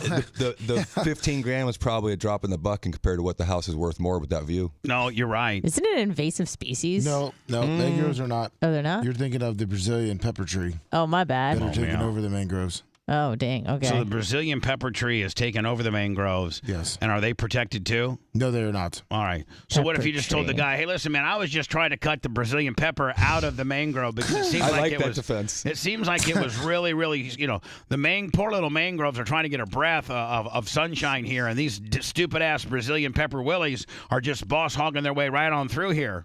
So I strategically tried to get but I mean it was just tough. I was trying to get all the Brazilian peppers out of here, but I think I got a little mangroves with it too. So like, come on, buddy, help me out here. Yeah. Good luck with that one. Those environmental people are dicks. For sure. Oh, environmental don't people touch an oak tree either. Oof. What do you mean don't touch? What do you mean? Oak trees, grand oaks. Oh, in Tampa, especially like on Davis Island. Murder's less important than saving one of those freaking oaks on Davis Island. Yep. So let me, like, if you have a grand oak and you want to knock it right down to zero, they will just, you might go to jail. Your neighbors will report you. You'll be shamed publicly. So, like, at your house in Tampa Heights, Lemmy, if you had, like, Tom the Tree Man over there, and he's cutting down this big-ass grand oak, are you guys, is the city going to be right up here? Castor will be knocking on your door with a $10,000 bill. For sure. Depends on how old it is. And don't listen. Don't cut down a grand oak, and don't try to preserve an African American historical society either. Don't do that. You'll get the good news on that too. I drove by the Jackson house yesterday. Sad. It looks great. It looks great, doesn't it? Sad, it looks man. great. It literally looks like it's ready. It looks like, Lemmy, So you could gross. go stick your ass against the fence and fart, and it would fall over. Yep. Hanging on by a thread. It's yeah. So this is this woman here is a major weight loss influencer. I think she used to be real heavy, and like she showed her trek of losing weight through fitness and dieting, and she became somewhat of like an influencer on YouTube and just a bunch of different places. Well, she died last night. From what? I don't know. I think maybe a cardiac event. Okay. I wonder if she got. Wonder if she got a certain. Wonder if she got a. Wonder if she had a 16 gauge inserted into her arm with some Jesus juice put in there. Because that seems to be a common denominator amongst young people that are falling over. 35 years old. I mean, no one should be dropping dead from a cardiac event. Influencer has died at 35 from a suspected cardiac arrest. I just want everybody to know that works here. We have an AED machine right out by the kitchen. Thank you. And all you got to do if somebody's having a cardiac moment is you Like Anna, like if Lummy just fell over, right? Yeah. I would go get and secure him and do his and make sure that his airway was open. I'd say, Anna, go get the AED machine. Got it, Bubs. You know, we should almost maybe do a practice run. Do a little drill. And then you run and get it, and by the time I'm the fastest. by the time you get it, I got Lump. Yeah, you're the fastest. Thank you. And by the time you get back, I have Lummy's shirt off, exposing his chest. Now, Lummy, I wonder if I'm gonna have to like shave some of your chest because See, Dan would like you to do his chest. Yeah. Because you don't have to shave it, and he'd like to show it. Well, but he's probably the least likely to have a cardiac moment. Actually, he's got arrhythmia. Oh, he does? Yeah. Oh, there you go. Absolutely. So what I'm trying to say is I wonder if those pads are made to stick on a real hairy person. I'm sure they are. They have to be. So then That's their bread and butter. You bring me the machine, Anna, and then I will, we'll turn it on. Yeah. And when you turn it on, it tells you, like, you have to have an IQ of, like, 9 not to be able to do it. And it says, put pad A here, put pad B here, stand back, hit on, or go, or do, or whatever, start. You hit start, and it's like analyzing. It's talking to you the entire time. Then if it has to deliver a shock, it says, delivering a shock. Please stand back. Right. They don't want you holding the body. Shock coming down in 3, 2, 1. Then they shock, and then they say, please start administering CPR. Chest compressions. Then you start doing chest compressions, and it's monitoring, and it's getting all its data, and then it says, another shock needed. Please stand back. Shock coming in 3, 2, 1. They shock Lummy again. Then we start chest compressions. Boom, boom, boom. But I have these things. Jay will tell you he's in the midst of some stuff, and the fact that if a person has an AFib moment, and you can get an AED machine on them within the first 3 to 4 minutes, there's a 92% success rate on that person living. Yep. And not having any really major issues. The positive thing with us is that I don't think any of us really got the jab, so. I got 2 of them. Oh, remember Janie Cakes made me. Oh yeah, she dragged your ass to Publix and made you get a vaccine twice. But she did say this to me. She looked at me with her little brown, beautiful eyes. Does she have blue eyes? Yes, green. She has green eyes. Sorry. Actually, she has green eyes, and she looked at me with her little green eyes. And this is just after my stepfather had died, and no, it was before. No, it was Elwood. It was right after Elwood. Right, and she goes, "Wait, will you? Wait, you're fat. Please get a vaccine." We're all getting vaccinated, and I'm getting older. And the bottom line is, I wouldn't want you to bring this into my home. And so, would you just please get it? For me, will you please get a vaccination? And so I talked to Tara, and Tara's like, you probably should do it because you're going to be the only guy, and I think you're going to be the odd man out. So you could always get blamed for it. But I basically just got the first 2. The Pfizer and then the booster just to shut my mom. You got Moderna. And Dan begged you not to. I know. But you didn't listen. Okay. Now did you? And my mom begged me too. So what do you take? You take your maybe mom? the doctor's advice? Or Janie Cakes' too. You could have done both. You could have taken her advice and done Johnson & Johnson. Unlike you, I love my mother. Oh. Unlike you, and I do things for her. Unlike you. Okay. I'm just saying. If your mom asks you one thing, okay, pity is to me. I'm sorry, pity is to Jay as to what Dan is to me, kind of. Mm-hmm. And Larry Plummer. Or Larry Plummer. And if Arlene looked at you and said, Jay, my little sweet baby Jay, my youngest, my favorite, will you please get a vaccination for me, please? And then your brother tells you, don't get that vaccination, Jay. I'm telling you right now. What do you do? I don't get it. Oh, so I guess Jay doesn't love his mother either. I want you to stay on this channel. More bullying and brutality after this. That's real nice. Bubba the Love Sponge.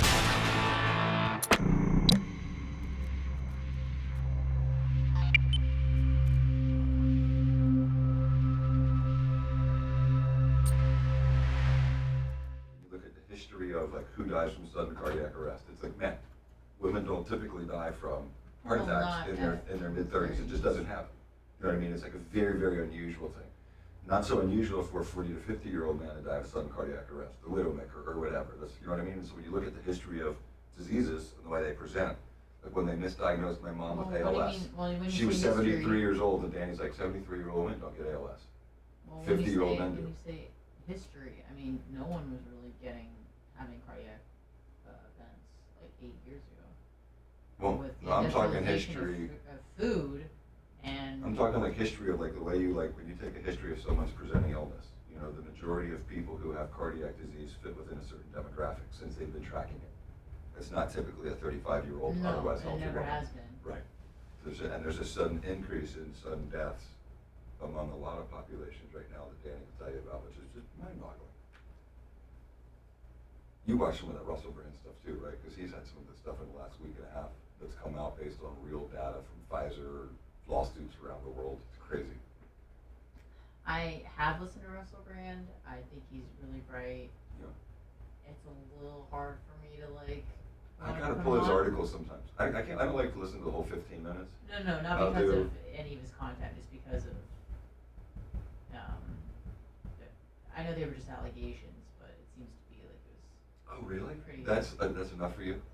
It's not that I won't listen to it. It's just like, I don't know. You don't think that was like the attempt of the big media to take down a guy like him But when they did it to him? can't and both everyone? be true that he did it and they also released it at a time But nothing to else shut it happened. down? I mean, he said himself he was dating the girl. Everyone knew it. The BBC was picking her up from her house in limos and bringing her to him. He was an addict. He was. Someone you're dating. That's. I mean. Forget about the 16-year-old. No, I I'm not talking about that. I'm talking about like there The were one of multiple his- accounts where people were like, I don't want to work with this fucking creep. He's fucking touching me and trying to kiss me and trying to fucking corner me. And Yeah. Again, I don't know, Jay. I don't know, but also I'm just Probably true 25 years. Oh, let me rephrase that. I'm not like those kind of allegations certainly happened back then for sure, and I think people like him were in that category of the untouchables, because there was a period in the 80s and 90s where people like that were just allowed to do whatever the fuck they wanted. Yeah. And also, I know this sounds terrible, but like, and it's not based on fact or evidence or anything, but just like intuition. You have good intuition. I think so. Okay. And again, I mean, like, if that's enough for me, just I don't really want to listen to it anymore. I respect that. It's easy enough. There's a lot of other people saying similar things with interesting content. Yeah, I mean, and again, it's not like I was his #1 fan before. Yeah. He's super bright, and it's not like I wouldn't listen to him. I honestly find myself watching some of the podcasts of other people. Like, I'm not a Bill Maher fan, but some of the interviews he does are really interesting. I'm a huge Bill Maher fan. Club Shay Shay, I find some incredible interviews. Yeah, I watched about half of that, about hour and a half. It's mind-boggling, right? Yeah, he's an entertaining and cat. his method of delivery, where he like takes a sip of a drink. Well, he's a performer. He looks at the camera and he like does this to He's show very himself. captivating. Yes. Mm-hmm. And But, yeah. Penny and I were watching it. And we both like it makes me want to go watch his shows now. Yeah. I didn't know he did 12 Netflix specials. I want to go watch them. Yeah.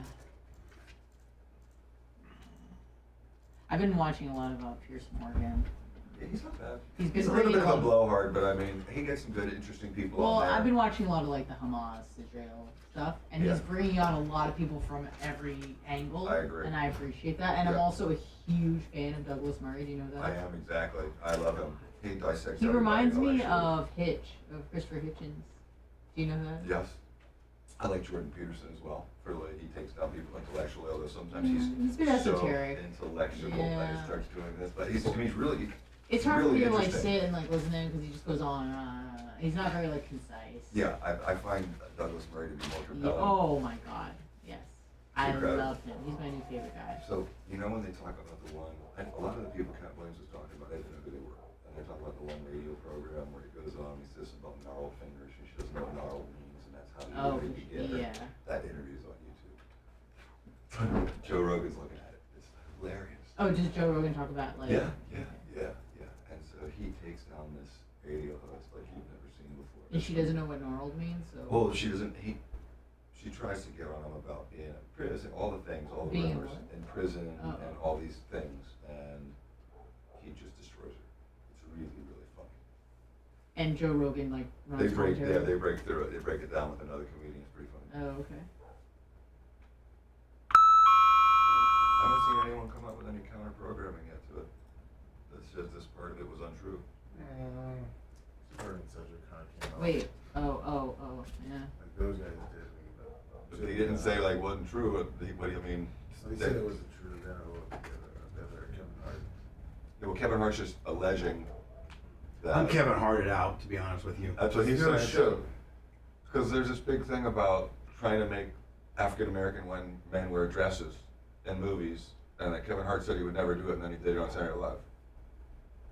And that's what Cat Williams is using as an example of him being a sell-off.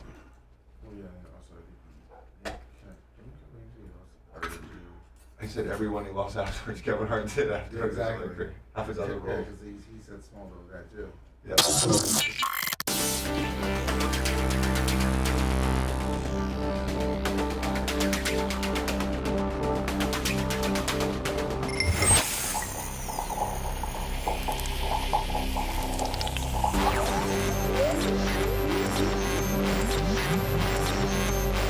Let's get down to business.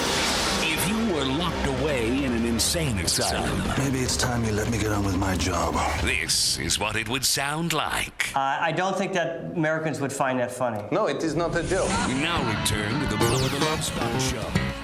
Sorry, I got a short spaceship, but we got to get out of here. And Seth Kushner will be rolling in next with me. We'll make that a podcast only. Clem and Kush. They're usually up by 1 o'clock or so, wherever you get your podcasting. iHeart, iTunes, Apple, Spotify, Pandora, Google Play. It doesn't matter.